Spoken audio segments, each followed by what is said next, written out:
There is a kind of exhaustion that sleep does not fix, a tiredness so deep it does not live in the body, but in the mind, the endless thinking, the imaginary conversations, the replaying of old mistakes at 2 in the morning, the constant noise that follows you into silence.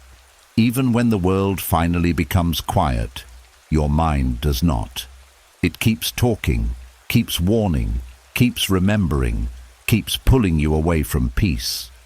Most people never realize how much energy they lose fighting their own thoughts every single day, smiling on the outside while carrying chaos on the inside, looking calm in public while privately drowning in overthinking. And after years of this battle, many no longer know what mental stillness even feels like. They have lived with inner noise for so long that silence almost feels unnatural. But the mind was never meant to live in constant war with itself. The Stoics understood something most people spend their entire lives missing. A thought is not a command, a fear is not a prophecy, and the voice inside your head is not always telling you the truth. Marcus Aurelius wrote that the soul becomes dyed by the color of its thoughts, meaning the quality of your inner world quietly shapes the quality of your entire life. Tonight is not about forcing the mind to be silent. It is about finally learning how to stop feeding the noise, to stop chasing every fearful thought, to stop reopening wounds that should have been allowed to heal years ago, to stop living as a prisoner of the voice that never learned when to rest. For the next 4 hours, you are not here to fight your mind. You are here to loosen its grip, to breathe again, to return to yourself again, to slowly remember what peace feels like beneath all the noise you have been carrying for far too long. And slowly, as the mind begins to loosen its grip, something strange starts to become visible. Not just the noise itself, but the patterns hiding underneath it. The silent habits the brain repeats every day without permission.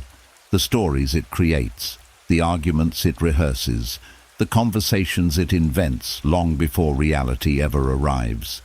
Because one of the greatest sources of mental exhaustion is not what actually happens to us, but what the mind secretly rehearses in private. There are nights when the room is completely silent, yet inside your head, someone is still talking. A conversation from 3 years ago suddenly returns. An argument that never happened begins playing like a movie. You think about what you should have said, what they might say tomorrow, what could go wrong next week. And before you realize it, your body is lying in bed while your mind is trapped inside a reality that does not even exist. This is one of the strangest habits of the human mind. It creates emotional experiences from imaginary situations.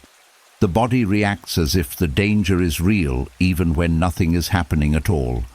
Your heart races, your chest tightens, your stomach becomes heavy, all because of words and scenarios your mind quietly invented in the dark. The Stoics understood this deeply. They believed that suffering often comes not from life itself, but from the stories we attach to life. A single comment from someone can follow a person for years, not because the moment lasted that long, but because the mind keeps replaying it, editing it, rebuilding it, feeding it over and over again. And the strange part is, most people do not even notice they are doing it. The mind becomes like a courtroom that never closes, constantly preparing defenses, constantly rehearsing explanations, constantly trying to protect itself from future pain. You start practicing conversations before they happen because somewhere deep inside you fear being misunderstood, rejected, embarrassed, or hurt again. So the brain tries to stay ahead of pain by predicting every possible outcome. But this creates another problem. The mind becomes addicted to anticipation. Instead of living life directly, it begins living life mentally first. You stop experiencing moments as they come because your brain is always somewhere else, preparing for things that may never happen. Many people spend years arguing with imaginary people inside their heads, replaying old betrayals while driving, defending themselves in fake conversations while showering, mentally proving their worth to people who are not even thinking about them anymore. And slowly, this invisible habit drains emotional energy little by little, because the brain cannot always tell the difference between imagination and reality. If you vividly replay humiliation, the body feels stress again. If you repeatedly imagine rejection, the nervous system responds as if rejection is happening right now. This is why overthinking can become physically exhausting. The body carries emotional tension from events that never even happened. What makes this even harder is that many people believe this mental rehearsal is helping them. They think if they think long enough, they will finally feel safe, finally feel prepared, finally feel in control. But endless mental preparation rarely creates peace. It usually creates fear. Because every imaginary conversation teaches the brain one dangerous lesson: the world is something you must constantly defend yourself against. And eventually, even rest becomes difficult. Silence becomes uncomfortable. Stillness feels unnatural. The mind keeps searching for problems because it has forgotten how to simply exist without tension. This is why some people cannot relax, even during peaceful moments. Their body may be sitting on a beach, eating dinner with family, or lying safely in bed, but internally, the mind is still fighting invisible battles. Marcus Aurelius often reminded himself not to be disturbed by imagined futures, not because problems never happen, but because the mind multiplies suffering when it constantly predicts pain before pain arrives. And the truth is, most of the conversations your mind creates will never happen the way you fear they will. Many arguments never come. Many disasters never arrive. Many humiliations exist only inside private mental rehearsals. Yet the emotional damage still accumulates because the body continues carrying stress from fiction repeated too many times. This is why awareness matters so much. The moment you notice the mind creating these false conversations, something powerful begins to happen. You stop becoming the conversation itself. You become the observer watching it unfold. And that small shift changes everything. Because the goal is not to force the mind to stop thinking. The goal is to stop automatically believing every scene it creates. A thought is not reality. A fear is not prophecy. And an imagined conversation is not proof that suffering is coming. Sometimes the mind speaks simply because it is afraid of silence, afraid that without constant noise, old emotions will finally surface. So it stays busy creating scenarios, distractions, rehearsals, worries, anything to avoid stillness. But healing often begins the moment you stop running from stillness. The moment you sit quietly without chasing every thought, the mind slowly begins losing its addiction to noise, like muddy water finally left untouched long enough to become clear again. And beneath all the rehearsed conversations, beneath all the imaginary arguments, beneath all the noise that has followed you for years, there is still a calmer part of you waiting to breathe again. And after a while, another truth begins to reveal itself beneath all the mental noise. The mind is not only replaying imaginary conversations because it fears the future. Sometimes it keeps replaying old pain because, strangely enough, pain has become familiar, and what is familiar can quietly become addictive without a person ever realizing it. There are people who no longer remember what emotional peace feels like because their mind has spent years feeding on old wounds, not healing them, not releasing them, rehearsing them, revisiting them, keeping them emotionally alive long after the moment itself has ended. A painful memory can become like a room the mind secretly returns to every night, not because it enjoys suffering, but because the brain becomes attached to what it repeatedly experiences. Even emotional pain can become a habit.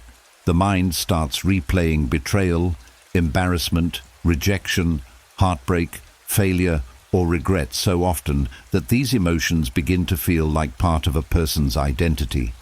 This is why some people cannot stop reopening emotional wounds that should have healed years ago.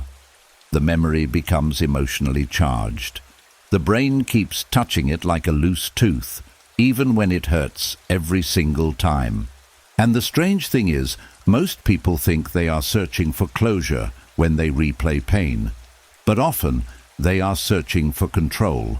The mind believes that if it revisits the moment enough times, it will finally change the outcome emotionally, finally understand it, finally undo it somehow. But life does not work that way. The past does not loosen its grip simply because the mind revisits it 1,000 more times. In fact, repeated emotional replay often deepens suffering instead of resolving it. Neuroscientists have discovered that every time a memory is emotionally revisited, the brain strengthens the neural pathway connected to it. Meaning, the more often you replay painful experiences, the easier it becomes for the mind to return there automatically. Over time, sadness creates a mental shortcut inside the brain. This is why certain people can hear one song, smell one scent, or see one familiar place, and suddenly feel emotional pain flood back instantly. The mind has practiced that pathway so many times that it becomes automatic. And slowly, pain begins shaping the entire inner world. Some people replay moments where they were rejected because part of them still feels unworthy. Some replay humiliation because they secretly fear it defines them. Some replay betrayal because they never learned how to trust again afterward. The mind keeps reopening unfinished emotional chapters because the heart never truly processed them in peace. But there is another hidden layer beneath this addiction to pain. Pain can create identity. After enough years, some people no longer know who they are without their suffering. Their wounds become part of how they understand themselves. They introduce themselves internally through what hurt them: the divorce, the betrayal, the abandonment, the failure, the disappointment. And without noticing it, they begin carrying old pain like proof of existence. This is why healing can sometimes feel uncomfortable at first. Because when the mind starts becoming quieter, a strange emptiness appears. The brain has spent so many years surviving emotional storms that peace feels unfamiliar, stillness feels suspicious, calmness almost feels boring. So the mind unconsciously searches for old emotional material to replay again. Not because the person wants to suffer, but because the nervous system became trained to expect emotional tension. Many people who grew up around chaos unknowingly become emotionally attached to intensity later in life. Calm relationships feel strange. Quiet moments feel unsettling. Simple peace feels undeserved. The body learned survival before it ever learned safety. And this is where the Stoics offered something deeply powerful. They believe that healing begins when you stop treating every painful thought like a sacred truth. Just because the mind returns to a wound does not mean you must follow it there every time. Marcus Aurelius often reminded himself that the mind takes the shape of what it repeatedly focuses on, meaning every repeated thought quietly builds the emotional atmosphere of a person's life. If the mind constantly rehearses bitterness, life starts feeling bitter. If the mind constantly reopens shame, the soul starts carrying shame everywhere. Not because the pain is eternal, but because attention keeps feeding it. This does not mean ignoring pain or pretending nothing hurt you. Real healing is not denial. The Stoics never taught emotional suppression. They taught observation without surrender. There is a difference. Suppression hides pain while secretly feeding it underneath. Observation allows pain to exist without letting it control the entire mind. And this takes practice, because the brain is used to immediately diving into every painful memory that appears. It wants to analyze it, reconstruct it, relive it. But slowly, with awareness, something begins to change. You start noticing the memory without fully entering it emotionally, like standing on the shore, watching waves instead of drowning inside them. And little by little, the emotional charge weakens. Not overnight, not instantly, but gradually, because what the mind stops feeding eventually loses strength. A fire without wood slowly burns out on its own. And perhaps this is one of the hardest truths of all. Some suffering continues not because life keeps hurting us, but because the mind keeps reopening the door after the pain has already left. The heart wants peace far more than the mind realizes. But peace requires something the ego struggles to accept. It requires releasing the emotional attachment to old suffering. It requires allowing certain wounds to stop being your identity. And beneath all the replayed memories, beneath all the old emotional noise, there is still a version of you untouched by what happened. A quieter self that existed before the pain arrived. A calmer self still waiting patiently underneath all the stories the mind keeps repeating in the dark. And as these old emotional patterns begin revealing themselves, another hidden mechanism quietly comes into focus. The mind is not only replaying pain because it remembers the past, it is also trying to protect itself from the future. Somewhere deep inside the brain, fear starts acting like a guard dog that never sleeps. Always scanning, always predicting, always preparing for danger, even during moments when life is perfectly calm. And over time, this constant state of alertness becomes inner noise. There are people who wake up tired, not because their body failed to rest, but because their mind spent the entire night fighting invisible threats. The brain keeps creating warnings long after the danger is gone. One fearful thought leads to another, then another, then another, until silence disappears completely beneath endless mental activity. This is one of the strangest things about fear. It rarely arrives screaming. Most of the time it arrives quietly. A small thought, a small worry, a tiny possibility. But once the brain locks onto uncertainty, it begins building entire emotional storms from a single spark. What if they reject me? What if I fail? What if something goes wrong? What if I embarrass myself? And suddenly the mind becomes filled with imaginary futures that do not even exist yet. The human brain evolved to keep people alive, not peaceful.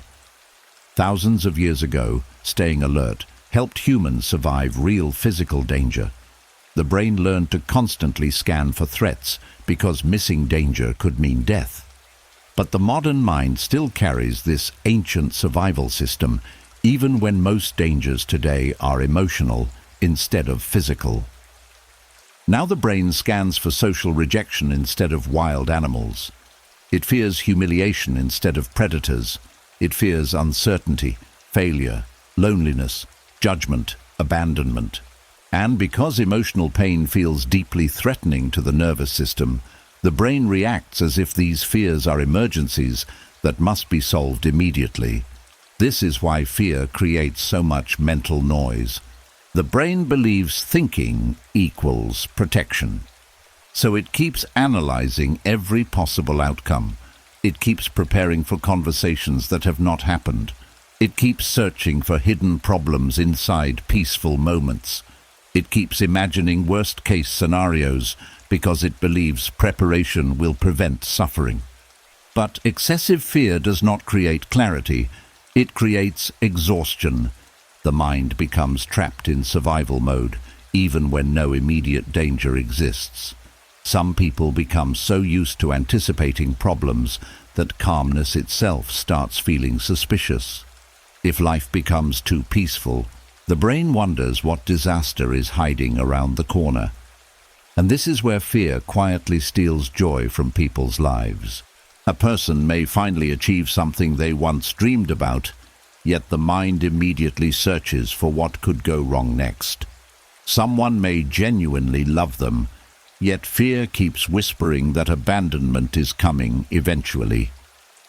Peace arrives for a moment, but fear interrupts it before the heart fully experiences it. Because fear has one main goal: control. The brain believes that if it predicts enough pain ahead of time, it can somehow avoid being hurt. But life cannot be controlled that perfectly. No amount of overthinking can guarantee safety, and the more the mind chases certainty, the louder inner noise becomes. The Stoics understood this battle deeply. They believed much of human suffering comes from fearing events before they happen. Seneca once wrote that people suffer more in imagination than in reality.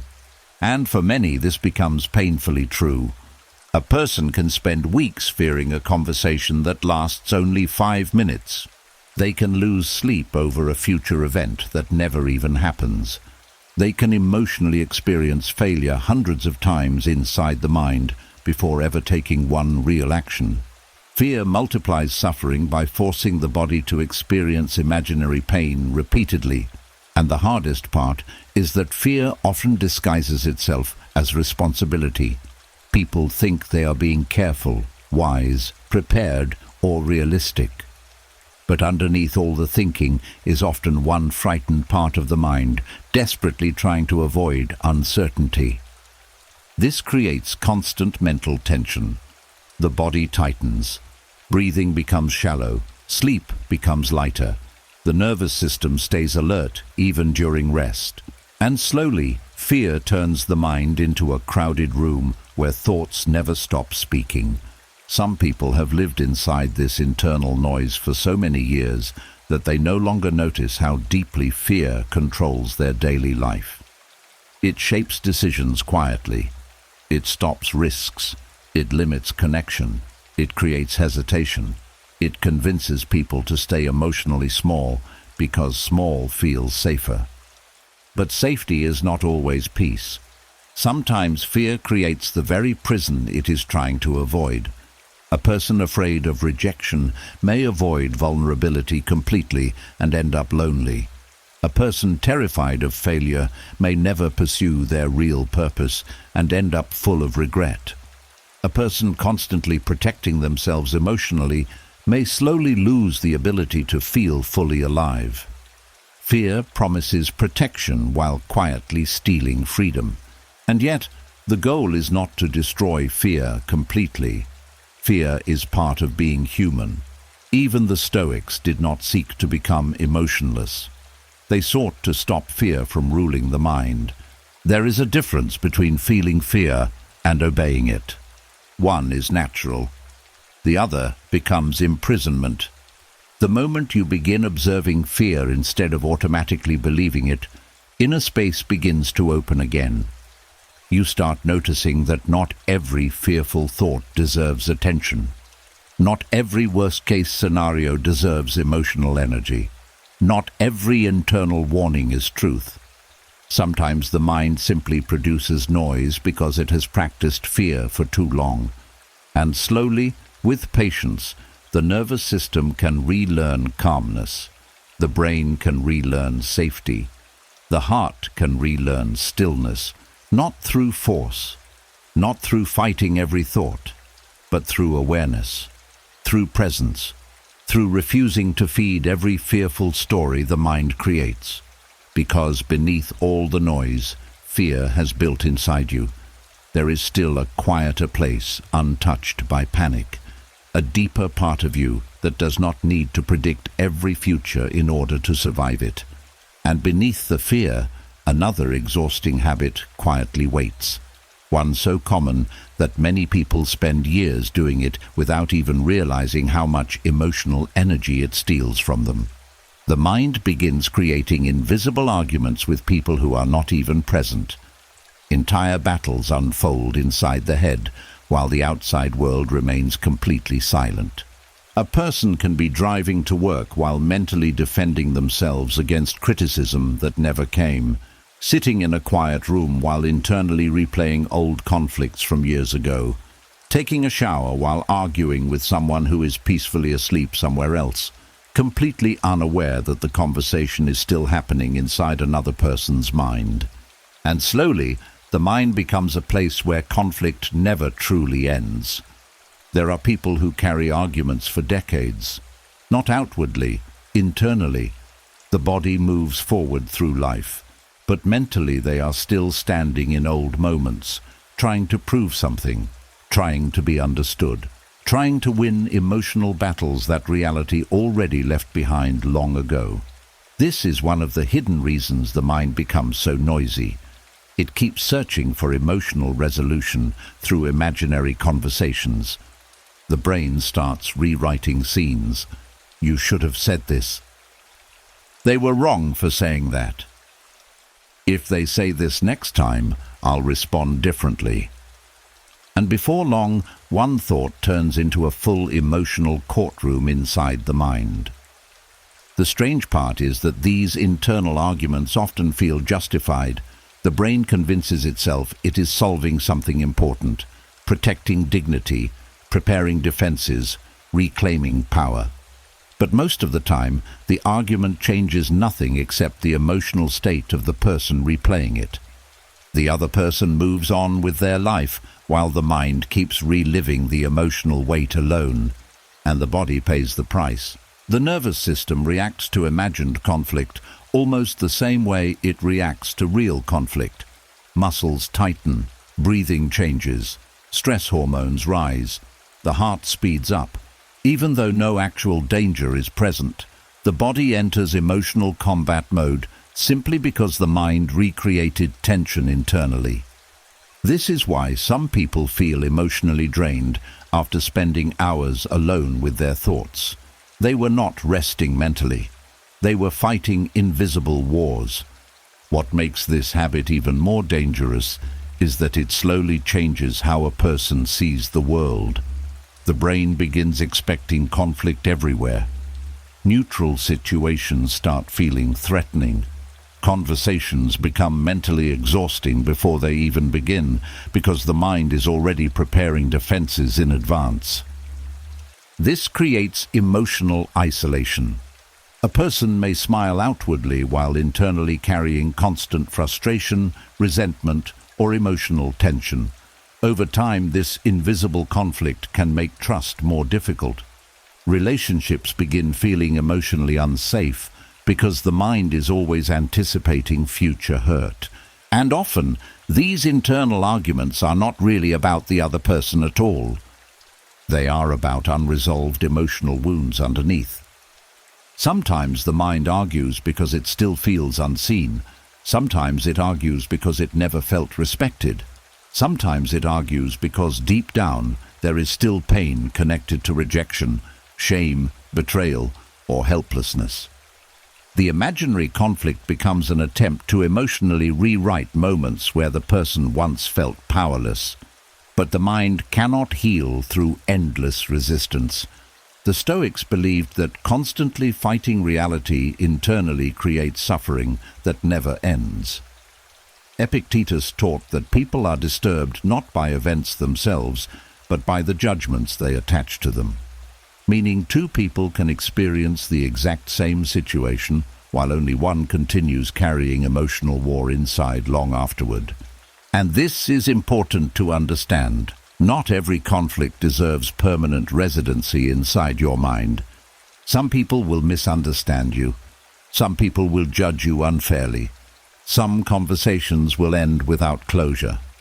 Some wounds will never receive the apology they deserved. But constantly replaying the argument rarely brings peace. It usually deepens emotional attachment to the pain. There is also a hidden ego inside these mental battles. A desperate need to finally be right, finally be validated, finally make the other person understand. But peace does not always come from being understood. Sometimes peace comes from no longer needing to mentally wrestle with every disagreement that life leaves behind. And that takes emotional maturity, because the ego wants the final word. The quieter soul simply wants freedom. Marcus Aurelius often reminded himself that other people act according to their own understanding, fears, limitations, and blindness. This did not mean accepting mistreatment. It meant refusing to let the behavior of others permanently poison the inner world. That is a difficult skill, especially when emotional wounds are deep. But eventually, a person begins noticing something powerful. The more attention given to these imaginary arguments, the stronger they become. The less they are fed, the weaker they grow. Thoughts that once consumed entire nights slowly begin losing emotional intensity when they are no longer entertained constantly. And this changes the nervous system slowly. The mind begins learning that not every emotional discomfort requires a mental battle. Not every misunderstanding requires endless replay. Not every painful memory deserves daily rehearsal. Sometimes the healthiest thing a person can do is stop reopening conversations that reality already finished. Not because the pain was unimportant. Not because what happened was acceptable, but because the mind deserves rest too. There comes a point where constantly defending yourself internally only continues the suffering long after the original moment has ended. And beneath all these invisible arguments, beneath all the mental rehearsals and emotional defenses, there is a deeper longing most people never speak about openly. The longing to finally feel safe enough to stop fighting. And after spending so much time fighting invisible arguments inside the mind, another illusion quietly begins to take control. A very convincing illusion, one that traps millions of people without them ever noticing it. The illusion that overthinking is helping. At first it feels responsible, mature, intelligent. The mind tells itself that thinking more will finally create clarity. That one more hour of analysis will solve the uncertainty. That replaying every possibility will somehow prevent future pain. But slowly, what began as thinking turns into mental imprisonment. There are people who have spent entire years inside their own heads, while life quietly passed them by outside. Not because they were lazy, not because they lacked potential, but because their mind convinced them that constant analysis was progress. And this is what makes overthinking so dangerous. It disguises itself as productivity. The person feels mentally active all day long, yet emotionally exhausted at night with nothing truly resolved. The brain stays busy, constantly organizing, predicting, evaluating, preparing, replaying, comparing, worrying. And because the mind is moving non-stop, it creates the illusion that something useful is happening. But motion is not always progress. Sometimes the mind keeps spinning simply because it is afraid to stop. Overthinking often becomes a hidden form of emotional avoidance. Instead of directly feeling fear, grief, uncertainty, loneliness, or vulnerability, the brain stays trapped in analysis. It treats thinking like armor. As long as the mind keeps working, it never has to fully sit with what hurts underneath. This is why some people cannot rest without feeling guilty or anxious. Silence forces emotions to surface. Stillness removes distraction. And when the mind no longer has problems to solve, unresolved feelings suddenly become visible. So the brain creates more mental activity, more future planning, more imaginary scenarios, more attempts to mentally control life, not because these thoughts are helping, but because the nervous system has become addicted to mental stimulation. And modern life quietly rewards this addiction. People praise constant hustle, constant productivity, constant mental engagement. Being busy becomes a badge of worth. Even internally, many people feel valuable only when their mind is occupied with something serious. But the human mind was never designed to carry non-stop psychological pressure every waking hour. Eventually, the nervous system starts paying the cost. Sleep becomes shallow because the brain refuses to power down. The body feels tired while the mind keeps racing. Small decisions become overwhelming because every option gets analyzed endlessly. Joy becomes harder to experience because overthinking pulls attention away from the present moment and into imagined futures. A simple text message can create hours of mental analysis. A small mistake can trigger days of internal replay. A single uncertainty can become an emotional storm. And slowly, life begins feeling heavier than it actually is. The Stoics understood something deeply important about this. Clarity rarely comes from frantic mental activity. It often arrives when the mind becomes still enough to see reality clearly again. Marcus Aurelius constantly reminded himself to return to the present moment instead of mentally drowning inside endless future possibilities.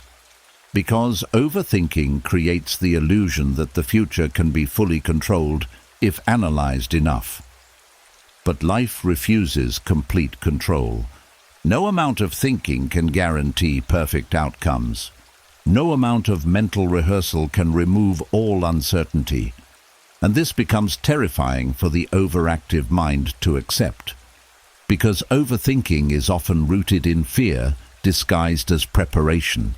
Fear of failure, fear of regret, fear of judgment, fear of making the wrong decision.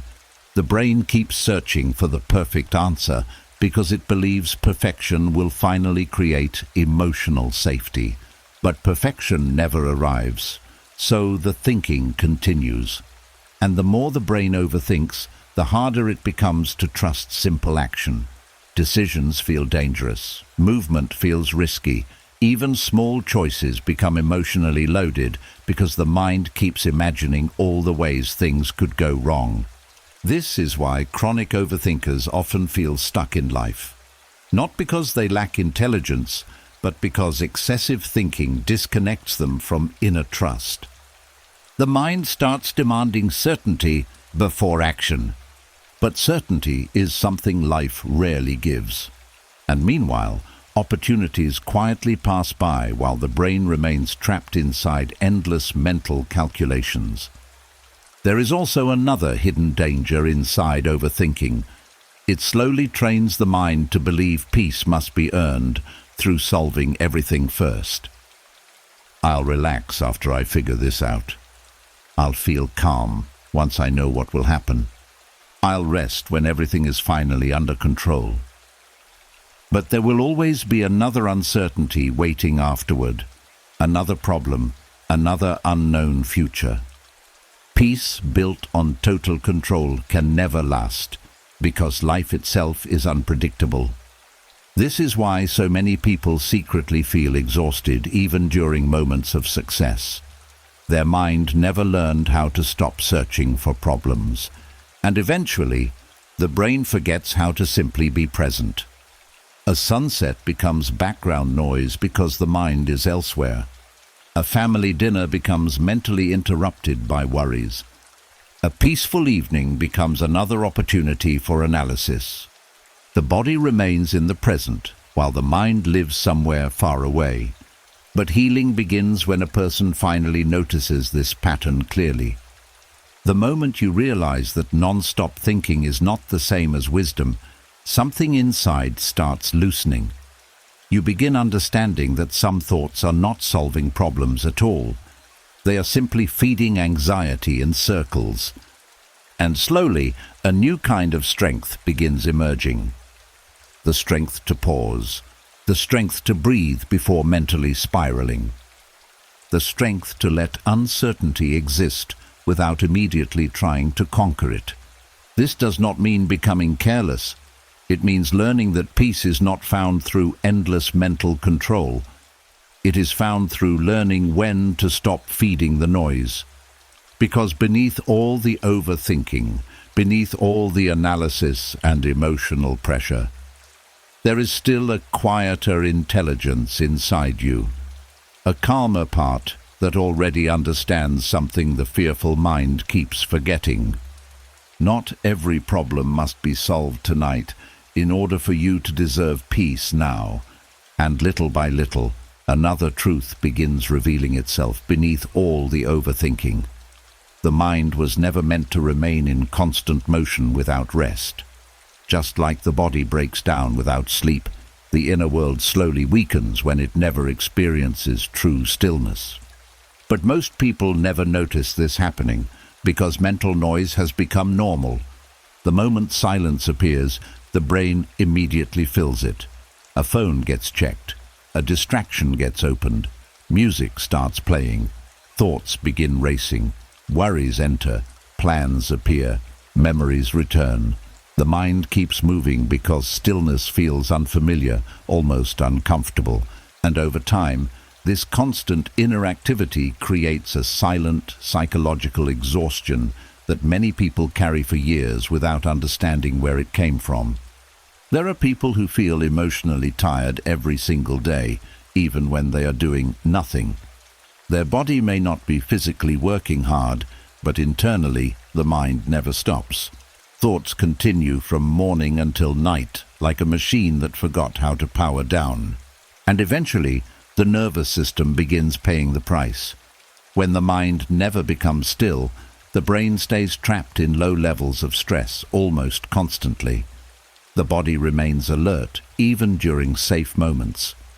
Muscles tighten without awareness. Breathing becomes shallow. Sleep loses depth. The heart carries quiet tension in the background all day long. This is why some people wake up already exhausted before the day even begins. Their body rested.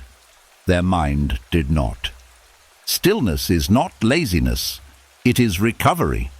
But modern life teaches the opposite. People are taught to constantly consume information, constantly react, constantly produce, constantly engage. Silence becomes rare. Even moments that once belonged to rest are now filled with endless stimulation. A quiet walk becomes scrolling. Waiting in line becomes phone checking. Lying in bed becomes mental replay. And slowly, the brain loses its ability to tolerate stillness at all. This creates a dangerous cycle. The more overstimulated the mind becomes, the more uncomfortable silence feels. And the more uncomfortable silence feels, the more distraction the brain seeks. Eventually, many people become strangers to their own inner world because they are constantly escaping it. But what the mind avoids does not disappear. Unprocessed emotions wait underneath the noise.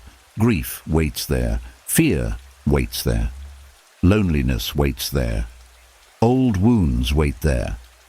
And because stillness threatens to reveal these hidden emotions, the brain keeps itself busy to avoid facing them directly.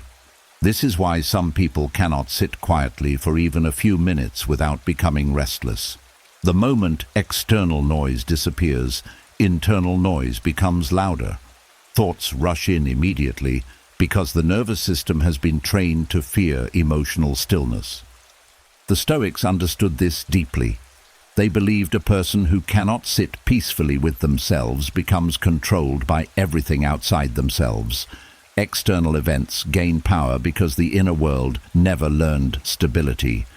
Marcus Aurelius often withdrew inwardly from the chaos of public life, not to escape responsibility, but to reconnect with clarity. He understood that a restless mind becomes vulnerable to fear, anger, impulse, and emotional confusion. Stillness creates awareness, and awareness changes everything. Because when the mind finally slows down, hidden patterns become visible. You begin noticing how often fear interrupts peace, how often old pain enters without invitation, how often anxiety pulls attention away from the present moment. At first, this can feel uncomfortable. Many people mistake stillness for emptiness because they have spent so many years surrounded by distraction. But true stillness is not emptiness. It is space. space to breathe without pressure, space to think clearly, space for the nervous system to stop bracing for danger every second. And this space becomes deeply healing. The body starts softening, breathing deepens naturally. Thoughts lose some of their urgency. The nervous system slowly remembers that not every moment is an emergency. This is why moments of genuine peace can feel emotional for some people. The body realizes how long it has been carrying invisible tension. Some people cry the first time they truly become still, because they suddenly feel the exhaustion they have been ignoring for years. Others feel anxiety immediately, because the brain has become addicted to constant stimulation. Silence feels threatening at first, not peaceful.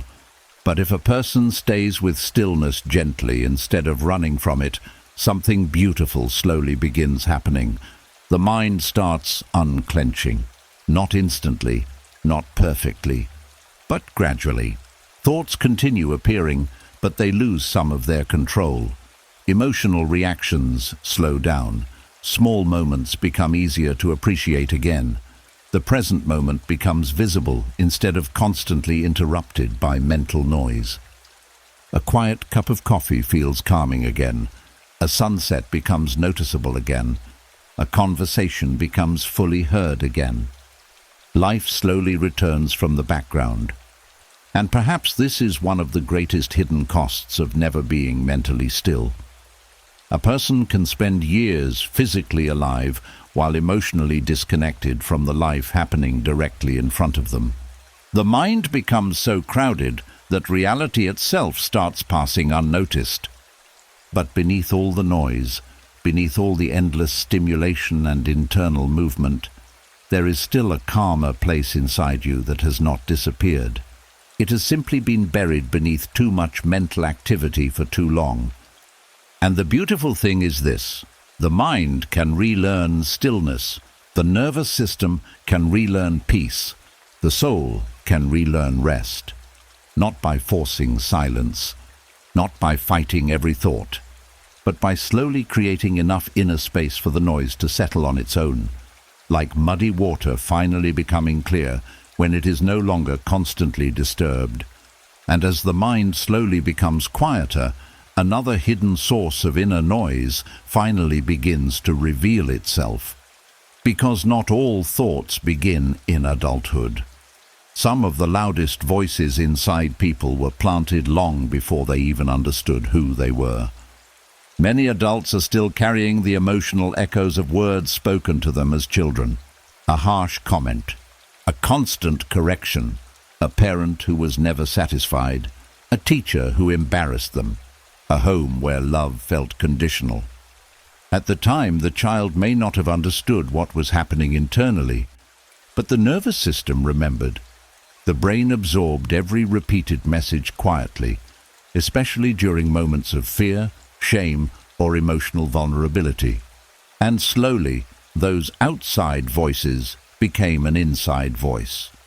This is one of the saddest realities of human psychology. Children naturally believe the voices around them. They do not yet have the ability to separate truth from emotional projection. If a child constantly hears they are difficult, weak, lazy, dramatic, stupid, annoying, or never good enough, the brain starts building identity around those words. Not because the words were true, but because survival taught the child to internalize them.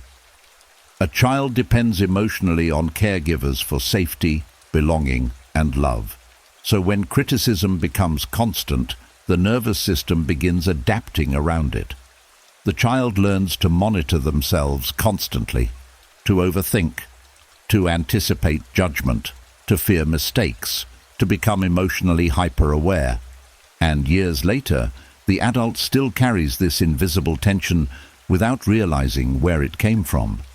This is why some people are unbelievably harsh toward themselves, even when nobody else is criticizing them anymore. The external critic disappeared long ago, but the internal critic stayed behind and continued the job. The mind becomes filled with silent attacks. You're not enough. You always fail. You embarrassed yourself. You should be doing better. You're falling behind. And after enough repetition, these thoughts stop sounding cruel. They start sounding normal. That is the dangerous part. The brain becomes so familiar with self-criticism that compassion starts feeling unnatural.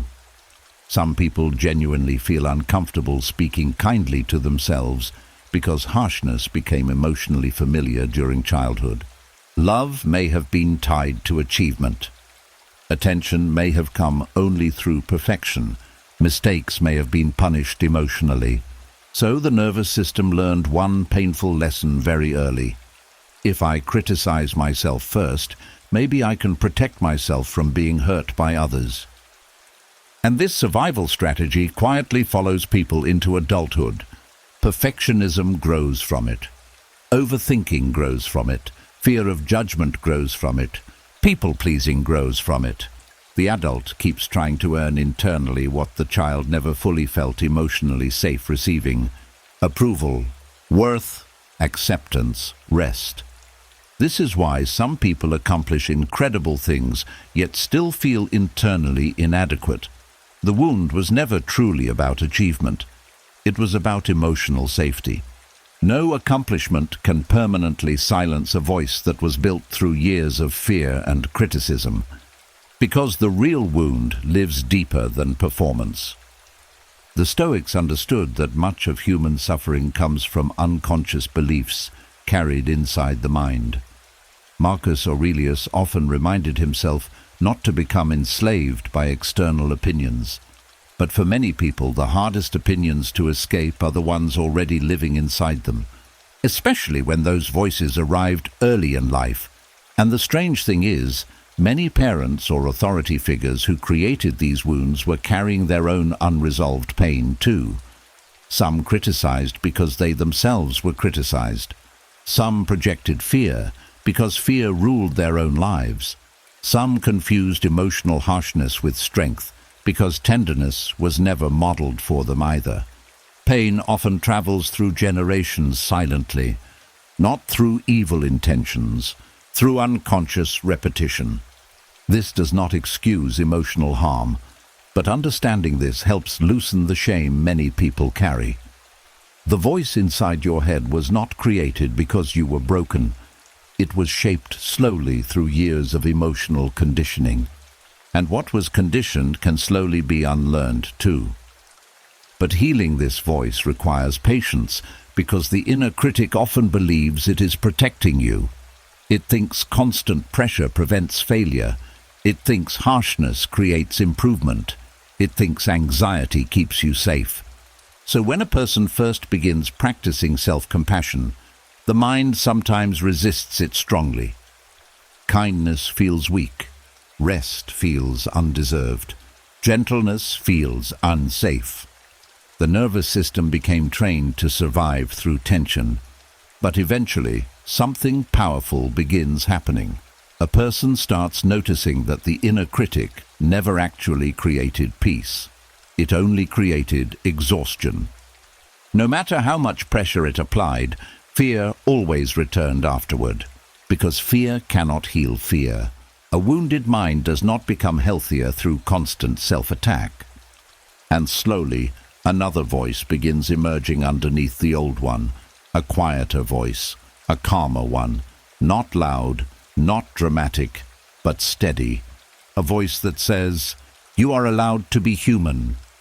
You are allowed to make mistakes. You do not have to earn rest.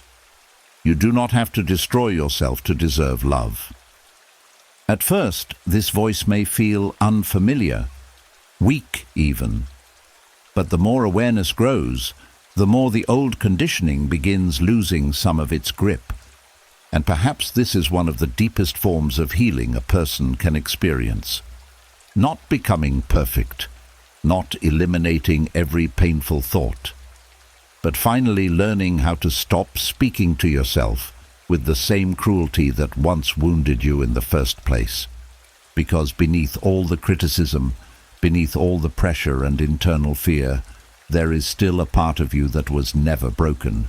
only burdened by voices that were never meant to become your identity. And after becoming aware of the inner critic, a new possibility slowly begins to appear, a possibility most people never realize exists: the ability to hear a thought without immediately becoming controlled by it. Because for most of life, people assume every thought deserves attention. Every fear feels important. Every emotion feels urgent. The mind speaks, and the person automatically follows, without questioning, without pausing, without realizing there is actually space between a thought and a reaction. But that small space changes everything.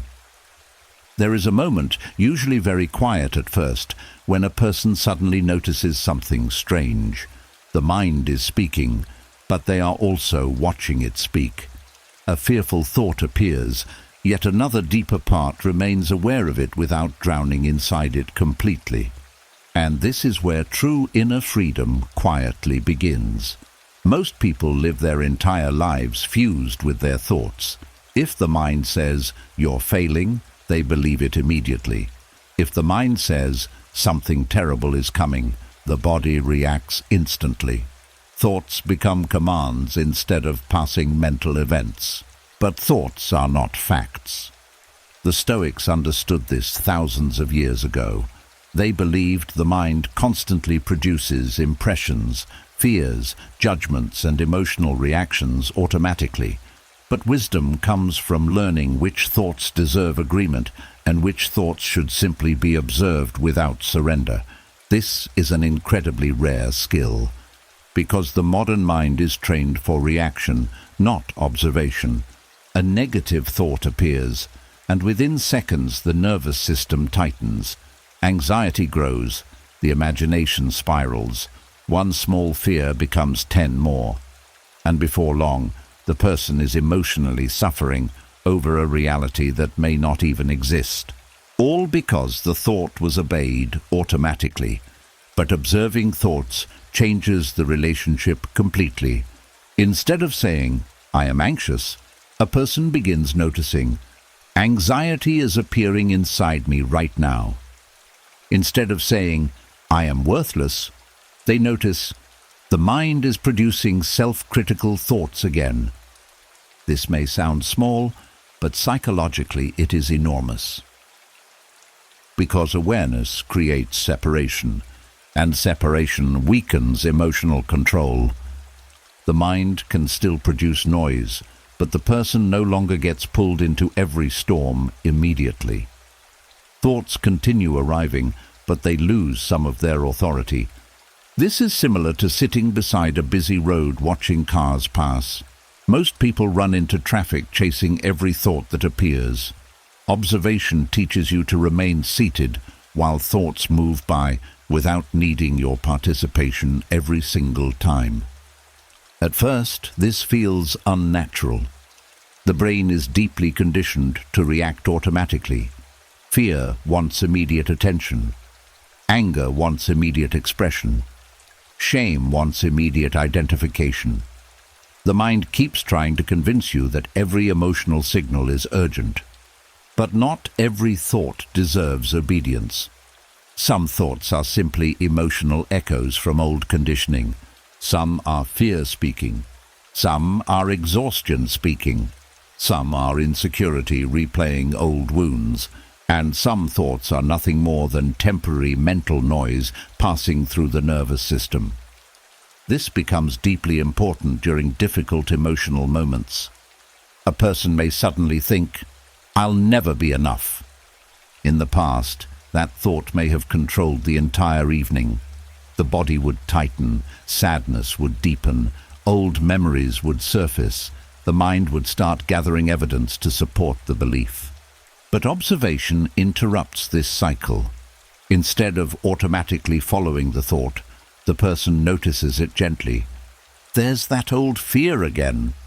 There's the inner critic speaking. There's the mind predicting disaster again. And strangely, the thought often begins losing strength the moment it is observed clearly instead of blindly believed. Marcus Aurelius practiced this constantly. He reminded himself to examine thoughts carefully before accepting them. Not every mental impression deserved trust. This protected his inner world from emotional chaos despite enormous external pressure, because the quality of life is deeply connected to the quality of attention. What you repeatedly attach yourself to emotionally begins shaping the atmosphere of your entire inner world. If every fearful thought receives complete belief, fear expands. If every angry thought receives full obedience, bitterness expands. If every self-critical thought becomes identity, shame expands. But awareness interrupts expansion. The mind still speaks, but you stop handing it complete control. And over time, something beautiful begins happening. The nervous system softens. Emotional reactions slow down.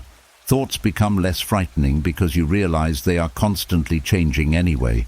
One moment the mind predicts disaster. Another moment it creates hope. Another moment it replays the past. The mental weather keeps shifting.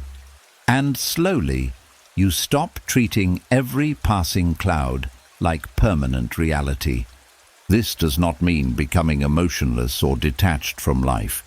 It means learning how to stay grounded while emotions move through you, instead of completely carrying you away. A storm can exist in the sky without destroying the mountain beneath it, and perhaps for the first time, a person begins understanding that peace is not the absence of thoughts. Peace is the ability to remain steady even while thoughts continue moving. This realization changes suffering at its root, because many people spend years trying to force the mind into silence.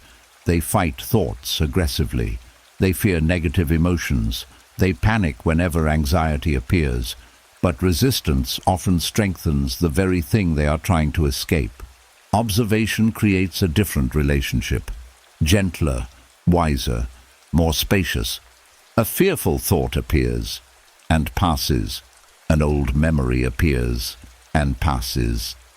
A moment of insecurity appears and passes. The mind continues producing noise, but the soul no longer has to follow every sound. And beneath all the mental activity, beneath all the changing thoughts and emotional waves, there is a quieter awareness inside you that has been present the entire time, watching, breathing, waiting patiently for you to finally realize that you are not every thought your mind creates. And once a person begins observing thoughts instead of automatically obeying them, another strange pattern becomes impossible to ignore. The very moment they finally try to rest, the mind suddenly becomes louder than ever. The body lies down. The room becomes quiet. The world slows down. And somehow that is exactly when the noise begins. Thoughts that stayed hidden all day suddenly rush forward at night. Old memories return without warning. Regrets appear. Worries multiply. Imaginary futures unfold. Conversations replay. Fears become louder. And many people find themselves exhausted, not because they cannot sleep, but because their mind refuses to stop speaking once silence finally arrives. This confuses a lot of people. They wonder, why does my mind become the loudest exactly when I am finally trying to relax? But the answer runs deeper than most realize. During the day, the brain stays distracted. Work, responsibilities, conversations, notifications, movement, noise, obligations. The mind remains occupied constantly. But when rest finally arrives, distraction disappears, and underneath all the activity the person avoided throughout the day, the hidden emotional noise becomes visible again. Stillness exposes what busyness hides. This is why nighttime can feel emotionally heavier for many people. The darkness removes external stimulation, and suddenly the inner world becomes impossible to ignore. The brain begins emptying emotional backlog that was suppressed during the day.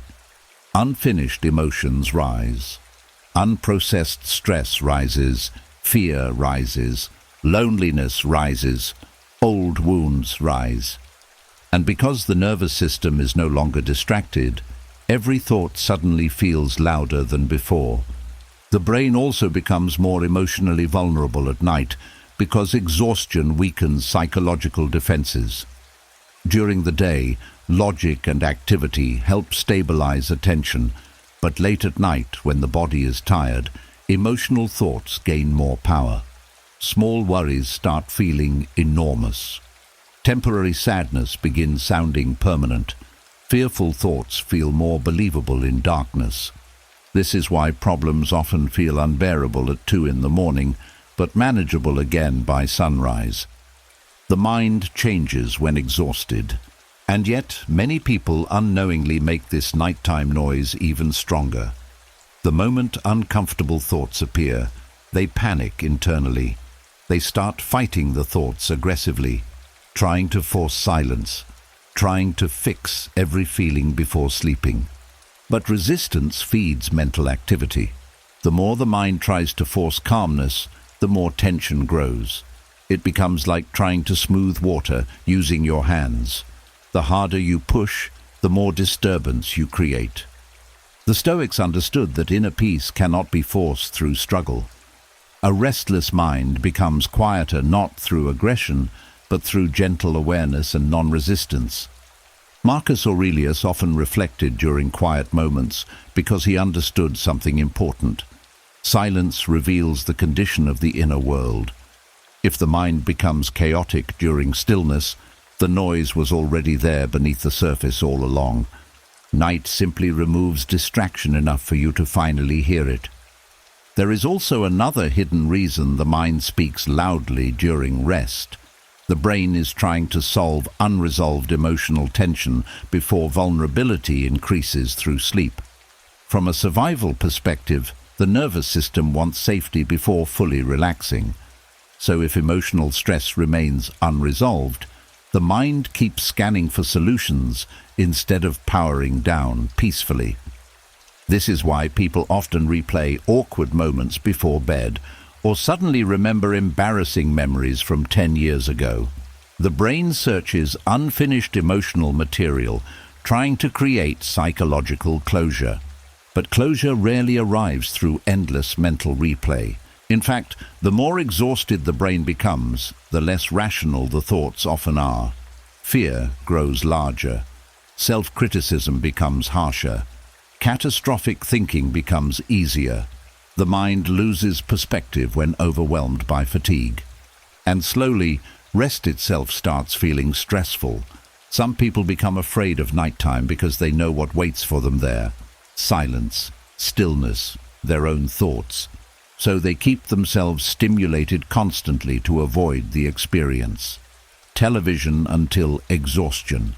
Endless scrolling, background noise. Anything to prevent being alone with the inner world for too long. But avoidance only delays what the nervous system still carries underneath.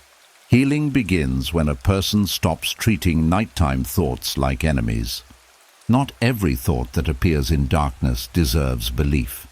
Not every emotional wave requires solving. Sometimes the mind is simply releasing accumulated tension from the day. Sometimes the brain is tired, overstimulated, emotionally overloaded. And sometimes thoughts become loud, simply because the nervous system has not experienced enough stillness to feel safe inside silence yet. This changes slowly with practice. The body begins learning that rest is not danger. The mind begins learning that silence does not need to be filled immediately. A person starts sitting with thoughts gently instead of wrestling with them. And over time, nighttime becomes less like a battlefield and more like a place of return. Breathing slows, the nervous system softens.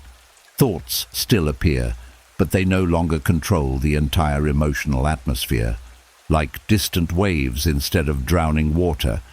And perhaps this is one of the deepest forms of healing, not forcing the mind into perfect silence, but creating enough inner safety that thoughts no longer need to scream for attention the moment the world becomes quiet.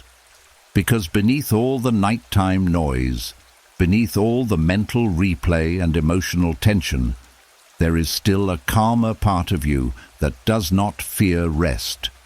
A deeper part that has been waiting patiently for permission to finally let go. And after enough nights spent listening to the noise inside the mind, another hidden force slowly begins revealing itself. Not just random thoughts, not just fear, but a constant voice quietly narrating your entire life from the background. A voice commenting on everything you do, everything you say, everything you fail at, everything you could lose. And for many people, this internal narrator becomes so normal that they no longer notice how deeply it shapes their confidence every single day. There are people who walk into rooms already criticizing themselves before anyone else even speaks. People who apologize before expressing opinions. People who assume rejection before connection even has a chance to happen. Not because reality proved they are unworthy, but because the voice inside them has repeated the same message for years. You're not impressive enough. You'll embarrass yourself. People probably don't respect you. You always ruin things. You're falling behind. And slowly, confidence begins dying not from external failure, but from internal narration. This is one of the quietest forms of emotional destruction because it happens privately. Most people around you may never realize how harshly you speak to yourself inside your own mind. They may see a calm face, while internally, the person is carrying constant psychological pressure. The strange thing about the inner narrator is that it rarely sounds dramatic at first. Sometimes it sounds practical, responsible, humble, realistic. But over time, the voice becomes deeply limiting because the brain starts accepting repeated self-talk as truth. The mind believes what it hears often. If a person repeatedly tells themselves they are weak, the nervous system starts behaving cautiously. If they constantly predict failure, the body begins approaching life with hesitation. If they silently assume they are unworthy, confidence slowly collapses underneath the surface. And eventually, the person no longer needs external criticism because the inner narrator has taken over completely. This is why some people struggle to enjoy success even when good things happen to them. The external world changes, but the internal narration stays the same. Someone compliments them, and the mind whispers, "They don't really mean it." An opportunity appears, and the narrator says, "You're not capable enough." Love arrives, and the mind quietly asks, "What if they eventually see who you really are?" The voice keeps poisoning moments before the heart fully experiences them, and most people never question this voice because they assume their thoughts are objective truth. But often the narrator is simply repeating old conditioning, old fear, old insecurity, old survival patterns learned years earlier. The Stoics understood something profoundly important about this. The mind constantly interprets reality through internal judgment. Two people can experience the exact same event while hearing completely different internal stories afterward. One person fails and thinks, "I'm worthless." Another fails and thinks, "I'm learning." The event may be identical.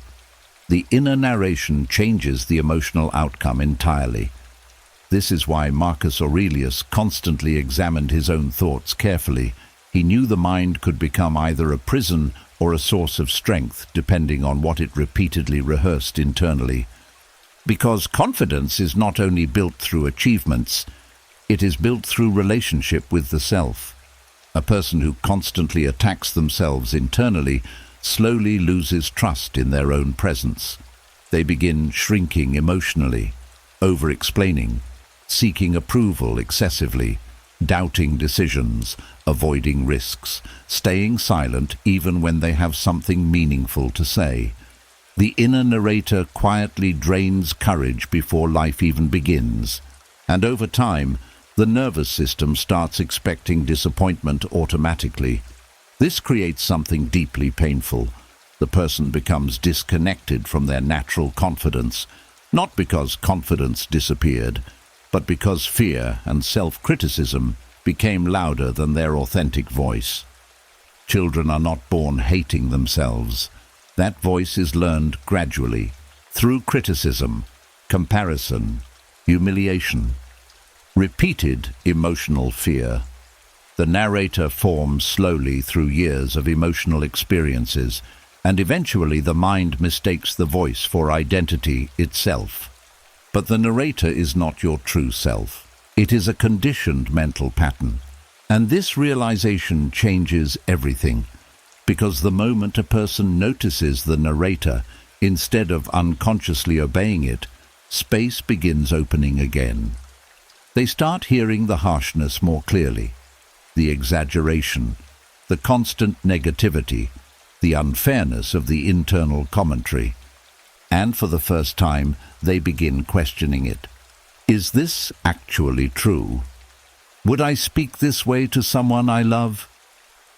Why does my mind keep attacking me like this?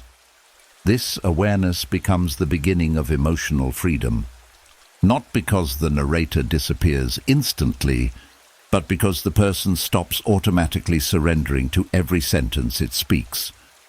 And slowly, another voice begins emerging underneath the old one, a steadier voice, a calmer voice, one that does not need humiliation in order to create growth, one that understands mistakes without turning them into identity, one that allows imperfection without emotional destruction.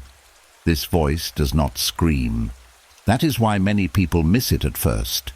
The inner critic is loud because fear is loud, but wisdom often speaks quietly.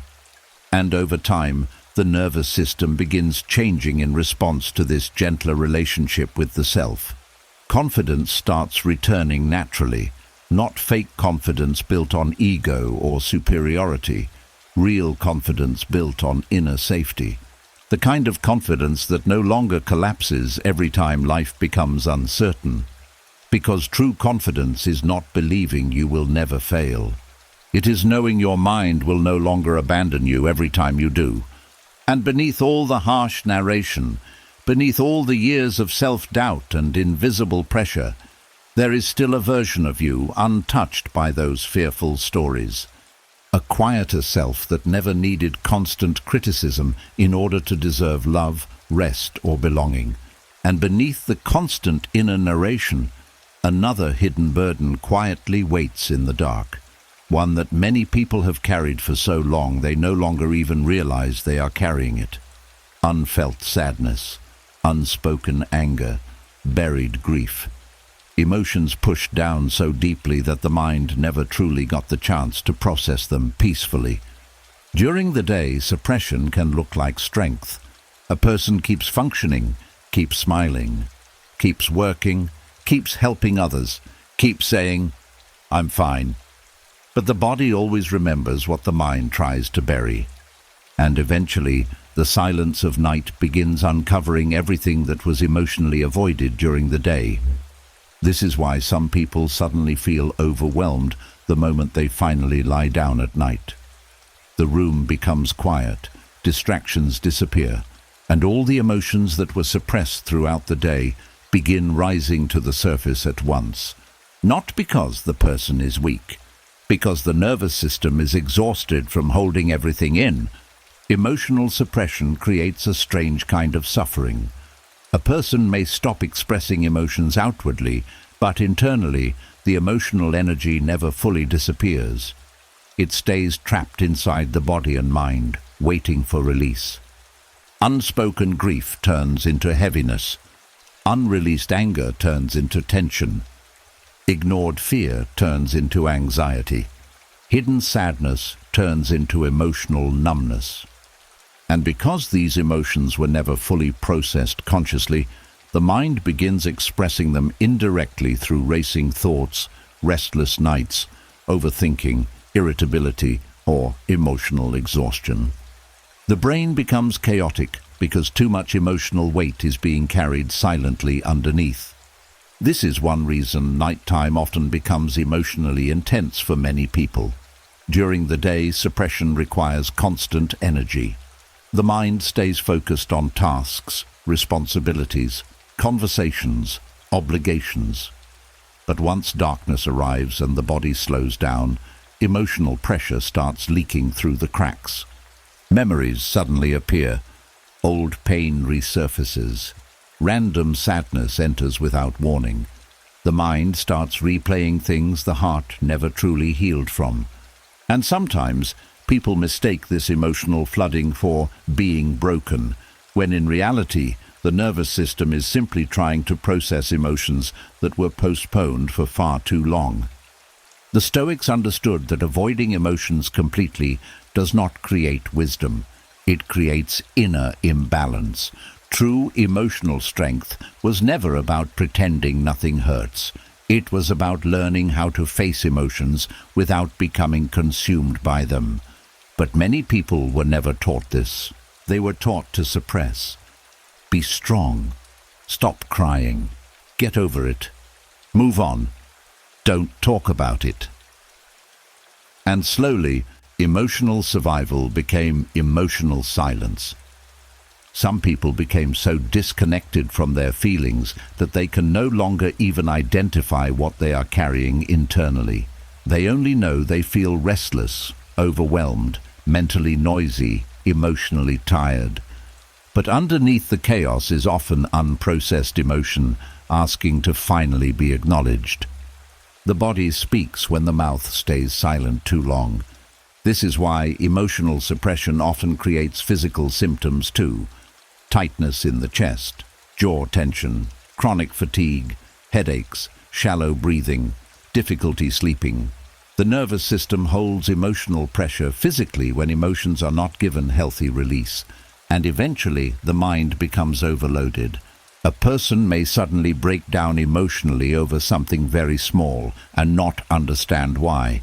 But the reaction is rarely about that single moment alone. It is accumulated emotional weight finally overflowing after years of internal holding. The brain can only suppress so much before the nervous system starts demanding attention.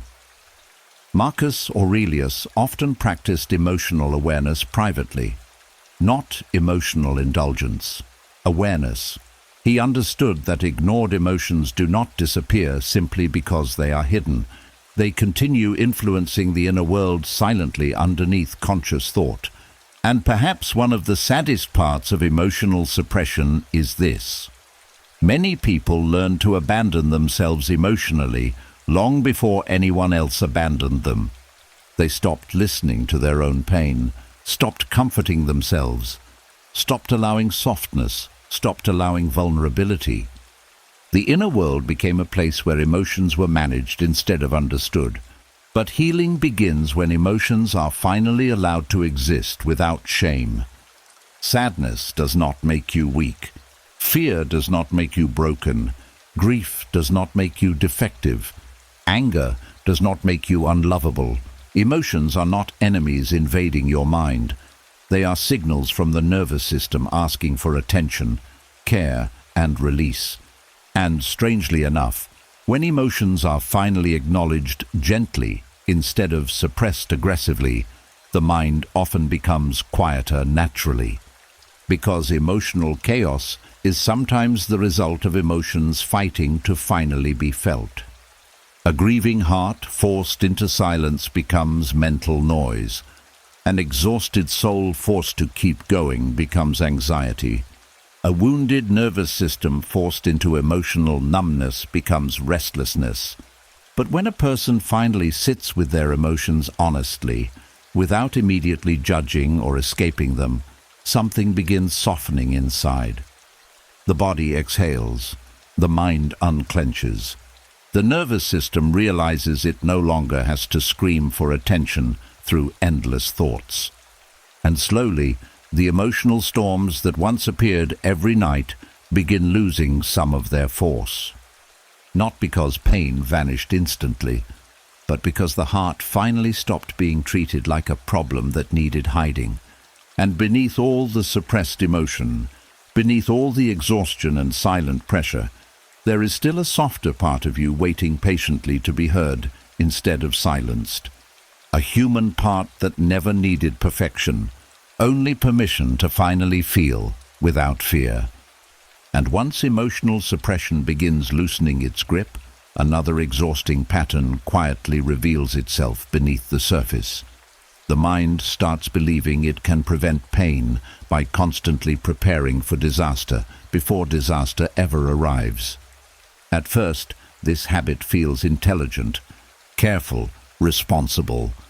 The brain says, if I prepare for the worst, maybe I won't get hurt as badly. So the mind starts rehearsing failure before opportunities even begin. It predicts rejection before love fully arrives. It imagines loss before joy has the chance to settle.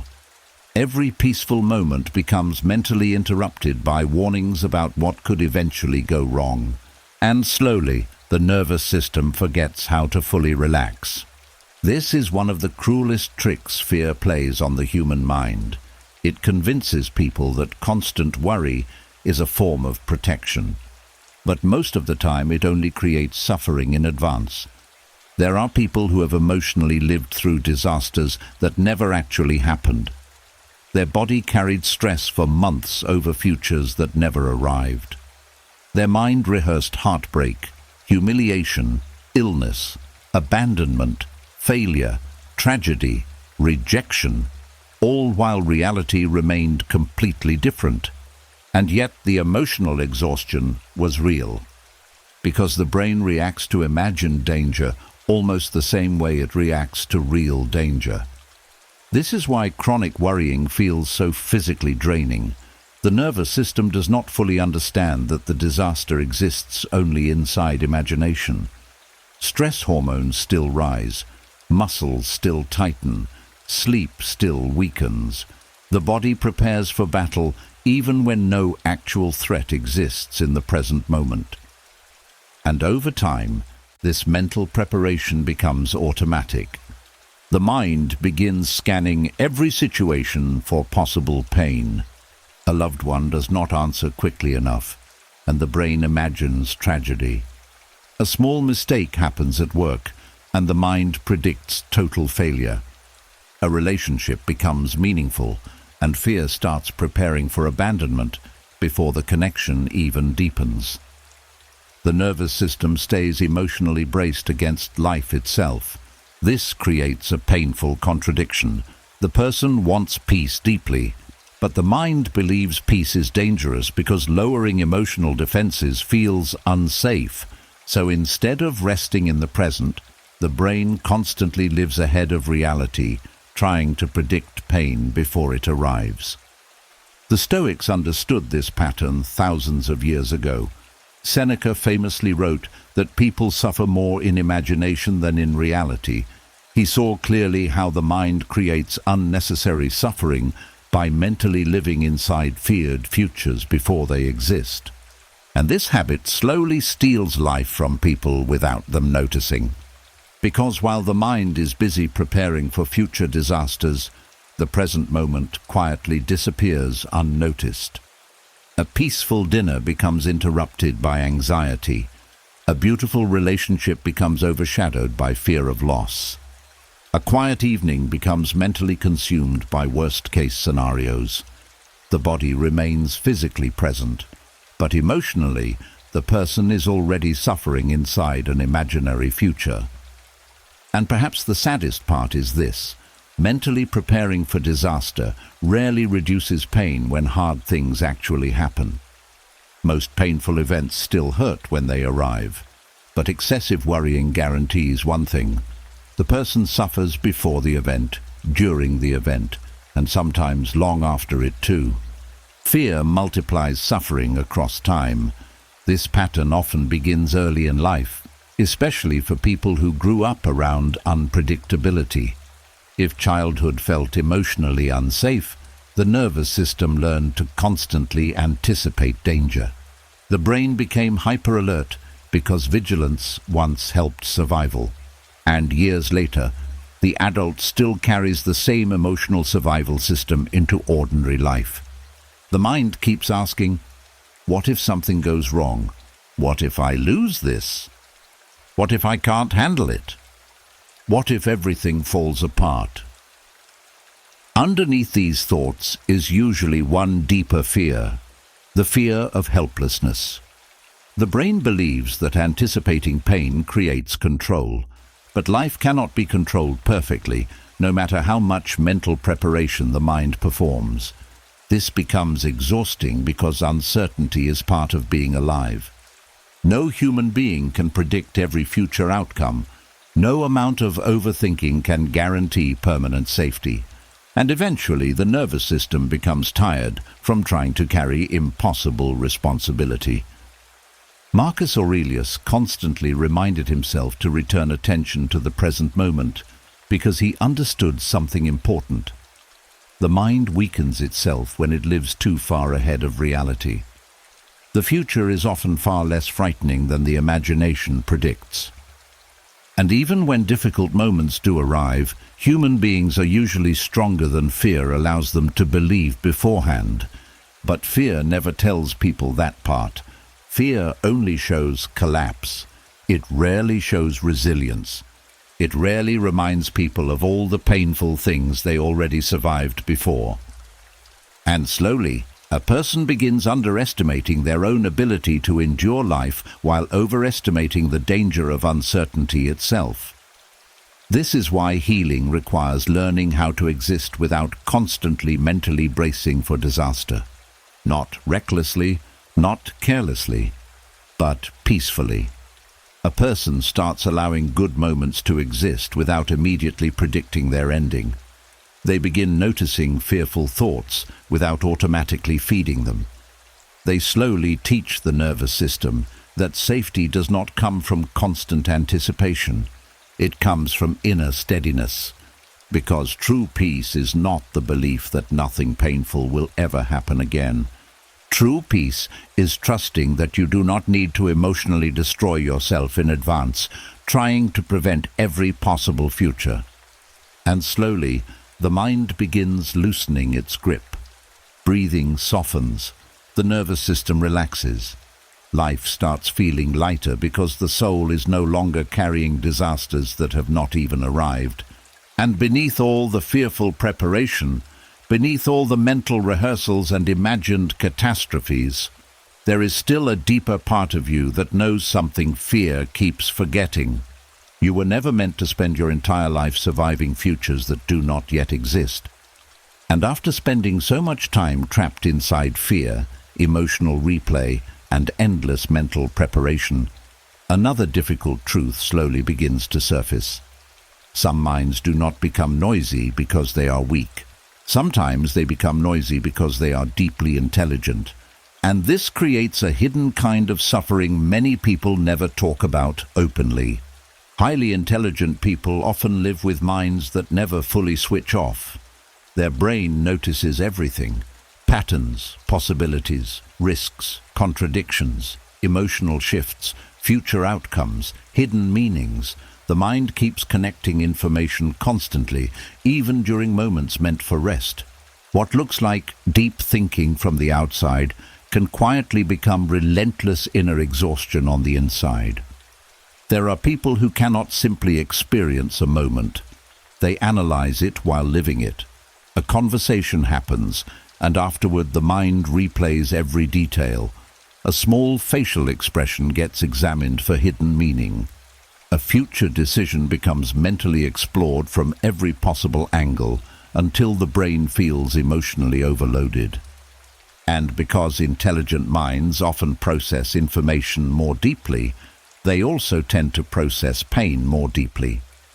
A careless comment that another person forgets in 5 minutes may stay alive inside an analytical mind for years, not because the person is overly dramatic, but because the brain keeps searching for understanding, meaning, and emotional certainty. This creates endless internal movement. The mind becomes a machine constantly trying to solve life emotionally and intellectually at the same time. But here is the hidden problem. Intelligence can become a prison when awareness exists without peace. Because the brain does not only notice beauty more deeply, it also notices danger more deeply. Contradictions become harder to ignore. Human behavior becomes more emotionally complicated. The future becomes filled with endless possible outcomes. And eventually, the person becomes trapped inside their own awareness. This is why many intelligent people secretly struggle with anxiety, overthinking, insomnia, emotional exhaustion, or chronic mental restlessness. Their mind keeps operating long after the body becomes tired. Even during quiet moments, analysis continues, questions continue, mental simulations continue. The brain keeps searching for answers to problems that may not even have answers at all. The Stoics understood that wisdom without inner discipline easily becomes suffering. A sharp mind can either create clarity or self-destruction, depending on how it is used. Intelligence alone does not guarantee peace. In fact, without emotional balance, intelligence often amplifies fear, because an intelligent mind can imagine endless ways life could go wrong. It can mentally predict rejection before it happens. It can anticipate failure before action even begins. It can create emotional storms from possibilities alone. And slowly, thinking becomes compulsive instead of useful. Some intelligent people also carry another hidden burden. They often feel emotionally misunderstood. Their inner world becomes difficult to explain because the mind is constantly processing layers of thought that other people may never see. This can create loneliness, not physical loneliness necessarily, but psychological loneliness. The feeling that nobody fully understands how exhausting it is to live inside your own head. And many intelligent people become trapped in self-awareness too. They analyze their emotions while feeling them, analyze their flaws while speaking, analyze their behavior while interacting. Nothing remains simple anymore because the mind keeps dissecting every experience in real time. Eventually, even rest becomes difficult because awareness itself never fully powers down. Marcus Aurelius struggled with this too. He carried enormous responsibility, constant pressure, endless decision-making, and deep awareness of human suffering. But what made him wise was not merely intelligence. It was his ability to stop feeding every thought emotionally. He understood that not every mental observation deserves obsession. This becomes one of the greatest lessons for an overactive, intelligent mind. Just because you can think deeply about something does not mean you should live there endlessly. Some questions do not need constant analysis. Some fears do not need further investigation. Some situations become clearer only after the mind stops gripping them so tightly, because relentless thinking often comes from one deeper desire underneath, the desire for certainty. The intelligent mind wants understanding because understanding feels safe. If everything can be mentally explained, predicted, organized, or solved, then perhaps pain can finally be avoided. But life refuses complete certainty, and this becomes emotionally exhausting for minds wired toward constant analysis. Over time, intelligent people may even become disconnected from simple presence. They live inside interpretation instead of direct experience. A sunset becomes analyzed instead of felt. Love becomes questioned instead of received. Opportunities become mentally dismantled instead of lived. The mind becomes so busy understanding life that it forgets how to participate in it peacefully. And perhaps this is why intelligent people often feel emotionally tired, even when their life looks calm externally. Their brain is carrying invisible labor constantly, always thinking, always processing, always scanning, always questioning. But healing begins when intelligence finally meets stillness. when the mind realizes it does not need to solve every uncertainty tonight, when awareness stops turning inward as self-destruction, when observation becomes gentler instead of obsessive. An intelligent mind becomes beautiful when it learns how to rest. Because true wisdom is not endless thinking. True wisdom is knowing when thinking no longer serves peace.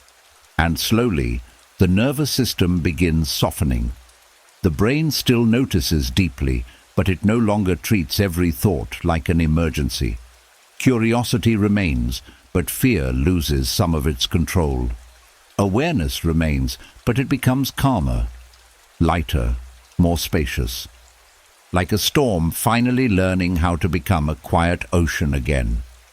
And beneath all the relentless thinking, beneath all the analysis and emotional exhaustion, there is still a quieter intelligence inside you that does not need constant mental noise to prove its depth. A wiser part that already understands something the restless mind keeps forgetting. Peace is not the absence of intelligence. Peace is intelligence finally learning how to be still. And after all the overthinking, the emotional replay, the fear, and the endless searching for certainty, one final struggle quietly remains underneath them all. The desperate need for closure before allowing yourself peace. The mind keeps saying, "I'll let go once I understand why. I'll move on when they finally apologize. I'll heal when I get answers. I'll rest when everything finally makes sense." But life does not always give closure cleanly. Some people leave without explanation. Some wounds never receive justice. Some relationships end in confusion instead of clarity. Some betrayals never fully make sense, no matter how many nights the mind spends replaying them. And this becomes one of the hardest emotional truths a person ever faces. Waiting for perfect closure can quietly trap the soul inside suffering for years. There are people still emotionally attached to moments that ended long ago because the mind refuses to release what it cannot fully resolve. It keeps reopening the story, searching for a final answer that may never come. Why did they change? Why did they hurt me? Why was I not enough? What did I do wrong?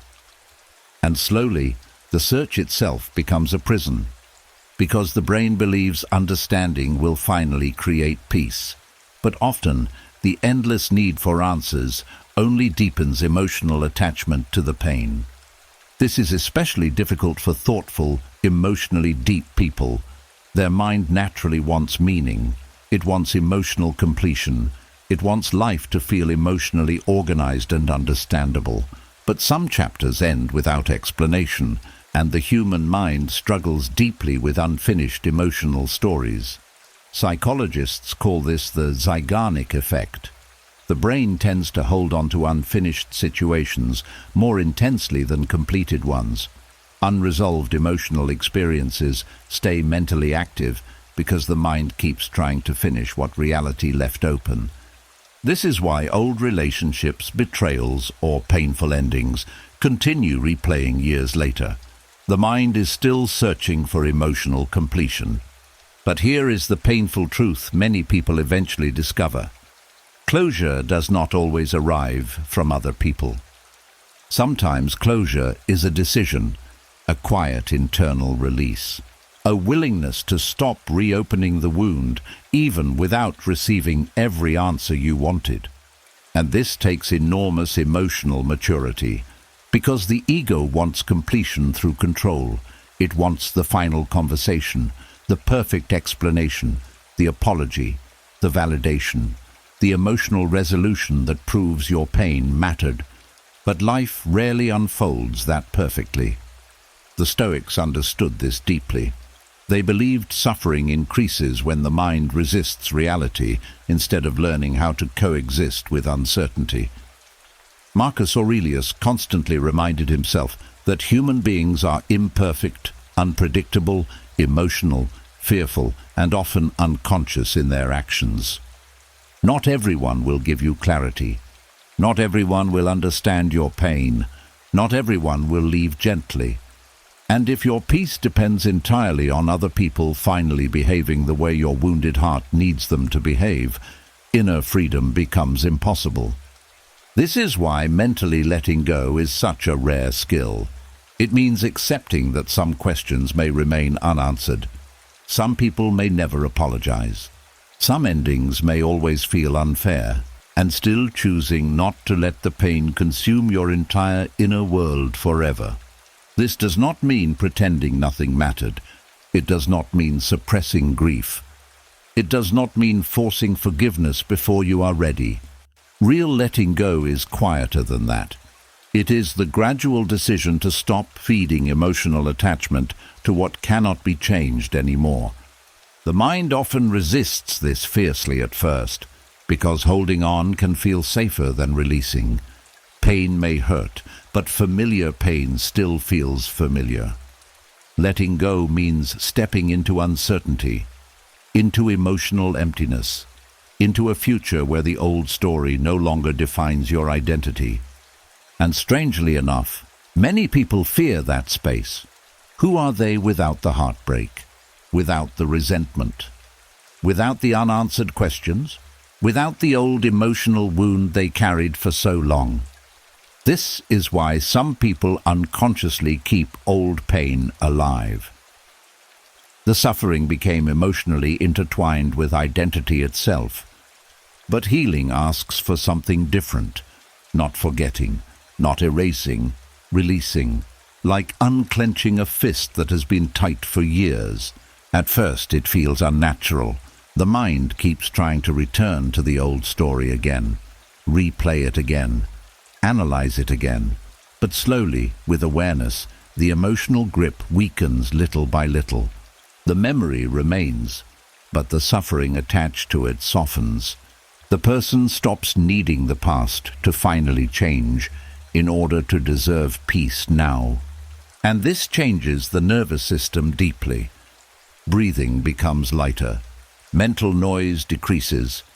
Emotional energy returns. The heart no longer spends every day carrying unfinished emotional battles from years ago. This is why mentally letting go is not weakness. It is one of the strongest things a human being can learn. Because holding on to pain endlessly feels active, but often it is fear disguised as attachment. The fear that releasing the pain somehow invalidates what happened. But your suffering does not need to stay alive forever to prove your wounds were real. The lesson can remain without the constant torment. The memory can exist without owning your nervous system forever. And perhaps this is one of the deepest forms of peace a person ever experiences. The moment they stop waiting for perfect closure before finally allowing themselves to breathe again. Because beneath all the unanswered questions, beneath all the unfinished endings and emotional confusion, there is still a quieter part of you capable of healing without needing every loose end tied perfectly first. A wiser part already learning how to walk forward, even while some doors behind you remain forever half open. And beneath fear, beneath overthinking, beneath the endless replaying of painful memories, there is often one emotion quietly feeding the noise from underneath everything else. Shame. Not simple guilt for doing something wrong once, but deep shame.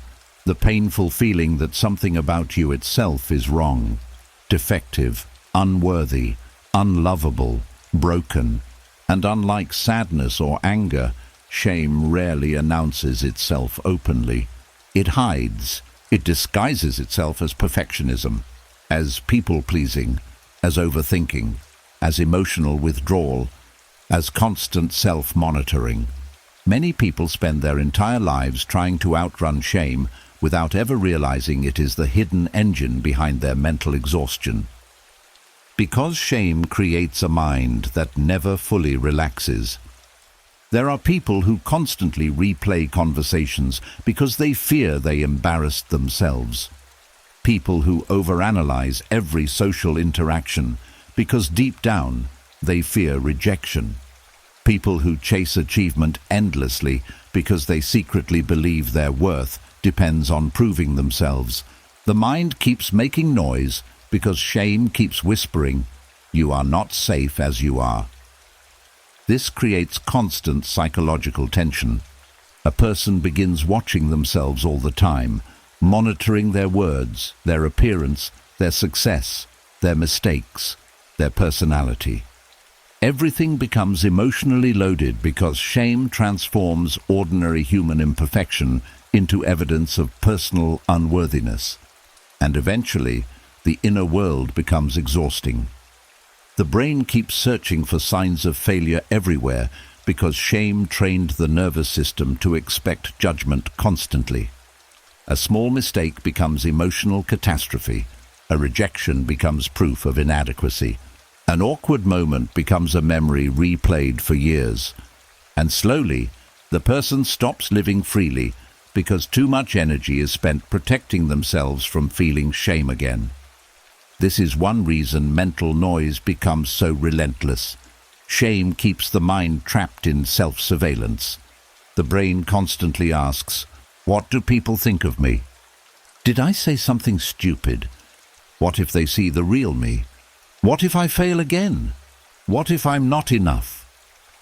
And because shame attacks identity itself, the thoughts feel deeply personal. Not, "I made a mistake," but "I am the mistake." That difference changes everything emotionally. The Stoics understood that human beings suffer deeply when they attach their worth entirely to external judgment. Marcus Aurelius repeatedly reminded himself not to become imprisoned by the opinions of others because he knew how unstable human approval truly is. But shame often begins long before adulthood. It forms slowly through humiliation, criticism, emotional neglect, bullying, rejection, or environments where love felt conditional.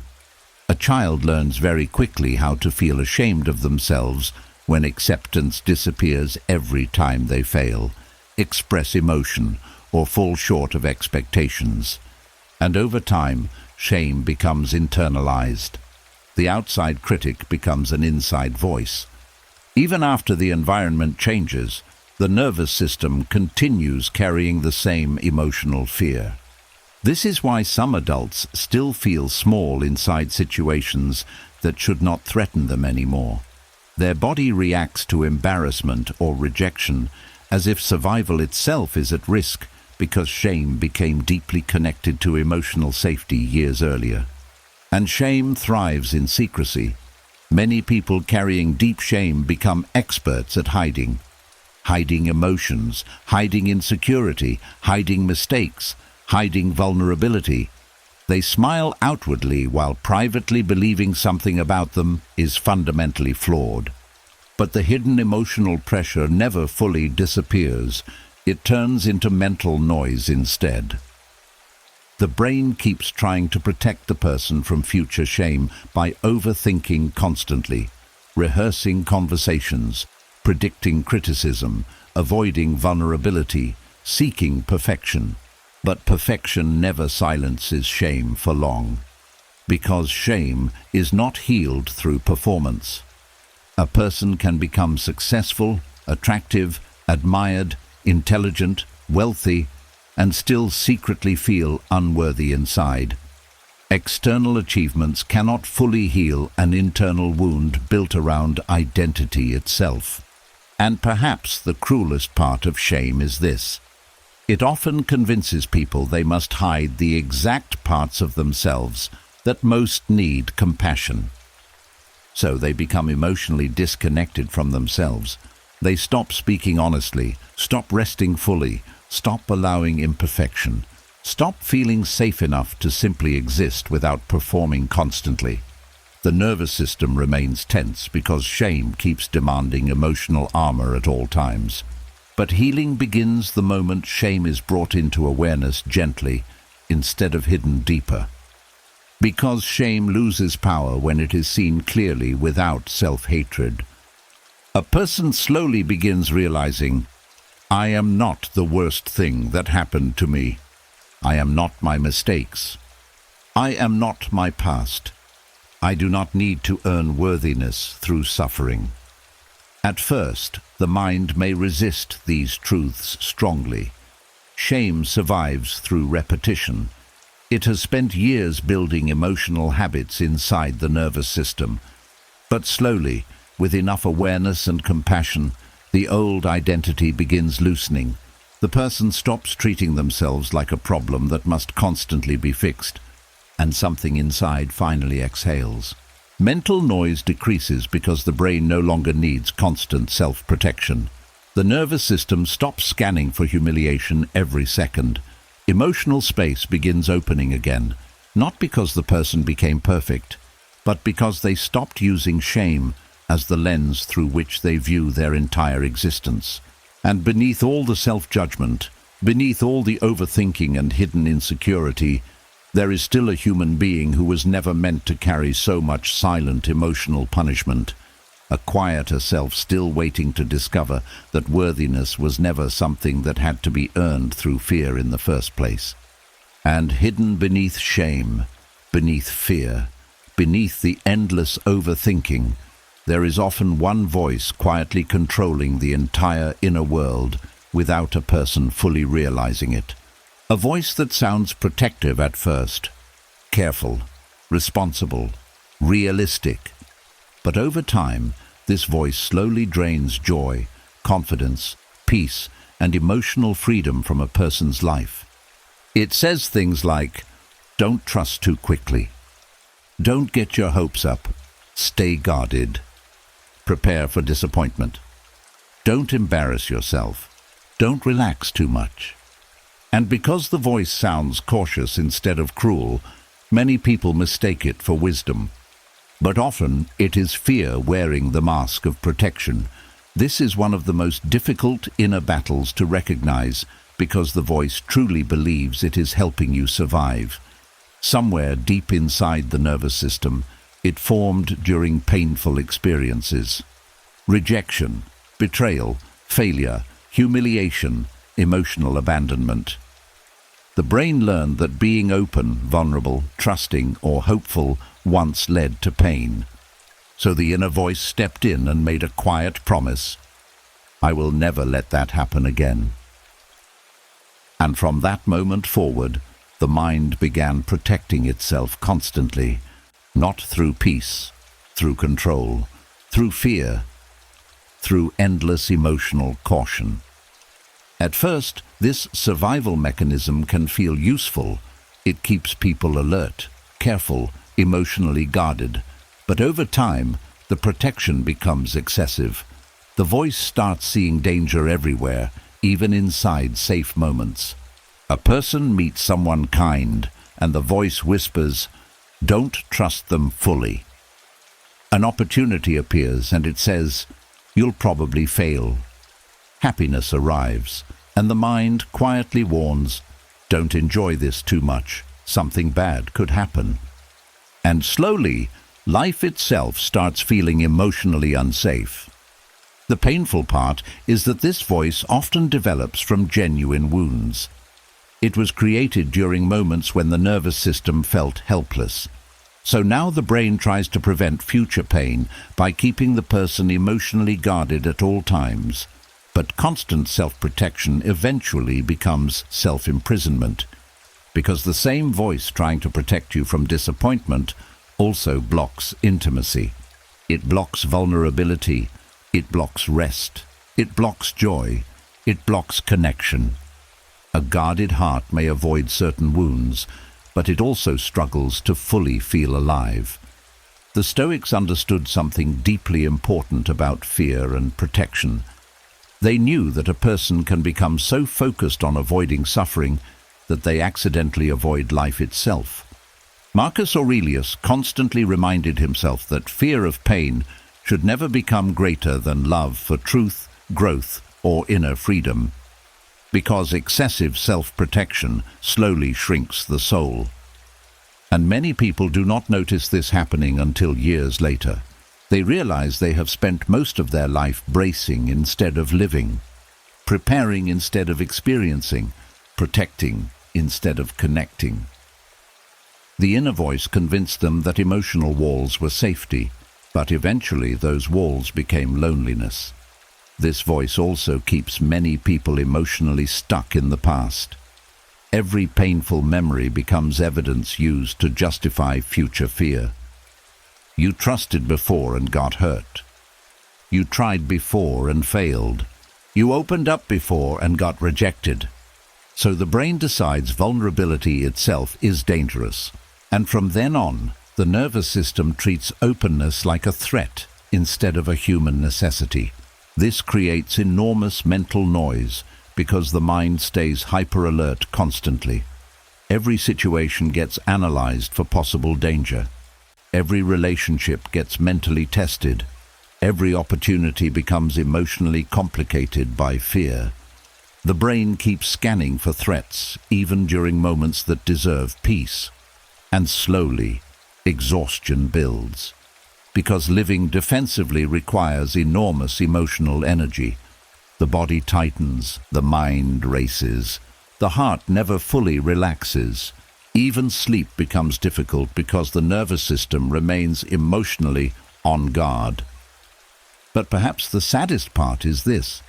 Many people become so identified with this protective voice that they no longer realize it is only one part of them, not their true self, not their deepest wisdom, just a frightened survival mechanism trying desperately to avoid future pain. And survival mechanisms are not designed to create peace. They are designed to create protection. There is a difference. Real wisdom allows caution without destroying openness. Fear destroys openness completely. Healing begins the moment a person starts recognizing this voice clearly instead of automatically obeying it. Not fighting it aggressively, not hating it, understanding it. The voice developed for a reason. It was trying to help you survive emotionally. But survival is not the same as living fully. And eventually, the nervous system must learn something new, that not every connection ends in betrayal, not every risk ends in disaster, not every vulnerable moment ends in humiliation. The brain must slowly relearn safety. This takes patience because fear speaks loudly whenever old wounds exist. But over time, a quieter voice begins emerging underneath the fearful protector. A wiser voice. One that says, yes, pain is possible, but life is still worth opening your heart to. Yes, uncertainty exists, but peace does not require perfect control. Yes, you may get hurt sometimes, but you no longer need to abandon yourself in order to survive it. And slowly the emotional armor begins softening, the body relaxes, the mind becomes quieter. Life starts feeling less like a battlefield and more like something that can actually be experienced again. Not perfectly, not without risk, but freely. And beneath all the fearful protection, beneath all the emotional guarding and constant mental caution, there is still a softer part of you that never wanted endless defense, only safety, only peace, only permission to finally stop surviving every moment as if danger is always one step away. And after carrying fear, shame, self-protection, and endless mental replay for so long, the mind develops another painful nighttime habit. Just when the body is finally trying to rest, old embarrassments suddenly return without warning. A mistake from 10 years ago appears out of nowhere. An awkward conversation replays again. A moment of rejection resurfaces. Something small you said years earlier suddenly feels emotionally enormous in the darkness. And many people quietly wonder, why does my mind keep doing this to me? But the answer goes deeper than simple memory. Embarrassment carries emotional charge because human beings are deeply wired for social survival. For thousands of years, rejection from the group could threaten safety itself. So the brain evolved to remember socially painful experiences very strongly. Humiliation, criticism, rejection, awkwardness, failure. These moments become emotionally highlighted inside the nervous system. The mind keeps them stored close to the surface, not because it wants to torture you, because it believes remembering embarrassment may prevent future pain. So before sleep, when external distractions disappear, the brain often begins scanning old social memories, searching for unresolved emotional threats. It reopens moments where you felt exposed, ashamed, rejected, foolish, or emotionally unsafe. The nervous system asks itself quietly, how could I have avoided that? What should I have done differently? What if people still remember? And suddenly, the body reacts emotionally to a moment that ended years ago. This is why embarrassment feels strangely alive at night. The brain is not just recalling information, it is reliving emotional danger internally. And nighttime makes this worse because exhaustion weakens emotional perspective. During the day, logic helps balance thoughts, but late at night, tiredness amplifies emotional sensitivity. The mind becomes more vulnerable to shame, fear, and self-criticism. Small memories start feeling huge. Minor mistakes start sounding catastrophic. And because the room is quiet, the emotional weight feels louder than it actually is. This becomes especially intense for people who already carry deep self-consciousness or unresolved shame. Their mind constantly monitors social identity. They replay old moments, not because the moments themselves were life-changing, but because emotionally they still fear judgment. And the painful truth is this: most people remember their own embarrassments far more than anyone else remembers them. The mind magnifies these moments because the nervous system experienced them personally and emotionally. But other people are usually too busy replaying their own insecurities to spend years analyzing yours. Still, the brain struggles to accept this, especially if someone grew up in environments where mistakes were punished harshly.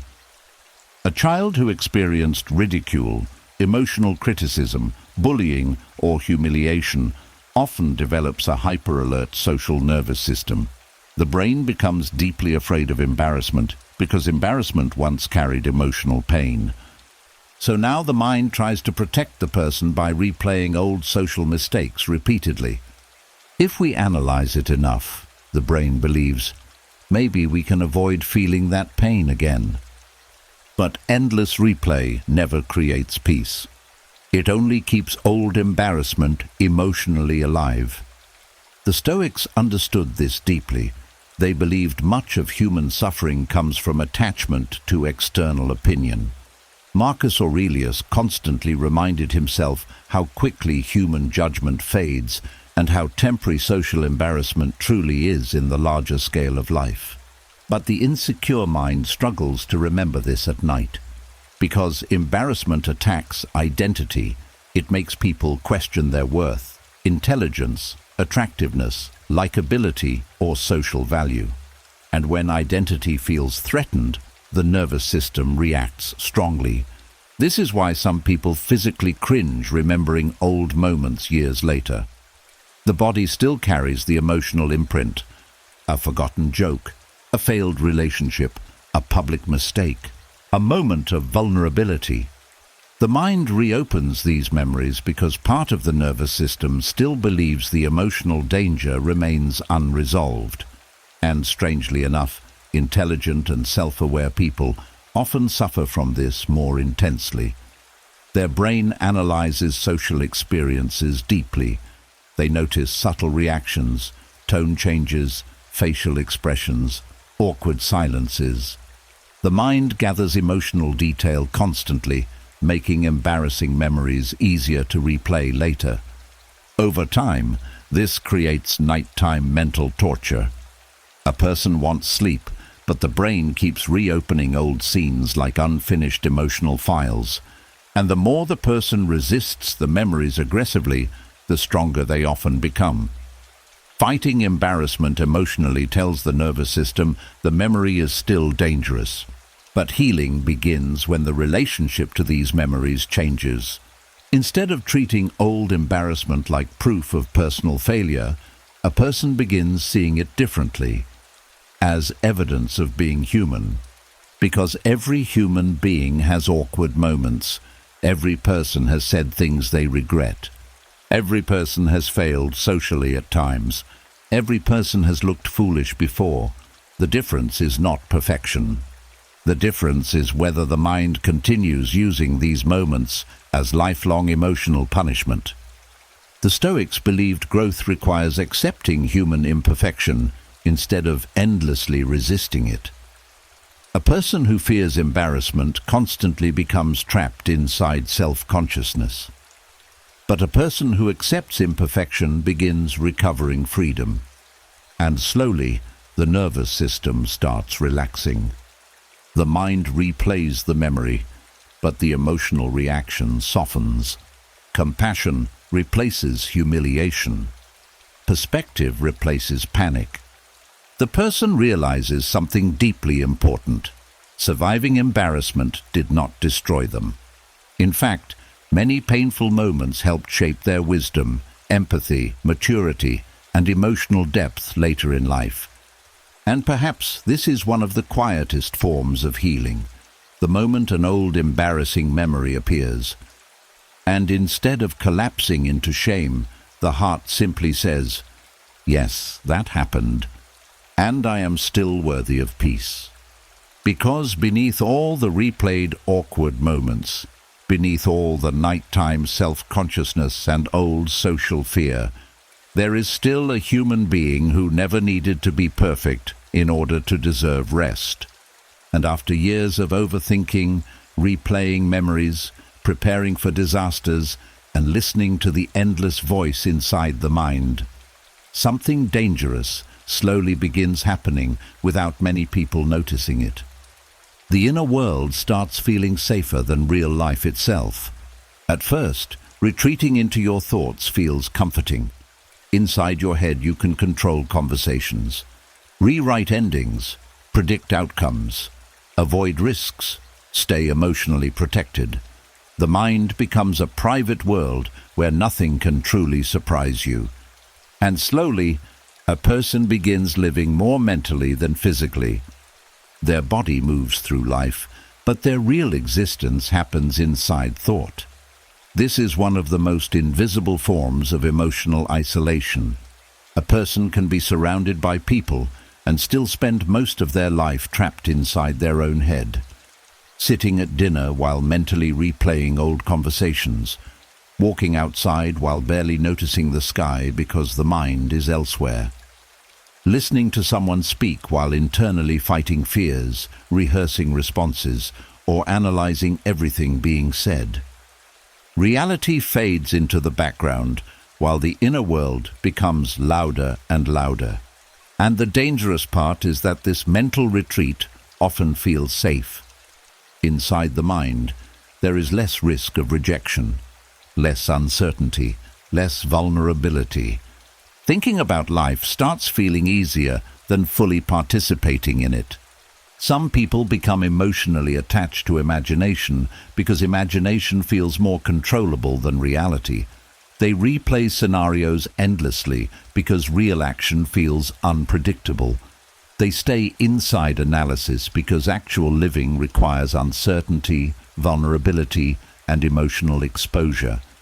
But slowly, this creates disconnection from life itself. The person stops fully experiencing moments as they happen. Everything becomes filtered through mental commentary. Instead of feeling joy directly, they analyze it. Instead of experiencing connection naturally, they monitor it. Instead of resting peacefully, they mentally prepare for future problems. The mind becomes crowded while real life quietly passes by unnoticed. And many intelligent, sensitive, or emotionally wounded people fall into this trap without realizing it, especially those who learned early in life that the external world could be painful, unpredictable, or emotionally unsafe. For them, retreating inward became survival. Books became safer than people. Fantasy became safer than vulnerability. Thinking became safer than feeling. Control became safer than trust, and eventually the inner world becomes a hiding place from emotional risk. The Stoics understood that excessive attachment to thought can separate people from reality itself. They believed wisdom was not about endlessly living inside the mind. It was about learning how to live fully in the present moment without becoming enslaved by internal noise. Marcus Aurelius reflected deeply, but he also warned against becoming lost in endless mental wandering, because a person can think so much about life that they forget to actually live it. This happens slowly. A person delays opportunities because they keep mentally preparing first. They avoid difficult conversations because they rehearse them endlessly instead of having them. They hold back emotionally because imagination predicts rejection before connection even begins. They become observers of life instead of participants in it. And over time, loneliness quietly deepens. Not always physical loneliness, psychological loneliness. The feeling of never fully arriving in the present moment because the mind is constantly elsewhere. Some people even become addicted to their own mental suffering because it feels familiar. The internal world becomes emotionally stimulating. Overthinking creates intensity. Fantasy creates escape. Analysis creates distraction.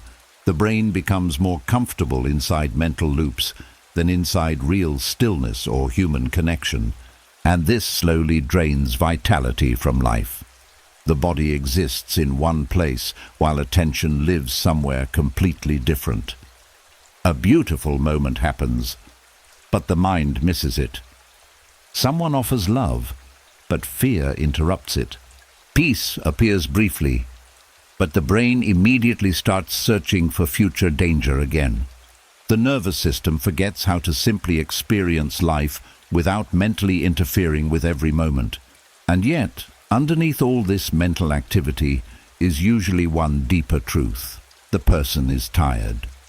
Tired of carrying so much internal noise. Tired of living in constant self-analysis. Tired of never fully relaxing. The mind became a hiding place because at some point it felt safer than reality. But eventually, the hiding place becomes exhausting too, because human beings were not designed to live disconnected from the present moment forever. Healing begins when a person slowly starts returning to life again. Not abandoning thought completely, not becoming careless or unconscious, but loosening the grip of constant mental retreat. A person starts noticing the warmth of sunlight again, the sound of laughter again, the feeling of breathing deeply again. They begin participating in moments instead of endlessly analyzing them. And at first, this feels vulnerable. Real life is unpredictable, messy, imperfect. But it is also alive, far more alive than endless mental rehearsal. The nervous system slowly relearns that safety does not require constant retreat into thought. Presence itself can become safe again. And over time, the mind softens. Thoughts still exist, but they no longer completely replace reality. The person begins feeling grounded again instead of mentally floating through life. And perhaps this is one of the greatest forms of freedom a human being can experience. The moment they stop using thought as a hiding place from life itself. Because beneath all the mental noise, beneath all the endless inner worlds and emotional retreat, there is still a quieter part of you longing to fully return to the present moment again. Not as a prisoner of thought, but as someone finally ready to live outside the walls of their own mind. And after spending so much time hiding inside the mind, another exhausting pattern slowly becomes impossible to ignore. The constant rehearsal, the endless preparing. The way the brain keeps practicing conversations, reactions, explanations, and future scenarios before they even happen. And underneath almost all of it is fear of judgment, the fear of looking foolish, the fear of saying the wrong thing, the fear of being misunderstood, the fear of not being enough in the eyes of other people. This fear quietly controls millions of lives without ever announcing itself directly. A person may spend an hour rehearsing a simple text message, replay a future conversation repeatedly before making a phone call, mentally prepare explanations for things nobody even asked about, not because they are weak, but because the nervous system became deeply afraid of social rejection. The brain starts treating judgment like danger, and once that happens, the mind begins rehearsing constantly in an attempt to stay emotionally safe. This is why some people can never fully relax around others. Even in normal conversations, part of their mind is monitoring everything. How do I sound? Did that make me look stupid? Should I have said something different? Do they secretly dislike me? The nervous system becomes hyper-aware socially. Instead of naturally existing in conversations, the person starts performing mentally inside them, and over time, this creates exhausting self-consciousness. The mind never fully rests because it keeps preparing for evaluation. Some people rehearse future arguments while driving. Others practice imaginary conversations in the shower. Some mentally explain themselves before entering rooms. Others replay social interactions for hours afterward, trying to detect hidden judgment. The brain becomes trapped in social survival mode. And what makes this pattern so painful is that most of the judgment people fear is imagined far more intensely than reality itself. The mind exaggerates rejection constantly. A small, awkward pause becomes humiliation. A neutral facial expression becomes disapproval. A delayed response becomes abandonment. Fear distorts perception. The Stoics understood this deeply.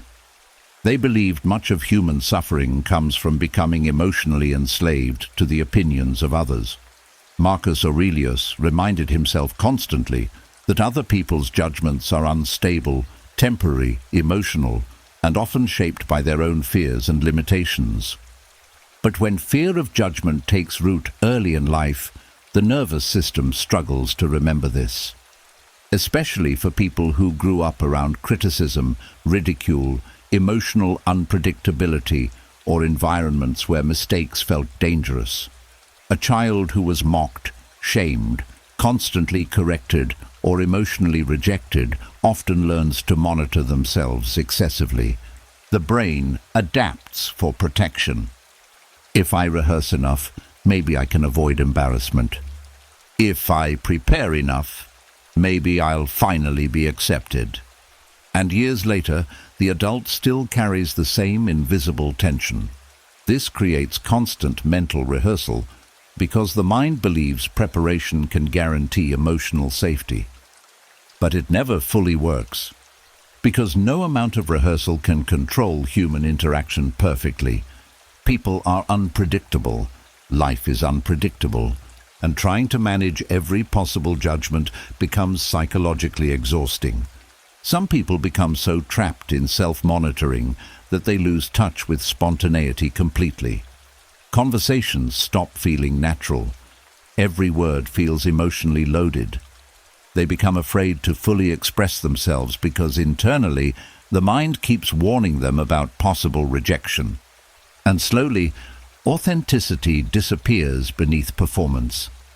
This is one of the hidden tragedies of fear-based thinking. The person spends so much energy trying to avoid judgment that they stop fully living as themselves. They become careful instead of alive, polished instead of honest, protected instead of free. And yet, no matter how much rehearsal the mind performs, fear still returns afterward, demanding more preparation. Because fear cannot be satisfied through perfection. The brain keeps moving the emotional goalpost. You survived this conversation, but prepare harder for the next one. You handled today, but tomorrow could go wrong. And so the nervous system remains trapped in endless anticipation. But eventually, something important begins becoming clear. The rehearsing itself is often more painful than the actual interaction ever was. The hours of anxiety before speaking, the endless mental replay afterward, the emotional pressure of trying to avoid every possible mistake, this becomes heavier than the judgment itself. And perhaps the hardest truth of all is this: people who fear judgment most intensely are often judging themselves far more harshly than anyone else ever could. The inner critic becomes louder than the outside world. This is why healing requires more than confidence techniques. It requires changing the relationship with imperfection itself. A person slowly begins understanding that awkward moments do not destroy worth. Disagreement does not destroy identity. Rejection does not erase value. And most human beings are far too focused on their own insecurities to spend their lives analyzing yours. The nervous system slowly relearns something it forgot long ago. Being human is not a performance that must be perfected. It is an experience meant to be lived. And gradually, the rehearsing softens. Not because fear disappears completely, but because the person stops treating every social interaction like a life or death evaluation. Breathing becomes easier. Conversations feel lighter. Presence returns. The mind no longer needs to constantly prepare defenses before simply existing around other people, and beneath all the mental rehearsal, beneath all the fear of embarrassment and rejection, there is still a version of you that was never meant to spend life endlessly preparing to be accepted, only to finally feel safe enough to be real. And after all the fear, rehearsal, shame, and mental noise, many people eventually begin noticing another painful pattern inside the mind. Peaceful moments disappear quickly, but painful moments seem to stay alive forever. A compliment is forgotten in hours, but an insult survives for years. A beautiful memory fades quietly, but embarrassment returns at 2 a.m. without invitation. One painful breakup can overshadow years of love. One rejection can become louder than 100 moments of acceptance, and people often wonder, why does my brain hold on to pain so tightly while letting peace disappear so easily? The answer lives deep inside human survival instincts. The brain was never designed primarily for happiness. It was designed for survival, and from a survival perspective, remembering danger matters more than remembering comfort. Thousands of years ago, forgetting a peaceful sunset had no consequences. Forgetting a dangerous threat could mean death. So the human nervous system evolved to prioritize negative experiences more strongly than positive ones. Psychologists call this the negativity bias. The brain automatically pays more attention to pain, danger, criticism, fear, rejection, and emotional threats because survival depends on remembering what hurt you. And even though modern life has changed, the nervous system still carries this ancient survival wiring. Now the threats are emotional instead of physical. Humiliation, abandonment, failure, criticism, rejection. The brain stores these moments intensely because emotionally they feel dangerous to identity and belonging. This is why painful memories often feel sharper than peaceful ones. The nervous system emotionally highlighted them for protection. The mind says, "Remember this, so it never happens again." But over time, this protective mechanism becomes exhausting, because the brain keeps replaying painful experiences automatically, while peaceful moments receive far less emotional attention. A person may spend one beautiful afternoon with loved ones, then lie awake replaying one awkward sentence they said for hours afterward. This is how deeply the mind prioritizes emotional danger, and people who experienced emotional pain early in life often develop an even stronger negativity bias. Their nervous system becomes hyper-alert because childhood taught them that emotional safety was uncertain. The brain adapts by constantly scanning for possible threats, looking for signs of rejection, signs of disappointment, signs of abandonment, and eventually painful memories become easier for the mind to access than peaceful ones. This creates a very heavy inner world, because the person starts feeling like life itself is mostly pain, even when reality contains moments of beauty too. The brain simply became trained to focus more intensely on suffering. The Stoics understood this deeply. They believed the untrained mind naturally clings to fear and pain because survival instincts dominate awareness. Marcus Aurelius constantly practiced redirecting attention toward what was still good, meaningful, and present, instead of allowing the mind to drown entirely inside negativity. Not because pain was fake, but because attention shapes emotional reality. What the mind repeatedly focuses on begins coloring the entire inner world. And painful memories carry another hidden force too: emotional incompletion. Peaceful moments often flow through the nervous system naturally, but painful moments frequently remain unresolved emotionally. The brain keeps returning to them, trying to create understanding, safety, or closure afterward. Why did this happen? What should I have done differently? How could they hurt me like that? The mind keeps reopening painful memories because it believes continued analysis may somehow protect against future suffering. But repeated replay often deepens emotional wounds instead of healing them, especially when shame becomes attached to the memory. A painful moment linked to identity becomes very difficult for the nervous system to release. The brain treats it like an important emotional warning. And slowly, a person can become psychologically surrounded by old pain without realizing how much peaceful life still exists around them too. This is why some people struggle to receive love fully. Their mind remembers betrayal more easily than kindness. Others struggle to trust peace because the nervous system expects pain to eventually interrupt it. The brain becomes emotionally biased toward danger. But healing begins when awareness interrupts this automatic pattern. A person slowly starts noticing how quickly the mind clings to negativity, how naturally it replays fear, how automatically it searches for emotional threat. And for the first time, they begin gently redirecting attention, not forcing fake positivity, not denying pain, simply refusing to let suffering become the only thing the mind remembers. This changes the nervous system gradually.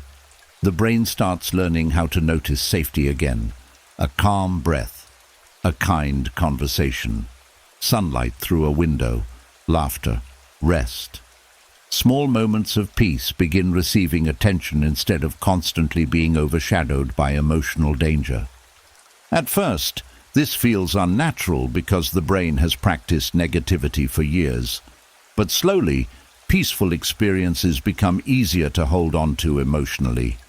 The nervous system softens. Life stops feeling like endless emotional survival. And perhaps this is one of the deepest truths about healing. Peace was never completely absent from your life. The mind simply became trained to remember pain more loudly. But the brain can relearn balance. It can relearn safety. It can relearn how to hold joy without immediately waiting for disaster afterward. And beneath all the painful memories, beneath all the fear and emotional replay, there is still a quieter part of you capable of experiencing life beyond survival mode. A calmer self still waiting patiently to remember that not every moment in life was meant to hurt. And after seeing how the mind clings to painful memories, another powerful realization slowly begins to emerge. Not every thought survives because it is true. Many thoughts survive because they keep getting fed. The mind repeats what receives attention. Fear grows when fear is constantly entertained. Shame grows when shame is constantly revisited. Anger grows when anger is mentally rehearsed every day. And slowly, many people unknowingly become caretakers of their own suffering by continuously feeding the same negative thought loops again and again. This is why certain thoughts feel so automatic after years of repetition. The brain practiced them thousands of times. The nervous system built emotional pathways around them. What began as one fearful thought eventually became a mental habit, and habits grow stronger through attention. There are people who wake up every morning already expecting stress because the mind immediately returns to familiar negative patterns. Before the day even begins, the inner world is already replaying worries, fears, insecurities, or imagined problems. The brain enters the same emotional rooms over and over because those rooms became neurologically familiar, and familiarity is powerful. Even painful familiarity can feel safer to the nervous system than unfamiliar peace. This is why some people unconsciously return to the same mental suffering every day. The thought loop becomes emotionally addictive, not because the person enjoys pain, but because the brain became conditioned to revisit certain emotional states automatically. A person may constantly think, "I'm not enough. Something bad is coming. I always fail. Nobody truly cares."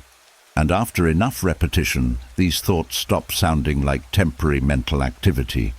They start sounding like identity. This is how negative loops quietly shape a person's entire emotional reality. The Stoics understood something deeply important about attention. They knew the mind becomes strengthened by whatever it repeatedly consumes internally. Marcus Aurelius constantly practiced redirecting his focus because he understood that thoughts grow weaker when they stop receiving emotional fuel. This does not mean pretending negative thoughts never exist. It means learning how to stop feeding them endlessly. There is a huge difference. Many people accidentally strengthen negative loops because they argue with them constantly. They panic whenever fearful thoughts appear.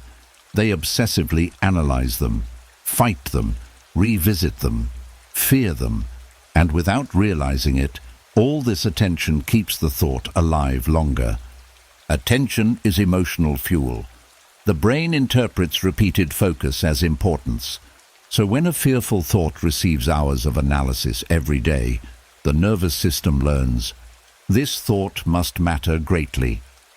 And the loop strengthens further. But starving a thought loop works differently. A fearful thought appears. The person notices it, but instead of emotionally diving into it, they allow it to pass without feeding it further. No endless replay, no emotional spiral, no mental courtroom, just awareness without attachment. At first, this feels almost impossible for many people. The mind is deeply conditioned to chase every emotional disturbance immediately, especially thoughts connected to fear, shame, insecurity, or old wounds. But slowly the nervous system begins learning something new. Thoughts can exist without requiring full participation every single time. This changes everything psychologically, because the thought may still appear, but the emotional loop weakens without constant reinforcement. It is similar to starving a fire of oxygen. At first, the flames continue burning strongly because momentum still exists, but over time, without fresh fuel, the intensity decreases naturally. The same happens mentally. A person who spent years feeding anxious thoughts may not feel immediate silence, but each moment of non-engagement weakens the old pattern slightly. And eventually, space begins appearing inside the mind again. This practice becomes especially important at night, when negative loops often grow strongest. The exhausted brain naturally returns to familiar emotional patterns. Fearful thoughts start asking for attention. Old worries try reopening themselves. But slowly, the person learns not every thought deserves a conversation. Some thoughts are simply echoes of old conditioning. Some are nervous system habits. Some are emotional residue from exhaustion, and constantly feeding them only deepens the suffering. The Stoics practiced something very similar through disciplined awareness. They understood that inner peace requires guarding attention carefully. Not every mental impression deserves emotional surrender. This is not emotional numbness. It is emotional wisdom. A person begins choosing where their attention lives instead of automatically giving it away to fear all day long. And over time, this creates enormous psychological freedom. The nervous system becomes calmer.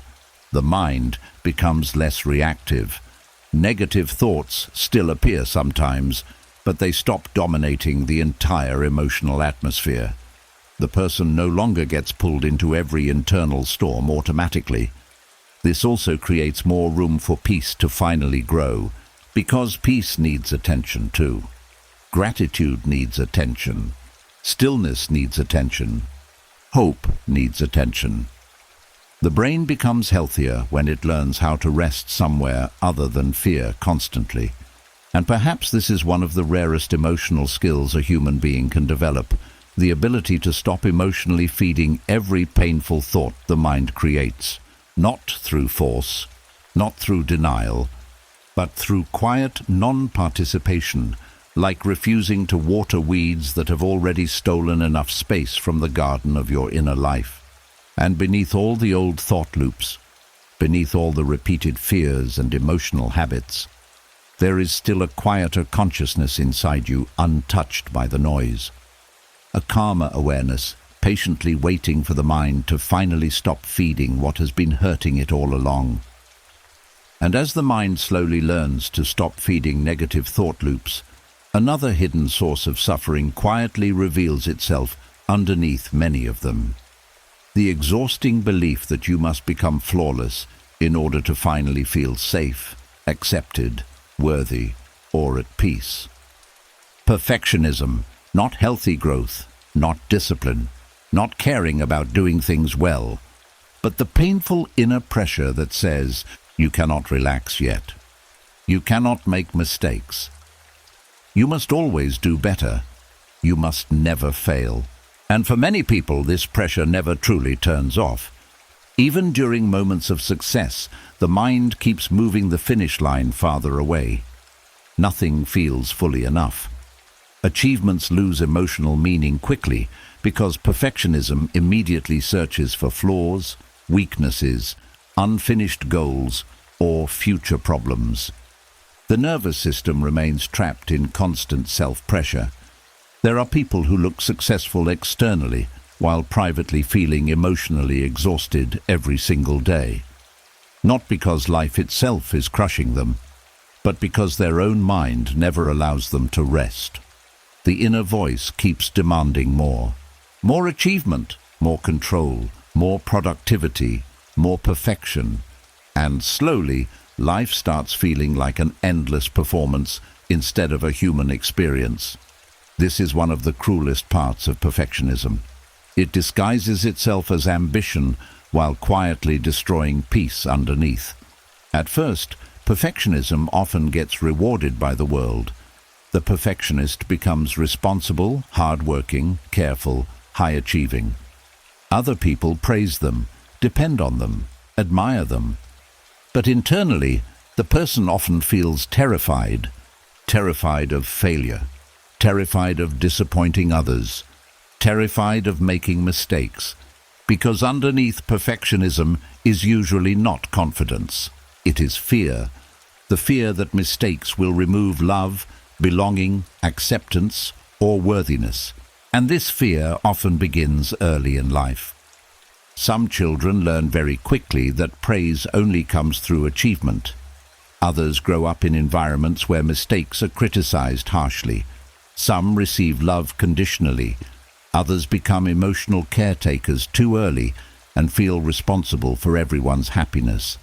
So the nervous system develops a painful survival belief. If I become perfect enough, maybe I'll finally be safe. And years later, the adult still carries the same invisible pressure inside every area of life. Nothing feels emotionally neutral anymore. A simple task becomes loaded with anxiety. A small mistake feels catastrophic. Rest feels undeserved. Even relaxation creates guilt, because the nervous system became addicted to constant self-improvement and self-monitoring. This creates enormous mental noise. The perfectionistic mind rarely experiences true stillness because it is always scanning for what still needs fixing.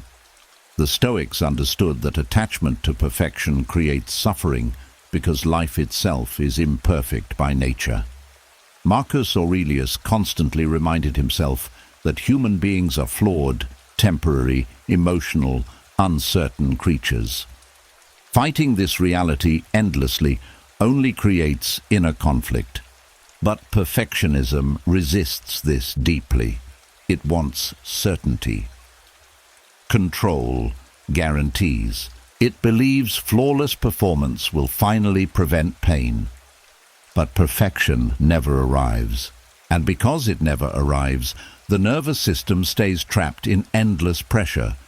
Some perfectionists become chronically anxious because they fear every possible mistake.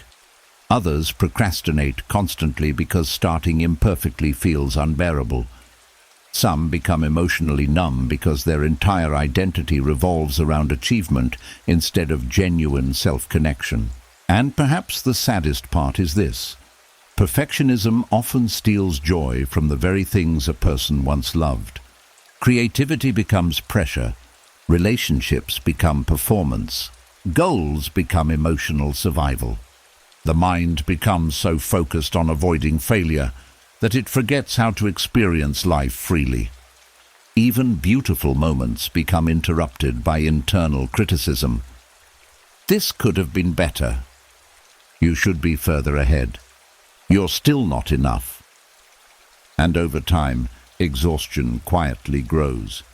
Because carrying endless internal pressure is emotionally heavy, the body tightens constantly. Sleep becomes restless. The nervous system never fully powers down. The person becomes emotionally hard on themselves in ways they would never treat someone they truly loved. But healing begins when perfectionism is finally seen clearly for what it really is. Not strength, fear. Fear disguised as control. Fear disguised as achievement. Fear disguised as endless self-pressure. And once a person understands this, something inside slowly begins softening. They begin realizing that worth was never supposed to depend on flawless performance, that mistakes are part of being human, that rest is not laziness, that peace does not require perfection first. At first, this feels deeply uncomfortable for the perfectionistic nervous system. Slowing down feels unsafe. Imperfection feels dangerous. The mind keeps trying to pull the person back into old pressure patterns, but gradually, another way of living begins appearing. A gentler way, a steadier way. The person starts allowing themselves to exist without constantly earning their right to breathe. They complete tasks without destroying themselves emotionally over tiny flaws. They allow unfinished moments. They stop turning every mistake into proof of personal failure. And slowly, the internal pressure weakens. The nervous system relaxes. Breathing deepens. Life becomes lighter because the mind is no longer carrying the impossible burden of trying to become flawless before deserving peace. And beneath all the perfectionism, beneath all the pressure and endless self-correction, there is still a human being who was never meant to live as a machine, only someone quietly longing to feel worthy, even while imperfect. And beneath perfectionism, beneath the overthinking and endless self-pressure, another hidden pattern quietly keeps the mind trapped in exhaustion. Anxiety does not only create fear, it creates narration, a non-stop internal commentary running in the background of daily life.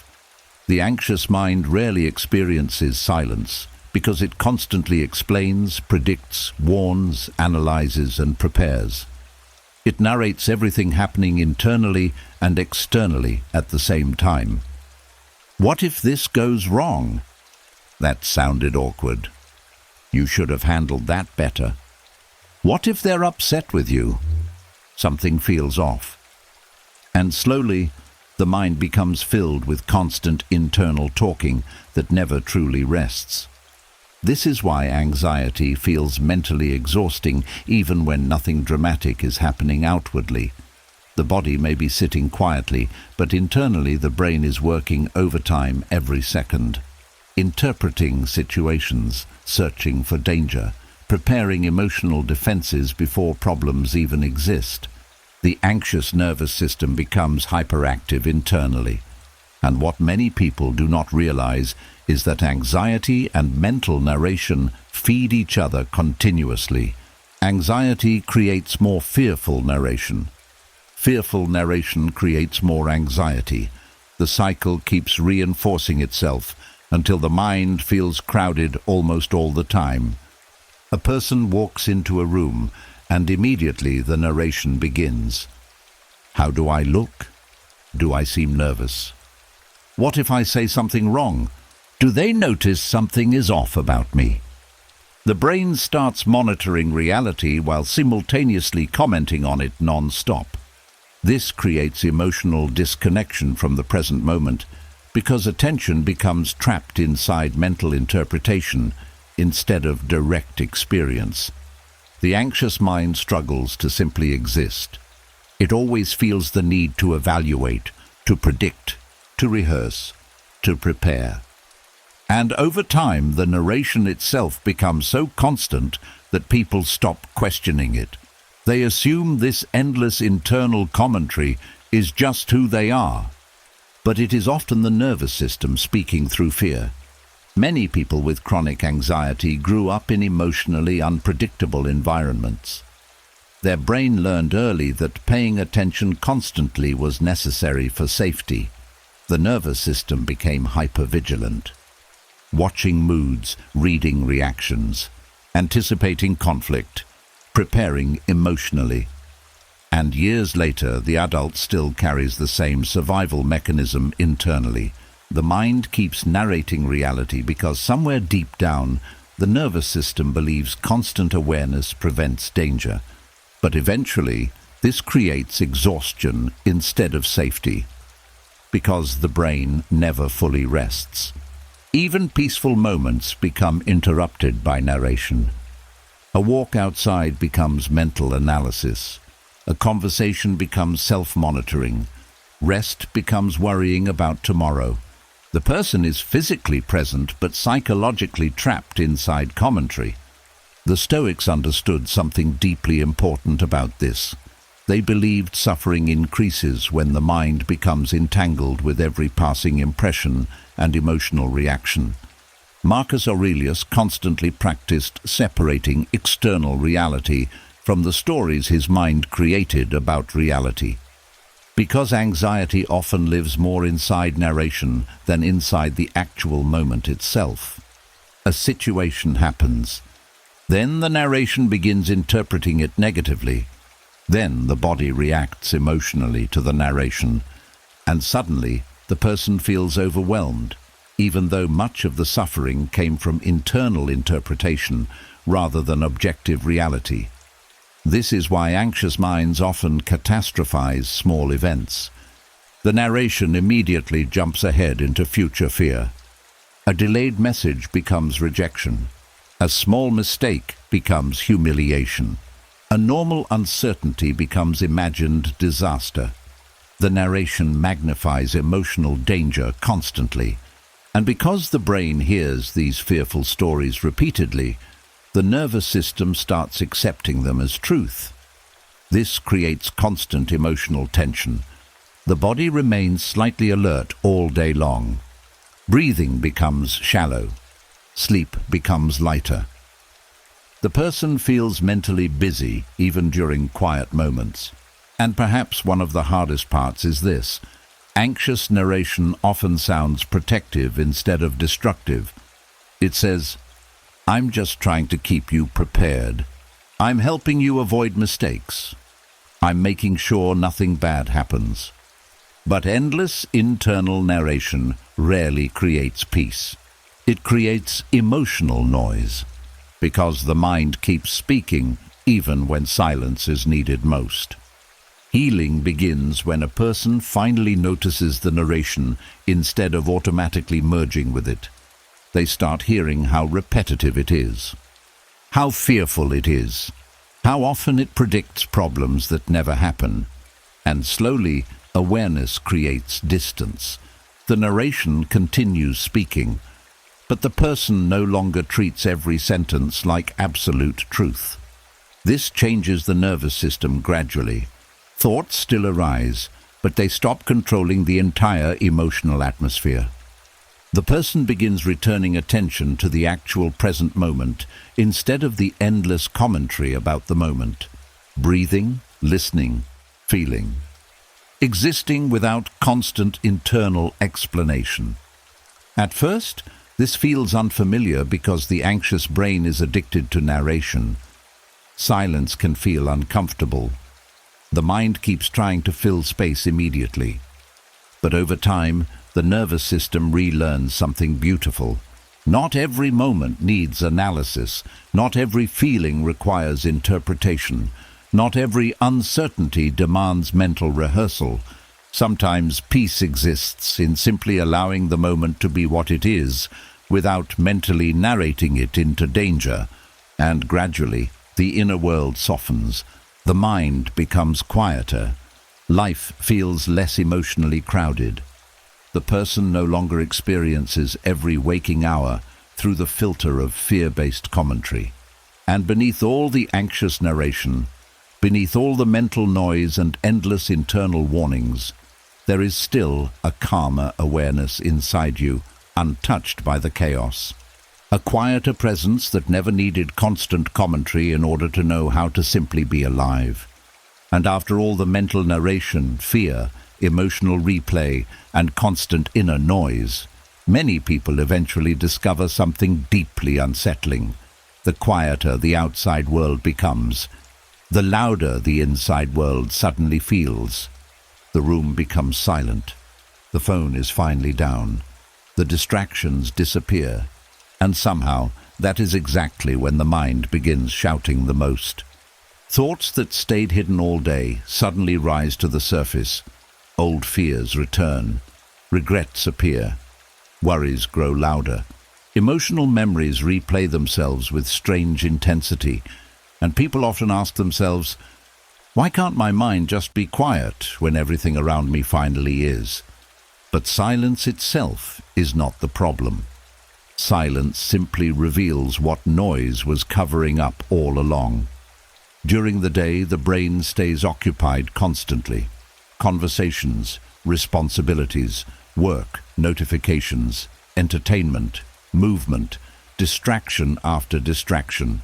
The nervous system keeps jumping from one stimulus to another without fully noticing what is happening underneath. But when silence arrives, the inner world finally becomes visible. And for many people, this feels overwhelming at first. Because underneath all the activity, there are emotions waiting, fear waiting, grief waiting, shame waiting, loneliness waiting, unfinished thoughts waiting. The mind becomes louder in silence because silence removes the distractions that normally keep these inner experiences buried temporarily. This is why many people unconsciously fear stillness, not because silence itself is painful, because silence forces confrontation with the self. A person can stay busy for years without fully facing what they actually feel inside. But eventually the quiet moments come.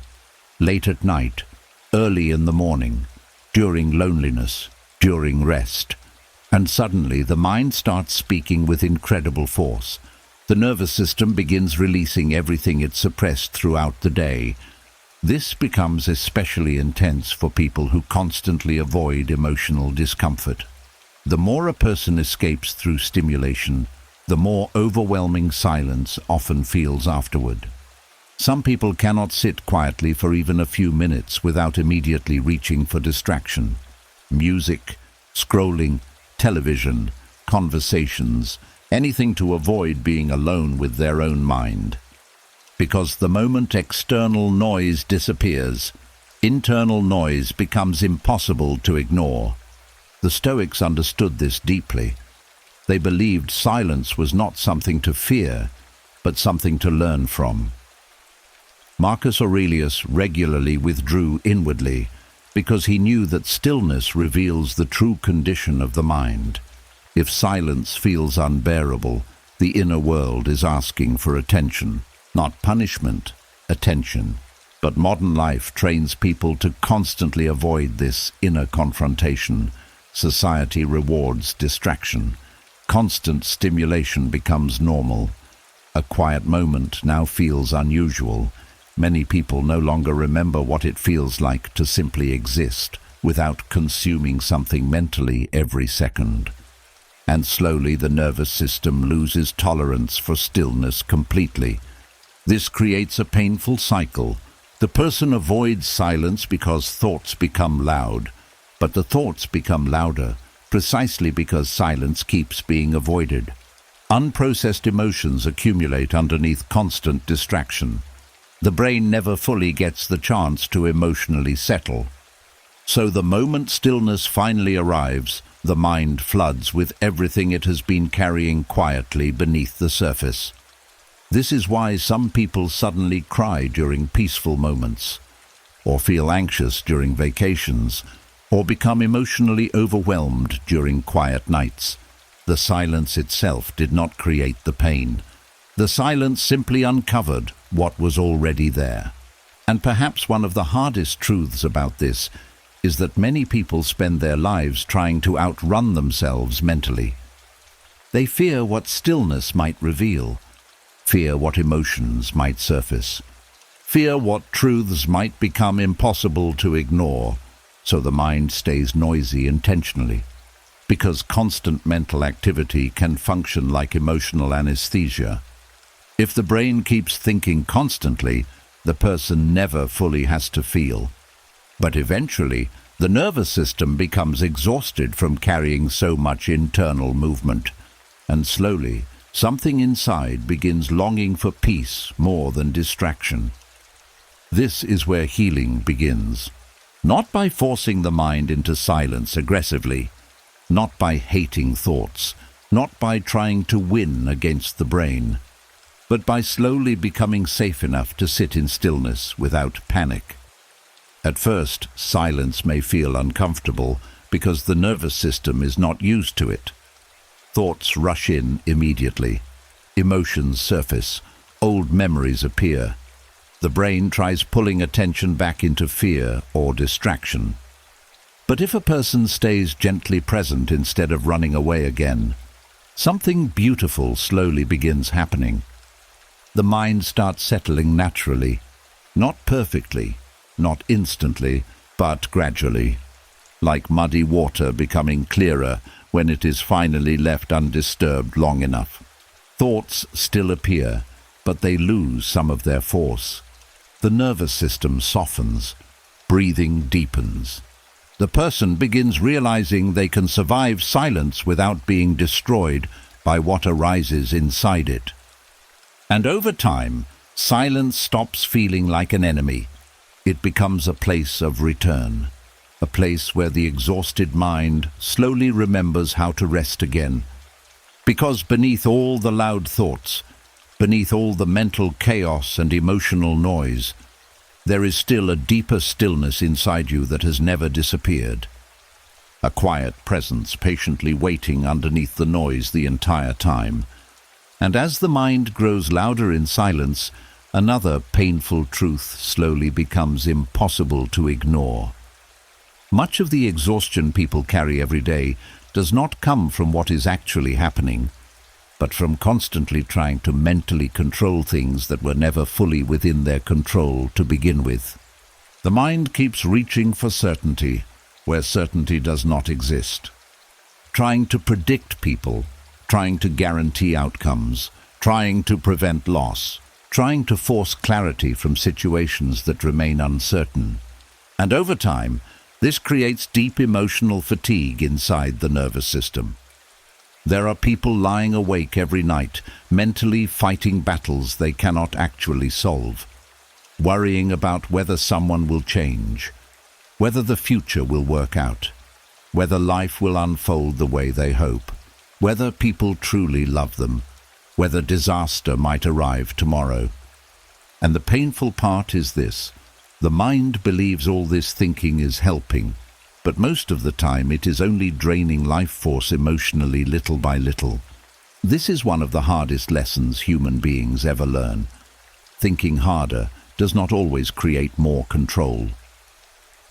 Some things remain uncertain no matter how deeply the mind analyzes them. Other people's choices, the future, aging, loss, time, change. No amount of overthinking can fully control these parts of life. And yet the brain keeps trying, because uncertainty frightens the nervous system deeply. The mind says, if I think about it enough, maybe I can finally feel safe. If I prepare enough, maybe nothing painful will happen. If I worry enough, maybe I can prevent disaster. But emotional exhaustion grows when the brain carries responsibility for things no human being was designed to control completely. This is why chronic worriers often feel physically tired too. The body stays tense constantly because the nervous system believes danger is always nearby. Muscles tighten, sleep weakens, breathing becomes shallow.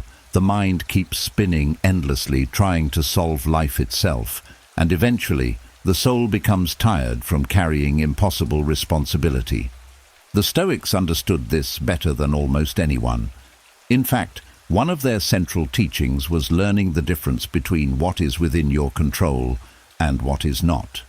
Your actions, your choices, your character, your responses. These belong to you, but outcomes, other people's opinions, the future, the past, these do not fully belong to you, no matter how much the mind tries gripping them.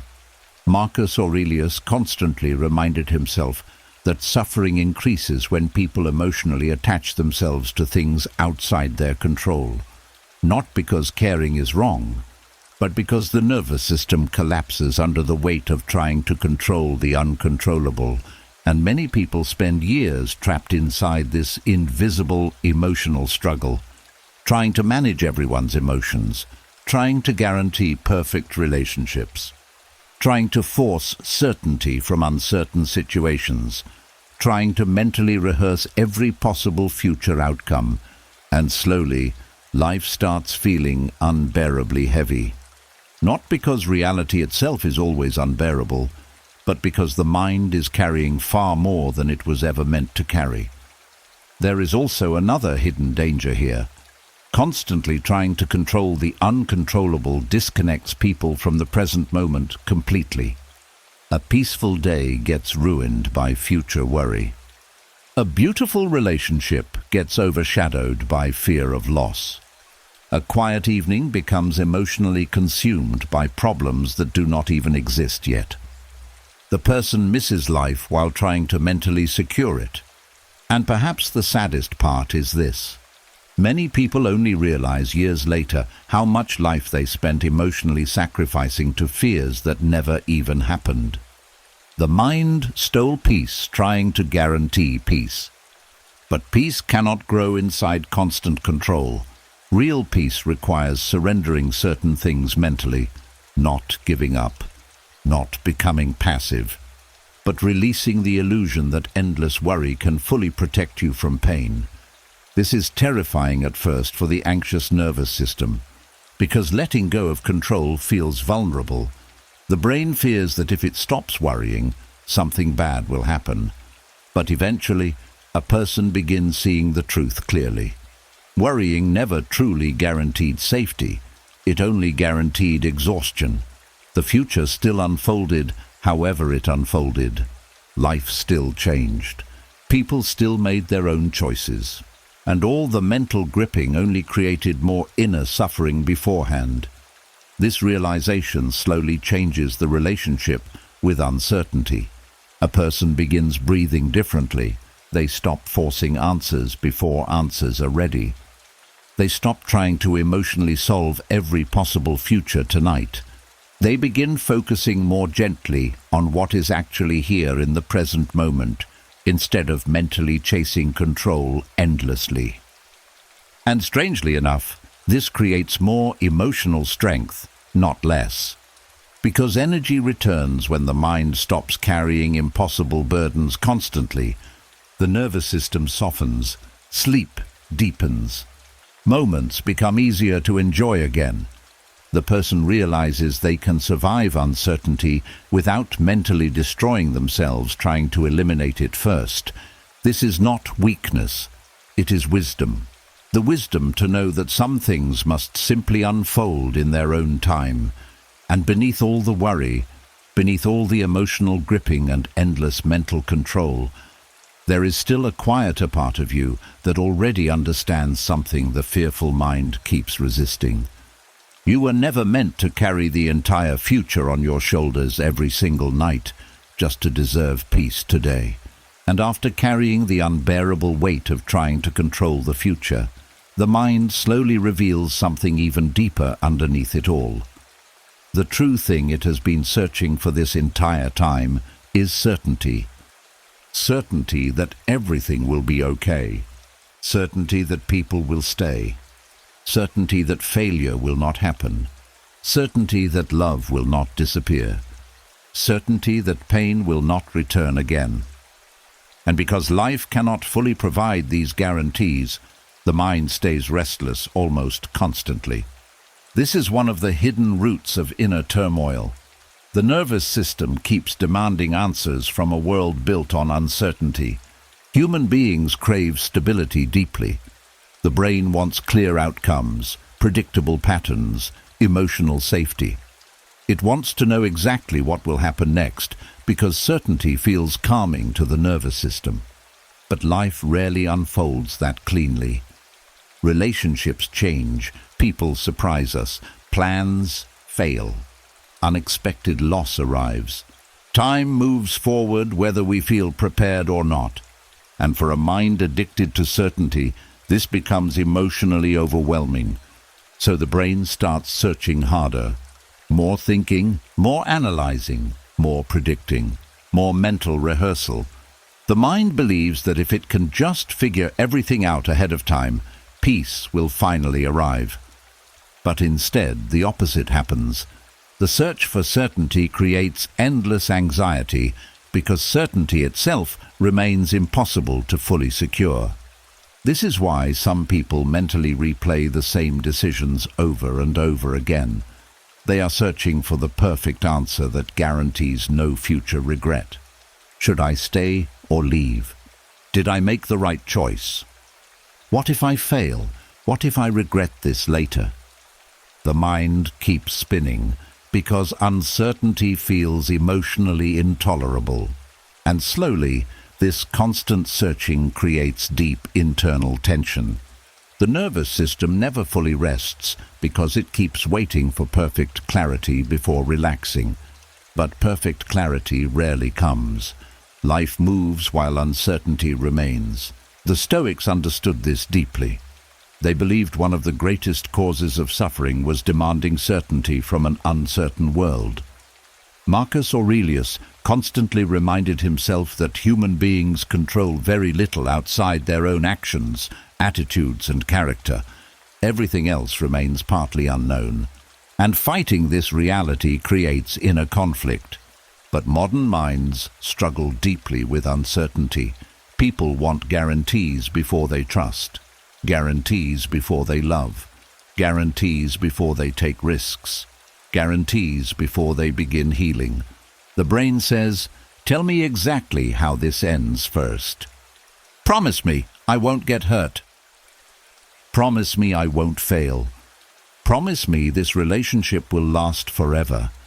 And because life cannot make these promises honestly, anxiety continues growing. This creates a painful emotional contradiction. The more desperately a person tries to eliminate uncertainty, the more mentally unstable they often become. Because uncertainty itself is not the true enemy. Resistance to uncertainty is.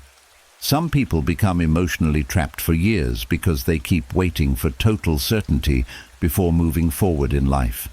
They delay decisions endlessly, avoid opportunities, stay stuck inside unhealthy situations, remain emotionally frozen because the mind keeps demanding guarantees that reality cannot provide. And meanwhile, life quietly keeps moving without them.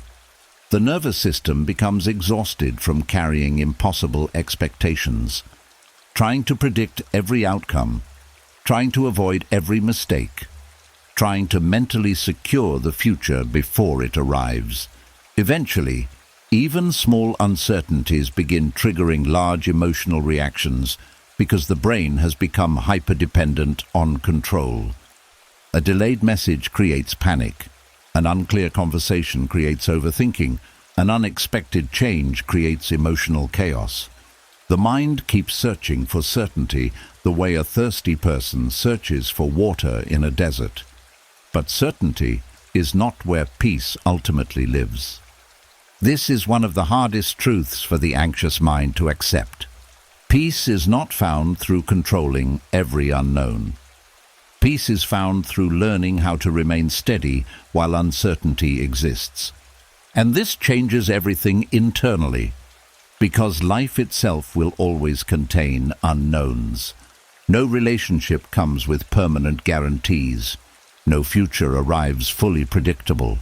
No human being can completely avoid pain, change, or uncertainty forever. The Stoics did not become peaceful because life became certain.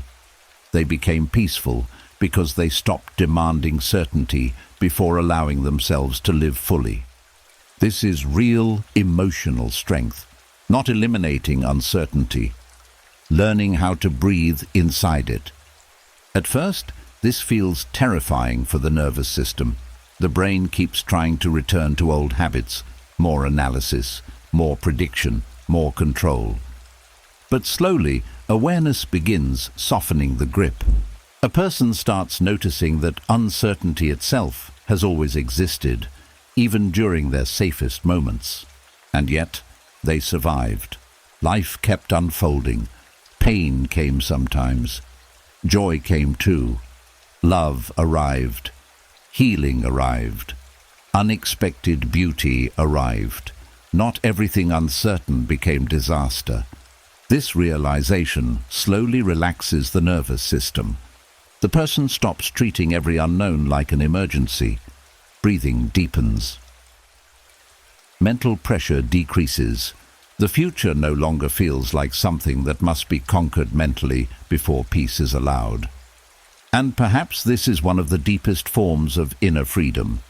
The moment a person finally stops demanding impossible guarantees from life before allowing themselves to rest. Because beneath all the overthinking, beneath all the searching and emotional gripping, there is still a wiser part of you that already understands something the fearful mind keeps forgetting. Life was never meant to be controlled perfectly. It was meant to be lived courageously, even while uncertainty remains.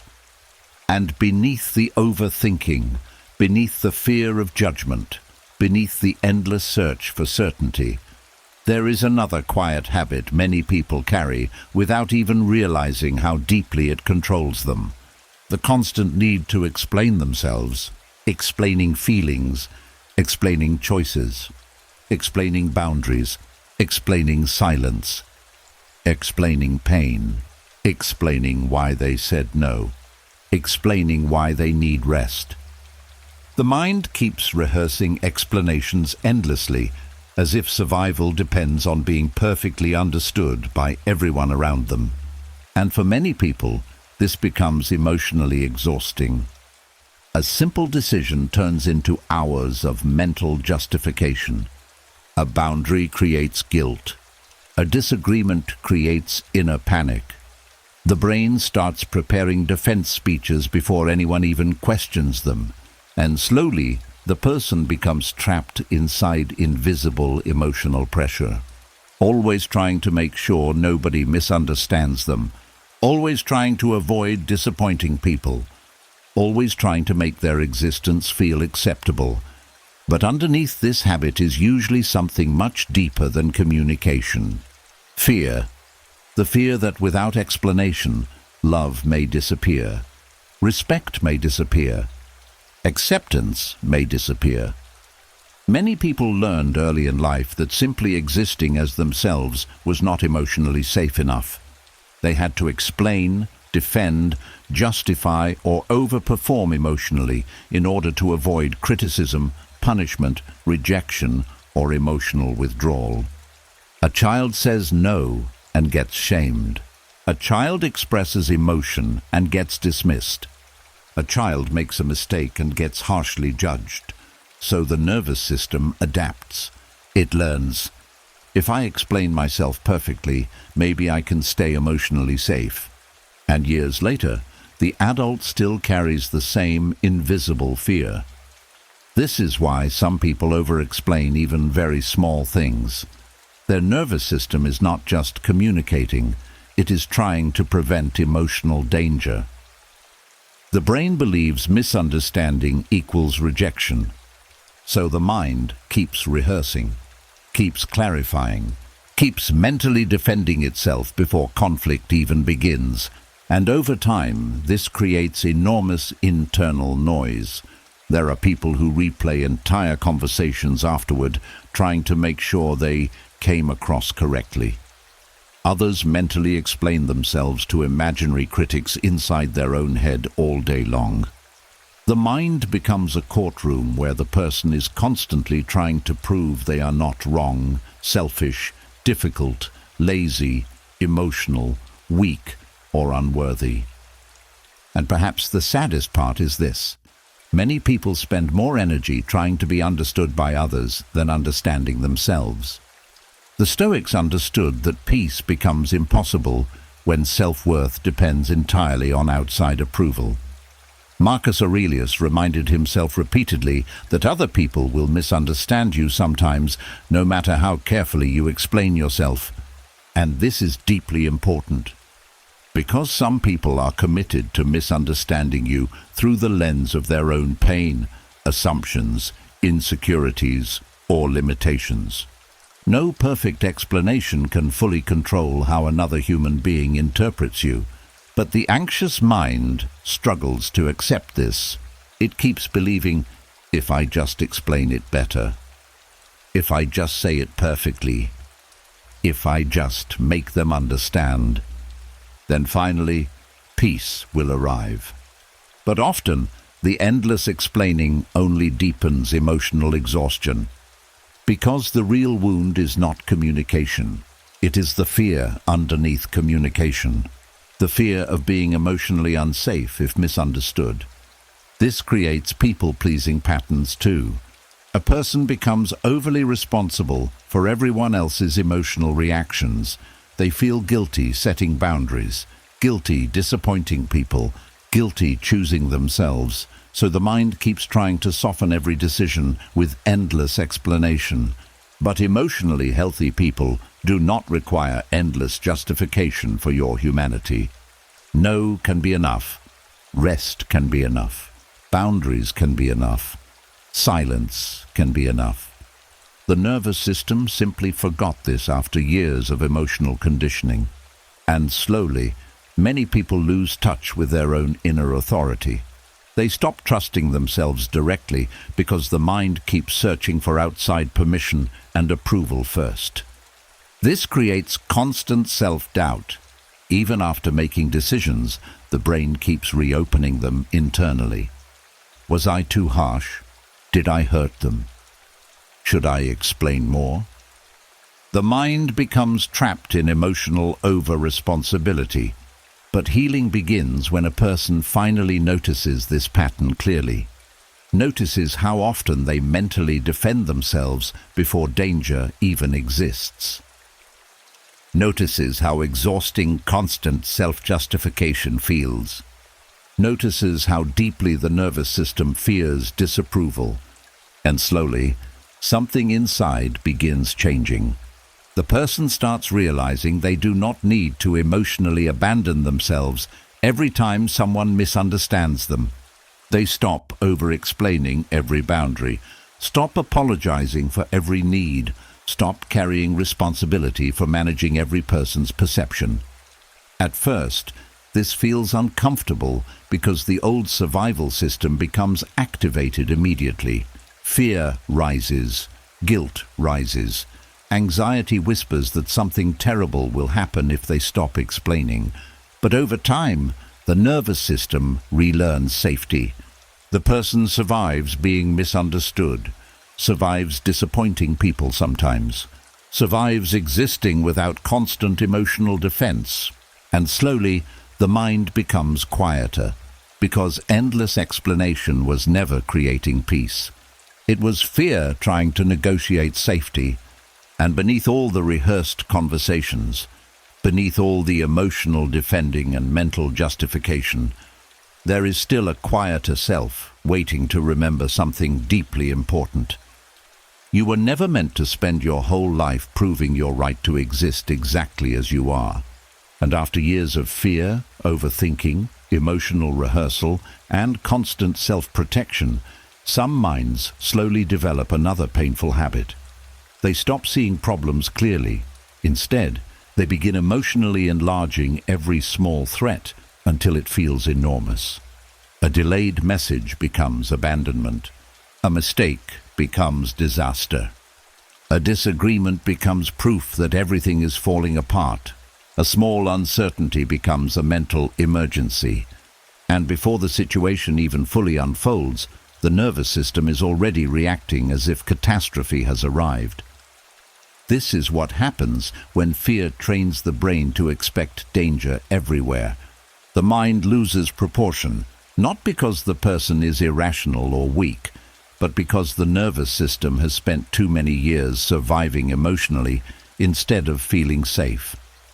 There are people who cannot experience even minor discomfort without immediately imagining the worst possible outcome. Their brain jumps ahead instantly.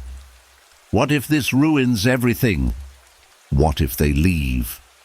What if I fail completely? What if my whole future collapses? The mind turns possibilities into certainty within seconds, and slowly, life begins feeling emotionally dangerous all the time. This pattern often develops in people who lived through unpredictable emotional environments earlier in life. If childhood felt unstable, critical, chaotic, or emotionally unsafe, the brain learned something important very early. Small signs can lead to big pain. So the nervous system became hyper-alert, watching closely, preparing constantly, trying to predict danger before it fully arrived.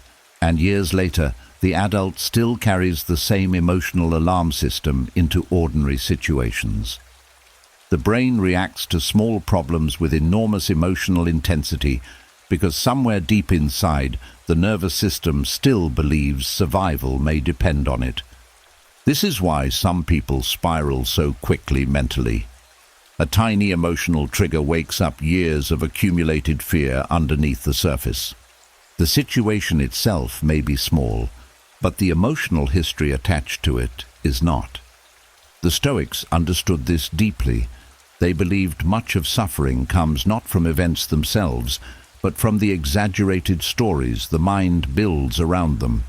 Marcus Aurelius constantly practiced separating reality from emotional interpretation because he knew fear naturally magnifies problems beyond their actual size. An anxious mind rarely sees a situation clearly at first. It sees through the lens of danger, and danger distorts perspective. This is why catastrophizing feels so convincing emotionally. The nervous system truly believes disaster is approaching. The body reacts immediately, heart racing, chest tightening, stomach sinking, thoughts spiraling, and once the body enters panic, the mind begins searching for evidence to justify the feeling. It starts gathering worst-case scenarios rapidly. Everything suddenly feels urgent, permanent, hopeless, But most catastrophes imagined by the mind never fully happen the way fear predicts. The brain simply became conditioned to prepare for emotional survival constantly. And over time, this becomes exhausting. Because the person never fully relaxes. Every small uncertainty carries emotional weight. Every mistake feels dangerous. Every conflict feels like collapse. The nervous system lives in permanent anticipation of disaster. And perhaps the saddest part is this: catastrophizing steals peace from ordinary life. A person cannot fully enjoy calm moments because fear immediately interrupts with future problems. Happiness feels fragile. Safety feels temporary. The mind keeps whispering, "Don't relax too much. Something bad is probably coming." This creates chronic emotional tension, even during good periods of life. But healing begins when a person finally notices how quickly their mind escalates fear. They begin recognizing the pattern, the jump from discomfort to catastrophe, the leap from uncertainty to imagined disaster. And slowly, awareness interrupts the spiral. Instead of immediately believing every fearful prediction, the person pauses, breathes, observes, questions the thought gently. Is this actually happening right now? Or is my nervous system reacting to old fear? This changes the inner world profoundly, because catastrophizing survives through automatic belief. But when thoughts are observed instead of blindly obeyed, emotional intensity starts weakening. The Stoics practiced this constantly. They trained the mind to return to reality instead of surrendering fully to imagined futures.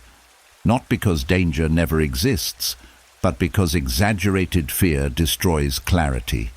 And clarity calms the nervous system.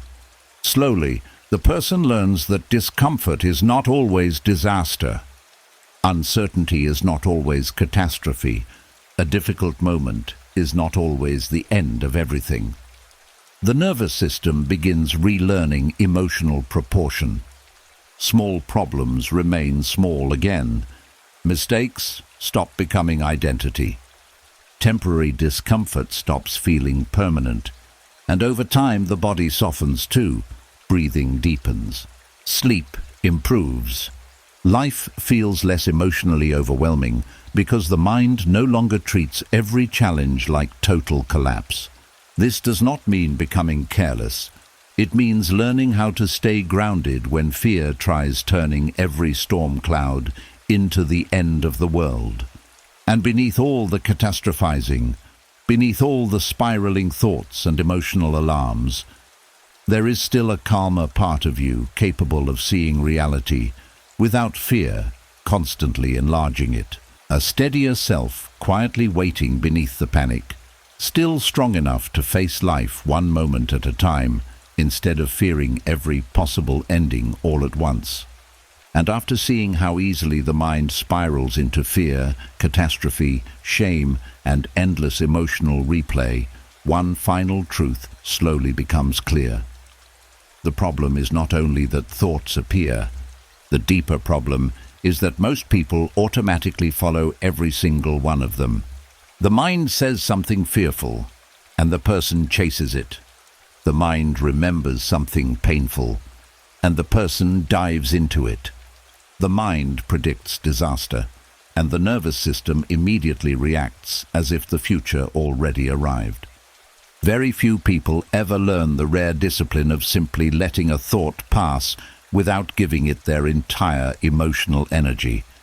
And this changes everything, because the human mind produces thousands of thoughts every single day. Some wise, some fearful, some meaningless, some distorted by exhaustion, insecurity, loneliness, or old emotional wounds. But most people unconsciously treat every thought like truth. Every fear becomes a warning. Every insecurity becomes identity. Every emotional reaction becomes reality.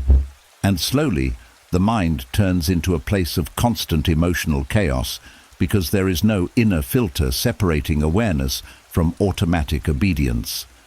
This is why people become mentally exhausted so easily, not because thoughts exist, but because they chase every thought that appears. One negative memory leads to another. One fear opens 10 more fears. One moment of insecurity becomes hours of emotional suffering. The brain keeps pulling attention from one mental storm to the next without rest, and eventually the person loses all inner stillness. The Stoics understood something deeply powerful that most people never fully realize. Freedom begins the moment you stop believing every thought deserves your participation. Marcus Aurelius constantly practiced observing his thoughts carefully instead of immediately surrendering to them. He knew the mind could produce endless emotional noise if left completely undisciplined. Because thoughts are often automatic, conditioned, emotional, temporary, but awareness gives you a choice. A fearful thought appears. You can follow it or let it pass. An angry thought appears. You can feed it or observe it quietly. An insecure thought appears. You can build identity around it or recognize it as temporary mental activity. This discipline sounds simple at first, but emotionally it is one of the hardest skills a human being can develop. Because the nervous system is deeply addicted to mental engagement, the brain constantly wants resolution, control, explanation, reaction, especially when thoughts trigger fear or discomfort. The mind says, "You need to solve this immediately. You need to figure this out right now. You need to replay this again." And most people obey automatically, but chasing every thought only strengthens mental noise.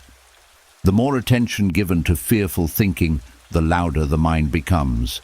The brain learns which thoughts receive emotional importance based on where attention keeps returning repeatedly. This is why some people stay trapped in the same thought loops for years. Not because the thoughts are powerful by nature, but because they keep receiving emotional fuel every day.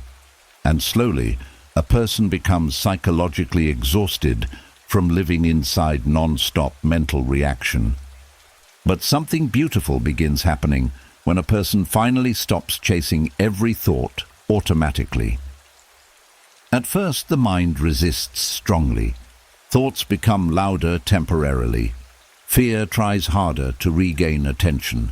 Old emotional habits fight for control. This is normal. The nervous system has spent years believing mental engagement equals safety, but over time, the brain slowly begins changing. A thought appears and passes. Another thought appears and passes.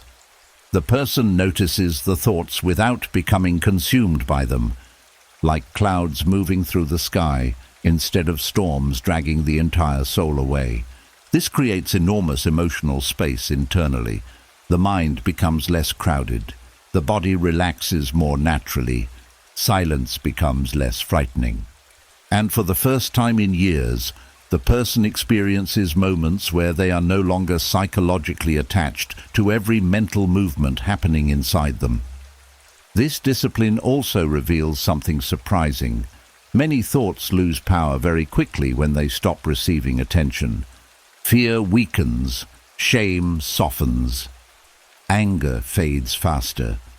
The mind becomes calmer not because thoughts disappeared completely, but because emotional attachment to them decreased. The Stoics believed peace comes not from controlling every thought, but from learning how to remain steady while thoughts continue appearing naturally. This is wisdom, not mental perfection, not total silence, steadiness. A person begins realizing they do not need to mentally wrestle with every fear in order to survive it. They do not need to solve every uncertainty tonight. They do not need to emotionally enter every passing thought that knocks on the door of the mind. Some thoughts deserve compassion. Some deserve reflection, and many simply deserve no further attention at all. This realization changes the nervous system profoundly. Life feels lighter, breathing deepens, the inner world becomes less hostile. The person finally experiences moments where they are not trapped inside constant mental pursuit. And perhaps this is one of the rarest forms of emotional freedom in the modern world. The ability to sit quietly while thoughts rise and fall, without automatically chasing every single one of them into suffering. Because beneath all the mental movement, beneath all the emotional noise and endless inner storms, there is still a deeper awareness inside you, untouched by every passing thought. A quieter presence that never needed to chase the mind in order to finally be at peace. And underneath all the overthinking, fear, perfectionism, and emotional exhaustion, there is often a wound that began long before adulthood, a quieter wound. One many people never even recognize because nothing dramatic seemed to happen outwardly. Emotional neglect, not always abuse, not always cruelty, sometimes simply the absence of emotional presence. A child feeling unseen, unheard, uncomforted. Left alone emotionally with feelings too big to carry alone. And when emotional needs are repeatedly ignored, the nervous system adapts in powerful ways. The child learns something dangerous very early.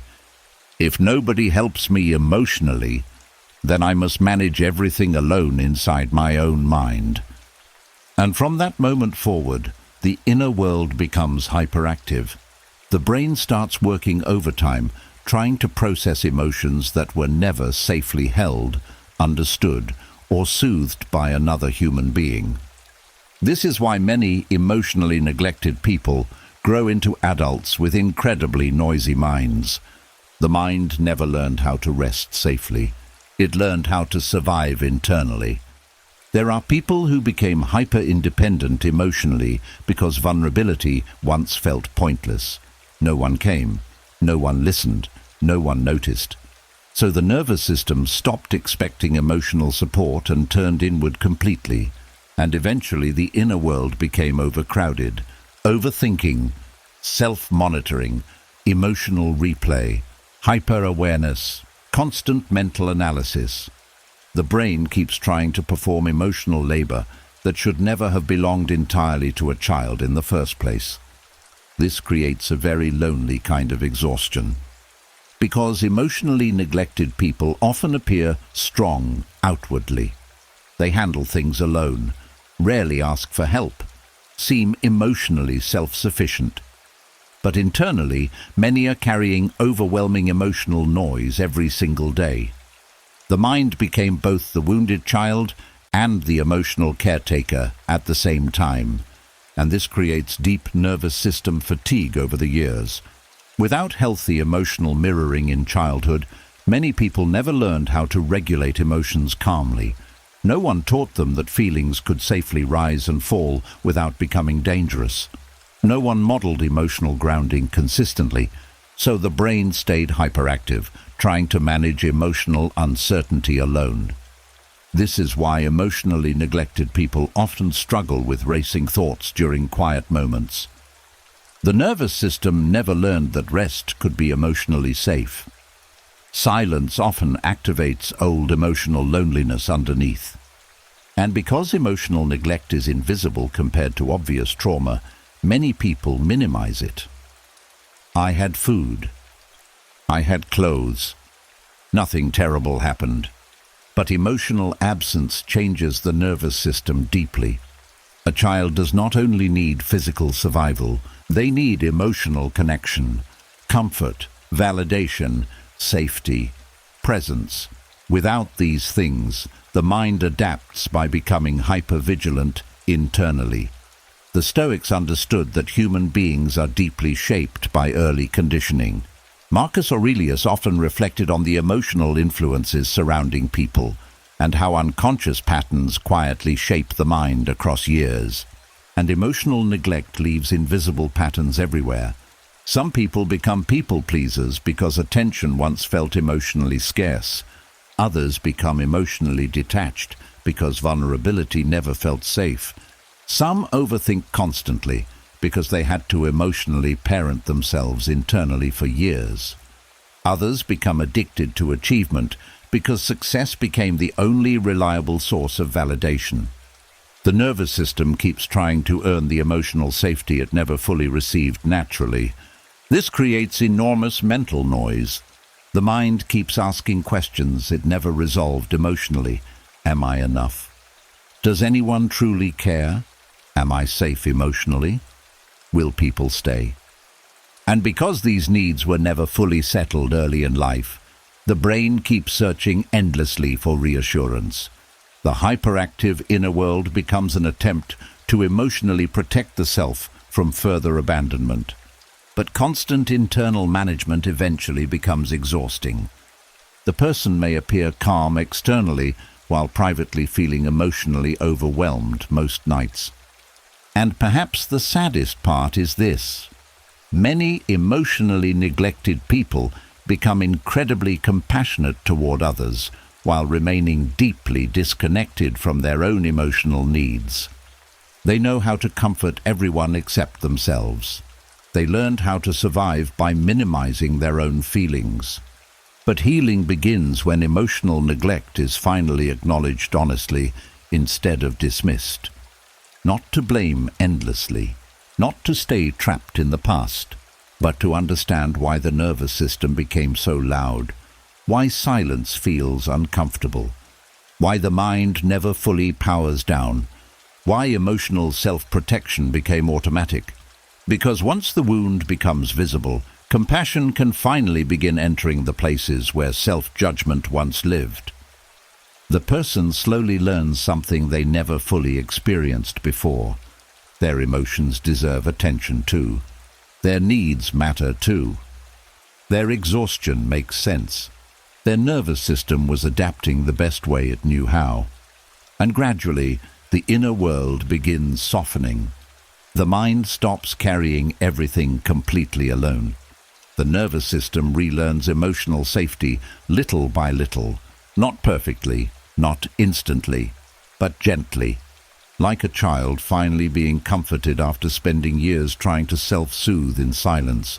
And beneath all the hyperactivity, beneath all the overthinking and invisible emotional labor, there is still a quieter self inside you that was never too much. Only someone who spent too long carrying emotional weight without enough warmth beside them. And after years of emotional neglect, fear, overthinking, and constant mental survival, the brain slowly develops one final illusion that quietly keeps the entire cycle alive. It begins believing that thinking itself creates safety. Not action, not presence, not trust. Thinking. The mind says, if I think hard enough, maybe nothing bad will happen. If I prepare enough mentally, maybe I can finally relax. If I analyze every possibility, maybe I can avoid pain. And slowly, the nervous system becomes addicted to thinking, because thinking starts feeling emotionally protective. This is why some people cannot stop mentally working even during peaceful moments.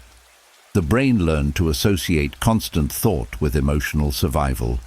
Silence feels unsafe. Rest feels dangerous. Stillness feels vulnerable. Because somewhere deep inside, the nervous system believes, if I stop thinking, I might lose control. And for many people, this pattern began very early in life. Children growing up in emotionally unpredictable environments often become highly mentally active because thinking helped them survive emotionally. The brain constantly scanned moods, behaviors, tension, tone changes, possible conflict. It learned to predict emotional danger before it fully arrived. Thinking became protection. Overanalyzing became preparation. Hyper-awareness became survival.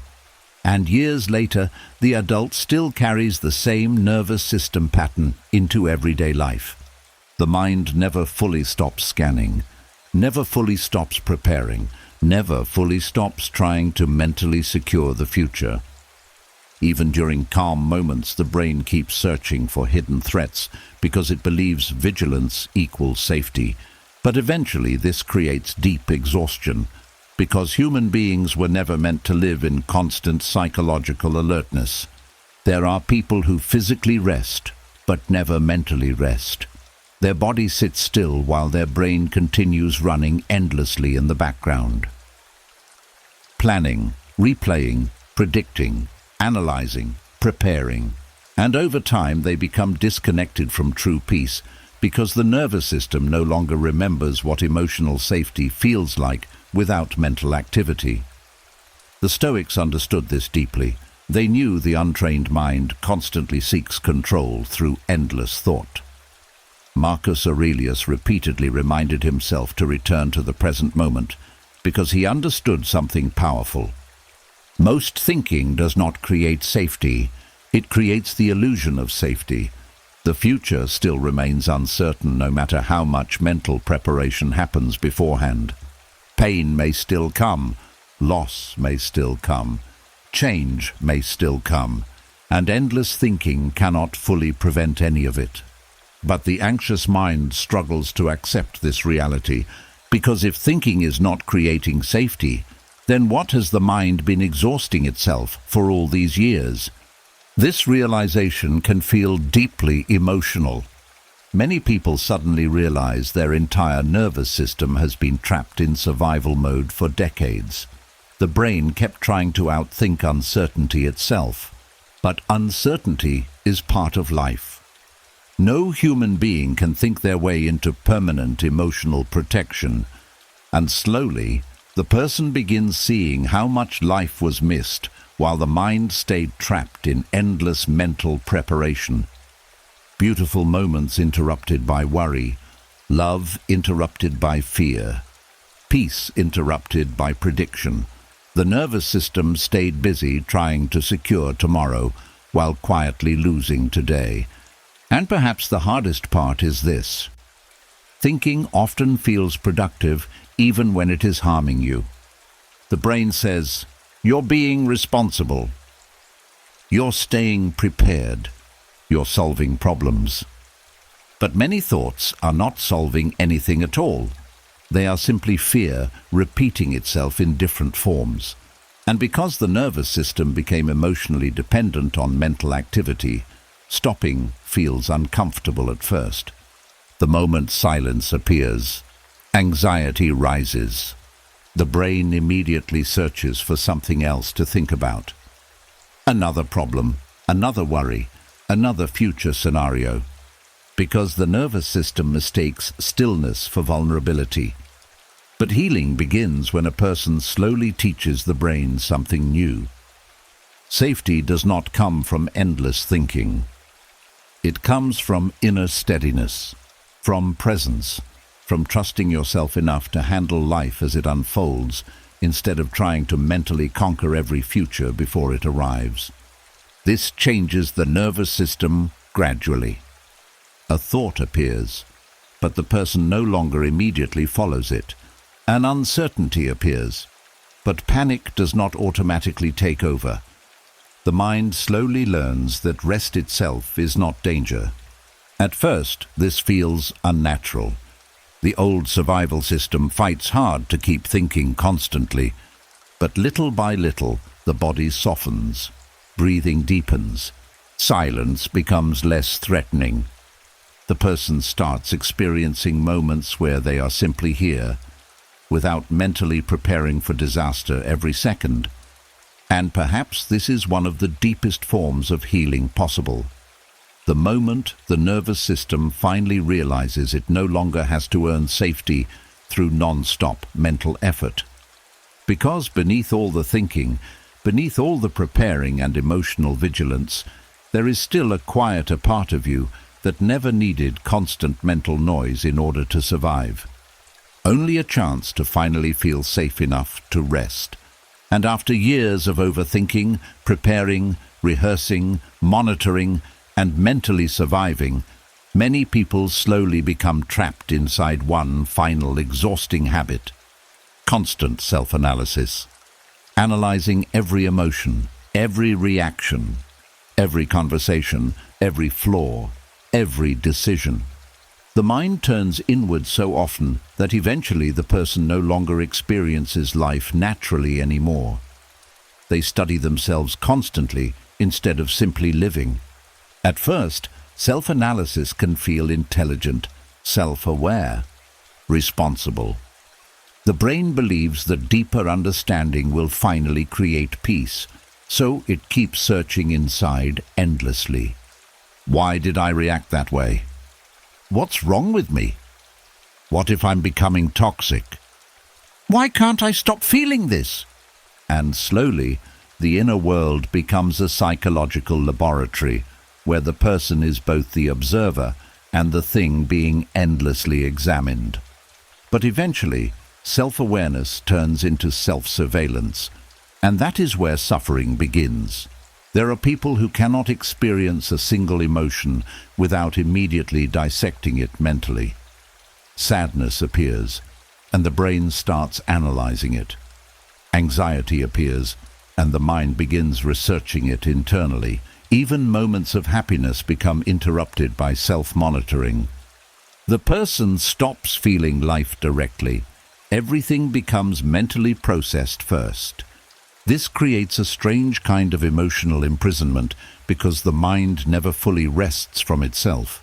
The nervous system becomes trapped in endless internal observation, watching thoughts, watching reactions, watching flaws, watching behaviors. And over time, the person becomes disconnected from simple presence because attention is always turned inward critically. This often happens to intelligent, sensitive, or emotionally wounded people, especially those who grew up in environments where they had to monitor themselves constantly to stay emotionally safe. A child learns, pay attention carefully, notice moods, watch your behavior, do not make mistakes, and eventually, hyper-awareness becomes automatic.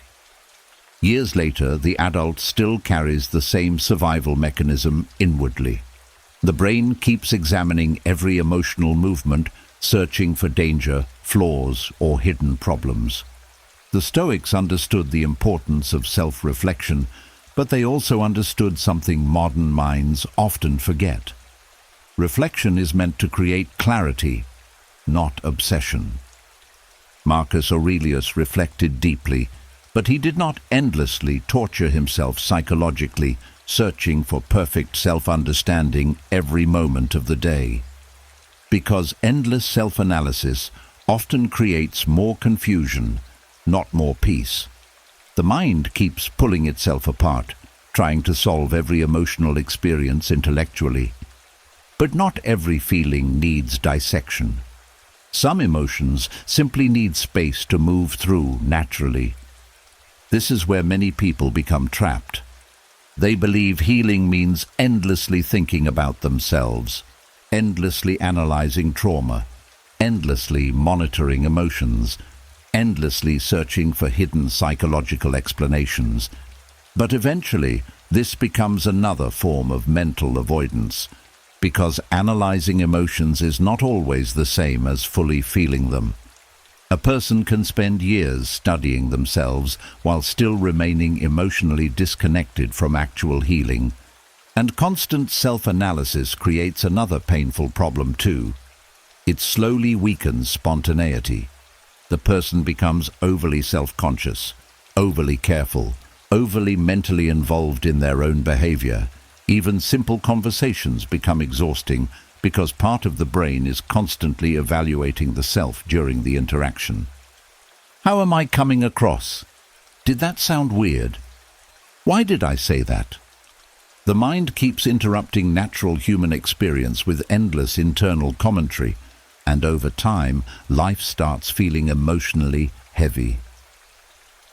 Because the nervous system never gets a break from self-monitoring. This also creates chronic insecurity. The more intensely a person studies themselves, the easier it becomes to magnify flaws. The mind loses perspective. Small imperfections start feeling enormous, because attention keeps returning to them repeatedly. The brain becomes trapped inside itself like a mirror reflecting another mirror endlessly. And perhaps the saddest part is this. Many people searching desperately for inner peace accidentally create more suffering through obsessive self-analysis. They become so focused on fixing themselves that they stop realizing they are already human enough exactly as they are.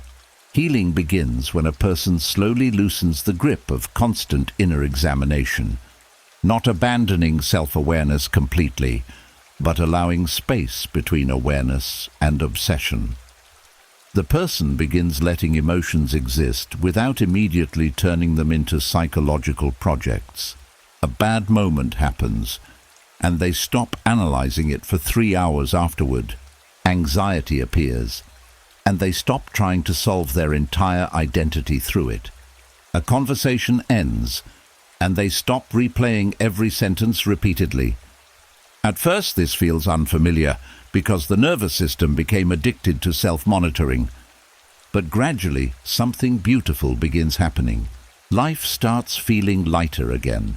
The person laughs without analyzing the laughter, speaks without constantly editing themselves internally, feels emotions without turning every feeling into a personal investigation. Presence returns. The nervous system softens because attention is no longer trapped entirely inside endless self-examination. And slowly, the mind realizes something important. You do not heal by endlessly staring at yourself under a psychological microscope. You heal by learning when to finally stop tearing yourself apart mentally. And beneath all the analysis, beneath all the self-monitoring and endless internal observation, there is still a quieter self, untouched by constant scrutiny.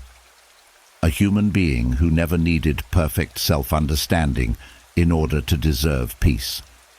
And beneath all the overthinking, self-analysis, fear, and emotional exhaustion, there is another invisible battle quietly draining people every single day. Inner conflict.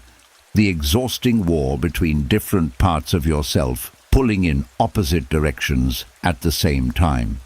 One part wants peace, another part keeps chasing control. One part wants love. Another part fears vulnerability. One part wants rest. Another part says resting is weakness. And slowly, the mind becomes divided against itself. This is one of the deepest reasons so many people feel emotionally tired, even when nothing dramatic is happening outwardly. Their energy is being consumed internally through non-stop psychological resistance. The nervous system is fighting itself constantly. A person wants to let go, but also wants certainty, wants healing, but fears change, wants connection, but fears rejection, wants freedom, but keeps returning to familiar pain. And because these opposing forces remain unresolved internally, emotional energy slowly gets drained little by little every day. Inner conflict is exhausting because the mind never fully settles anywhere. There is always tension underneath the surface, a silent pulling, a constant emotional contradiction. This is why some people feel tired after making even small decisions. Their mind debates everything endlessly because different parts of the self are fighting for control internally. Should I stay or leave? Should I speak or stay quiet? Should I trust or protect myself? The nervous system becomes trapped in emotional gridlock. And over time, this creates deep psychological fatigue. The body may look calm externally while internally, enormous emotional battles are happening every hour. This conflict often begins early in life. A child may learn that expressing emotions is dangerous while still deeply needing emotional connection. They may learn that achievement earns love while secretly craving rest. They may learn to appear strong while feeling deeply overwhelmed inside. And eventually, different survival identities form within the same person. One part adapts to survive. Another part quietly carries unmet emotional needs underneath. Years later, the adult still feels divided inside without fully understanding why. The Stoics understood that inner peace becomes impossible when a person is internally fragmented. Marcus Aurelius constantly practiced bringing the mind back into alignment because he knew inner contradiction weakens emotional stability. A person cannot fully rest while fighting themselves internally. And perhaps the hardest part is this: many people spend years trying to solve external problems when the real exhaustion is coming from internal war. They blame work, relationships, stress. But underneath it all, the deepest fatigue often comes from resisting themselves constantly. The perfectionist fighting the exhausted self, the fearful self fighting the hopeful self, the wounded self fighting the healing self. And because the conflict remains unresolved, emotional energy leaks continuously. This also creates mental noise. Inner conflict keeps the mind busy because the brain keeps trying to force certainty between competing emotional needs. The person becomes trapped inside endless internal debates. One thought says, move forward. Another says, stay safe. One thought says, trust yourself. Another says, prepare for failure. The mind keeps arguing with itself without rest. And eventually, the nervous system becomes overwhelmed from carrying too much emotional contradiction. This is why people with deep inner conflict often struggle to fully enjoy peace, even when it appears. One part of them wants calmness, while another part remains emotionally braced for danger. Relaxation feels unsafe. Happiness feels temporary. Love feels risky. The body cannot fully settle because conflicting survival patterns are pulling in different directions simultaneously. But healing begins when a person stops treating themselves like an enemy that must be conquered. This changes everything, because many people unknowingly create even more inner conflict through self-rejection. They hate their fear, shame their anxiety, judge their sadness, fight their emotional needs aggressively, and this only deepens internal division further. Real healing starts when awareness becomes compassionate instead of combative. A person begins listening inwardly instead of constantly attacking themselves. They start asking, what part of me is afraid right now? What part of me feels unsafe? What am I actually needing underneath all this mental noise? And slowly, the inner world softens, not because conflict disappears overnight, but because the person stops fueling the war internally. The fearful part no longer gets treated with hatred. The exhausted part no longer gets ignored. The wounded part no longer gets shamed for existing. And little by little, the nervous system begins moving toward integration instead of division. This creates enormous emotional relief. The mind becomes quieter because it no longer needs to constantly fight itself. Decisions become clearer. Breathing becomes deeper. Life feels lighter because energy is no longer being consumed by non-stop inner resistance. And perhaps this is one of the deepest forms of peace a human being can experience. The moment the war inside finally begins calming down, not because every wound vanished, not because every fear disappeared, but because the different parts of the self are no longer trying to destroy each other just to survive. And beneath all the inner conflict, beneath all the emotional contradiction and mental exhaustion, there is still a whole self inside you quietly waiting to feel united again. A calmer self that never needed war in order to deserve peace. And after years of inner conflict, overthinking, fear, emotional replay, and mental exhaustion, there comes a quiet moment where a person begins realizing something life-changing. Fear only controls the parts of you that keep emotionally answering it. Because fear never truly stops speaking. The mind will always produce warnings, doubts, worst-case scenarios, predictions of failure. But eventually, a deeper form of strength begins emerging inside certain people. Not the strength of becoming fearless, but the strength of no longer giving fear unlimited access to their inner world. This is the rare power of becoming mentally unavailable to fear. Fear says, "What if you fail?" And the person no longer spends 6 hours mentally negotiating with it. Fear says, "What if they reject you?" And the heart no longer collapses into panic immediately.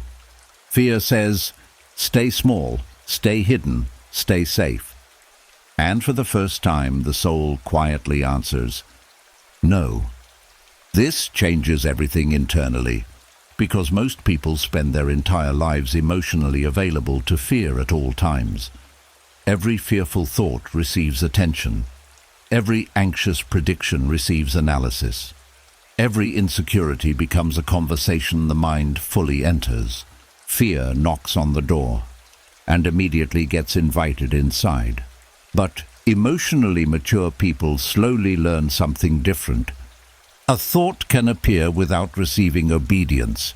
Fear can speak without becoming authority. This is not emotional numbness, it is emotional discipline.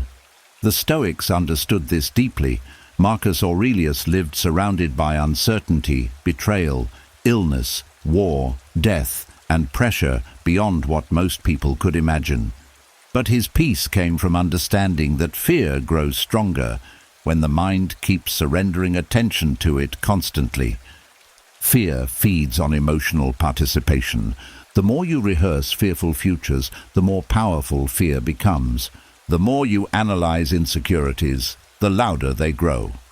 The more you mentally obey anxiety, the more control it gains over your nervous system. And eventually, the entire inner world becomes organized around avoiding discomfort. But becoming mentally unavailable to fear changes the relationship completely. Fear still appears, but the person no longer builds their life around it. This is incredibly rare, because fear often disguises itself as wisdom. Don't try. Don't trust. Don't risk disappointment. Don't speak honestly. The fearful mind constantly presents emotional avoidance as safety. But safety built entirely around fear slowly becomes imprisonment.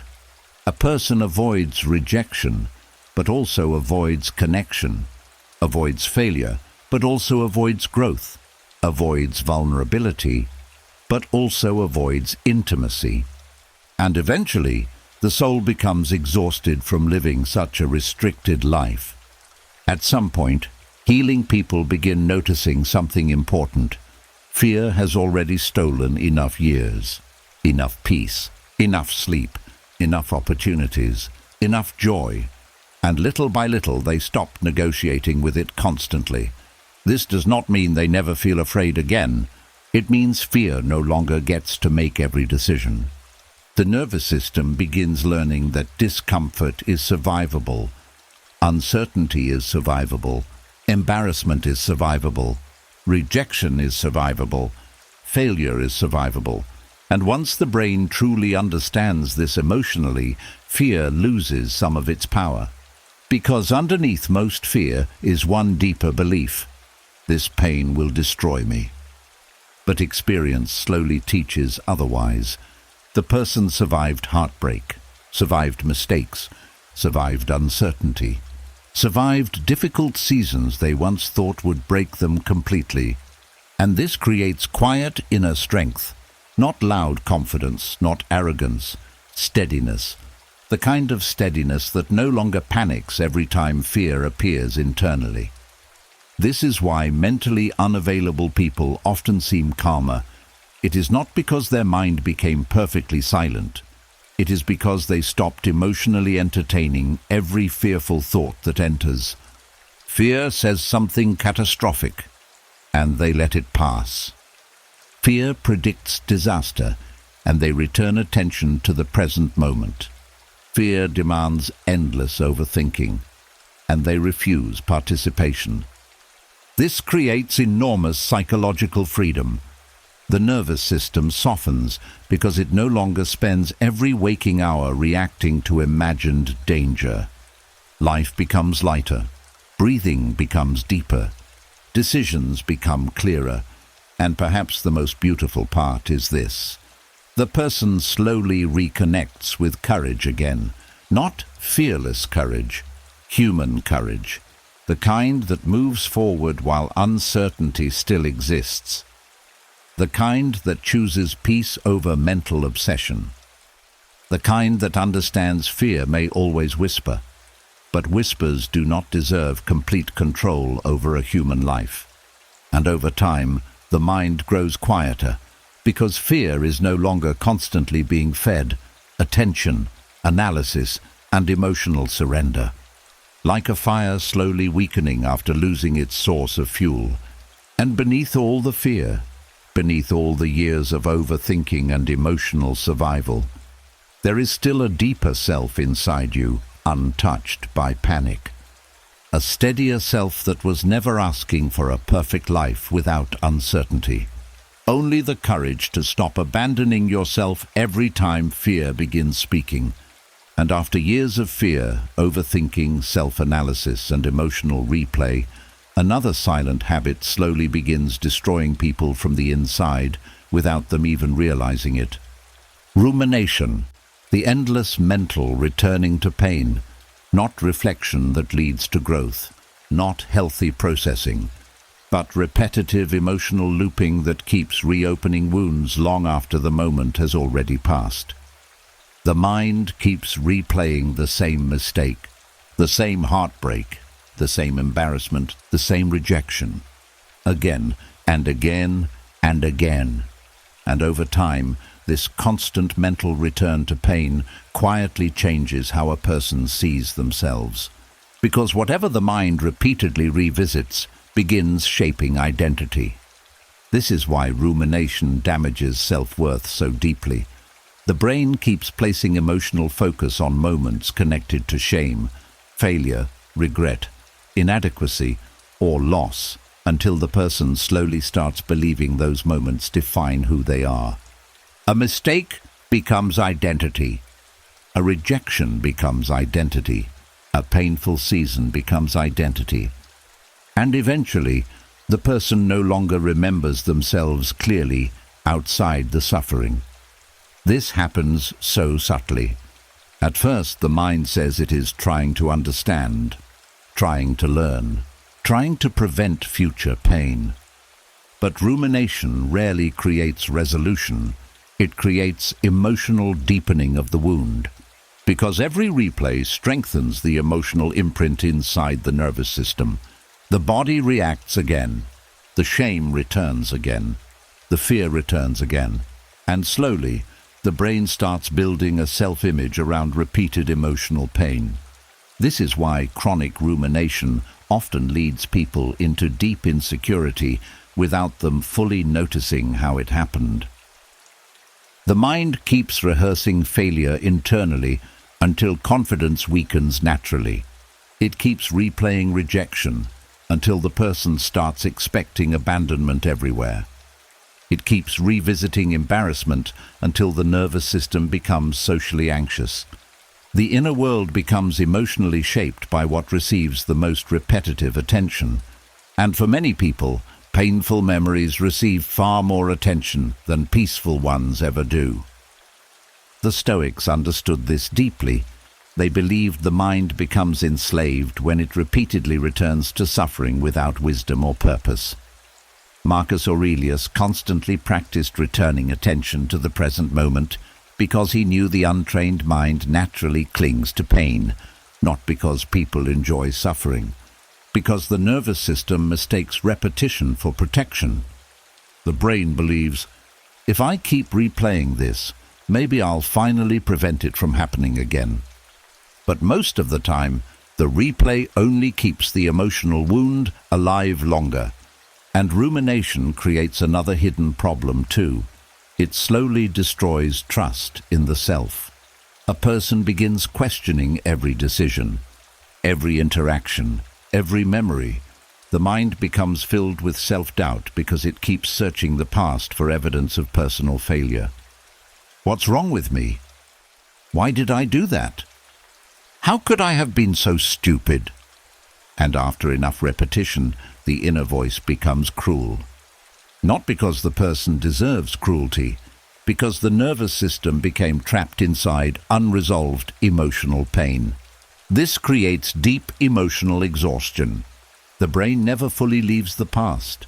Part of the person remains psychologically trapped inside old moments while life continues moving forward around them. And eventually, self-worth begins shrinking quietly underneath the weight of constant internal criticism. This is especially common in emotionally sensitive or highly self-aware people.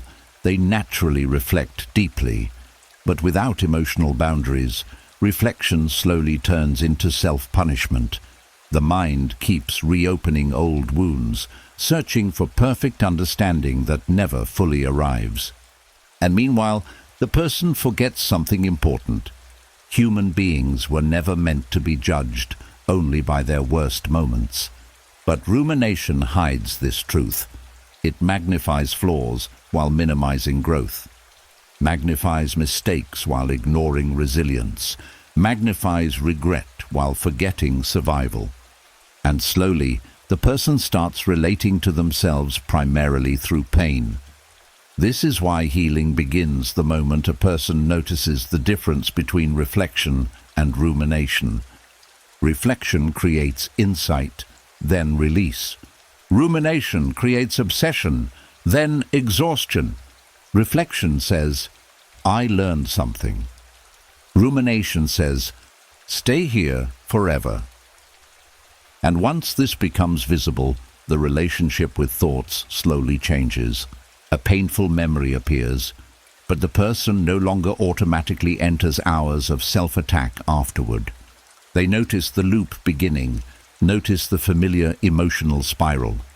And instead of feeding it endlessly, they gently return attention to the present moment again. At first, this feels difficult because the nervous system became emotionally addicted to replaying pain.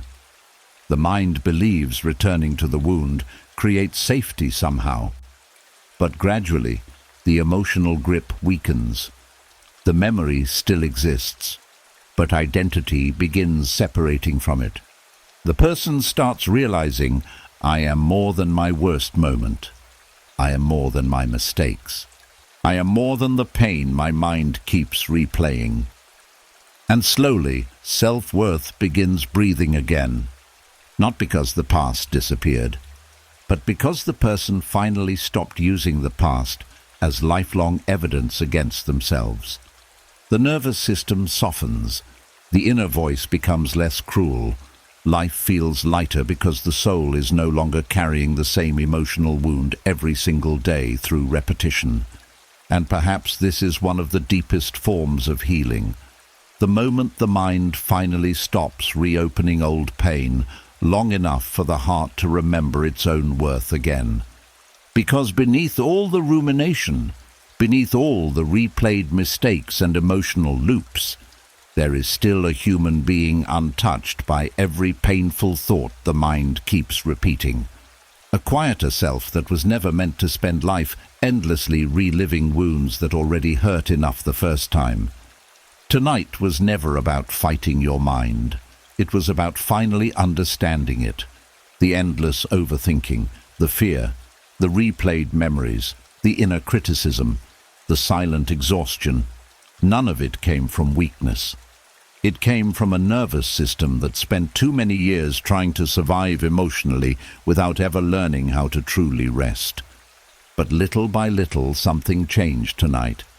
You saw how fear keeps feeding mental noise, how shame quietly shapes identity, how overthinking disguises itself as protection, how old wounds keep reopening through thought loops, self-analysis, emotional suppression, and the endless need for certainty.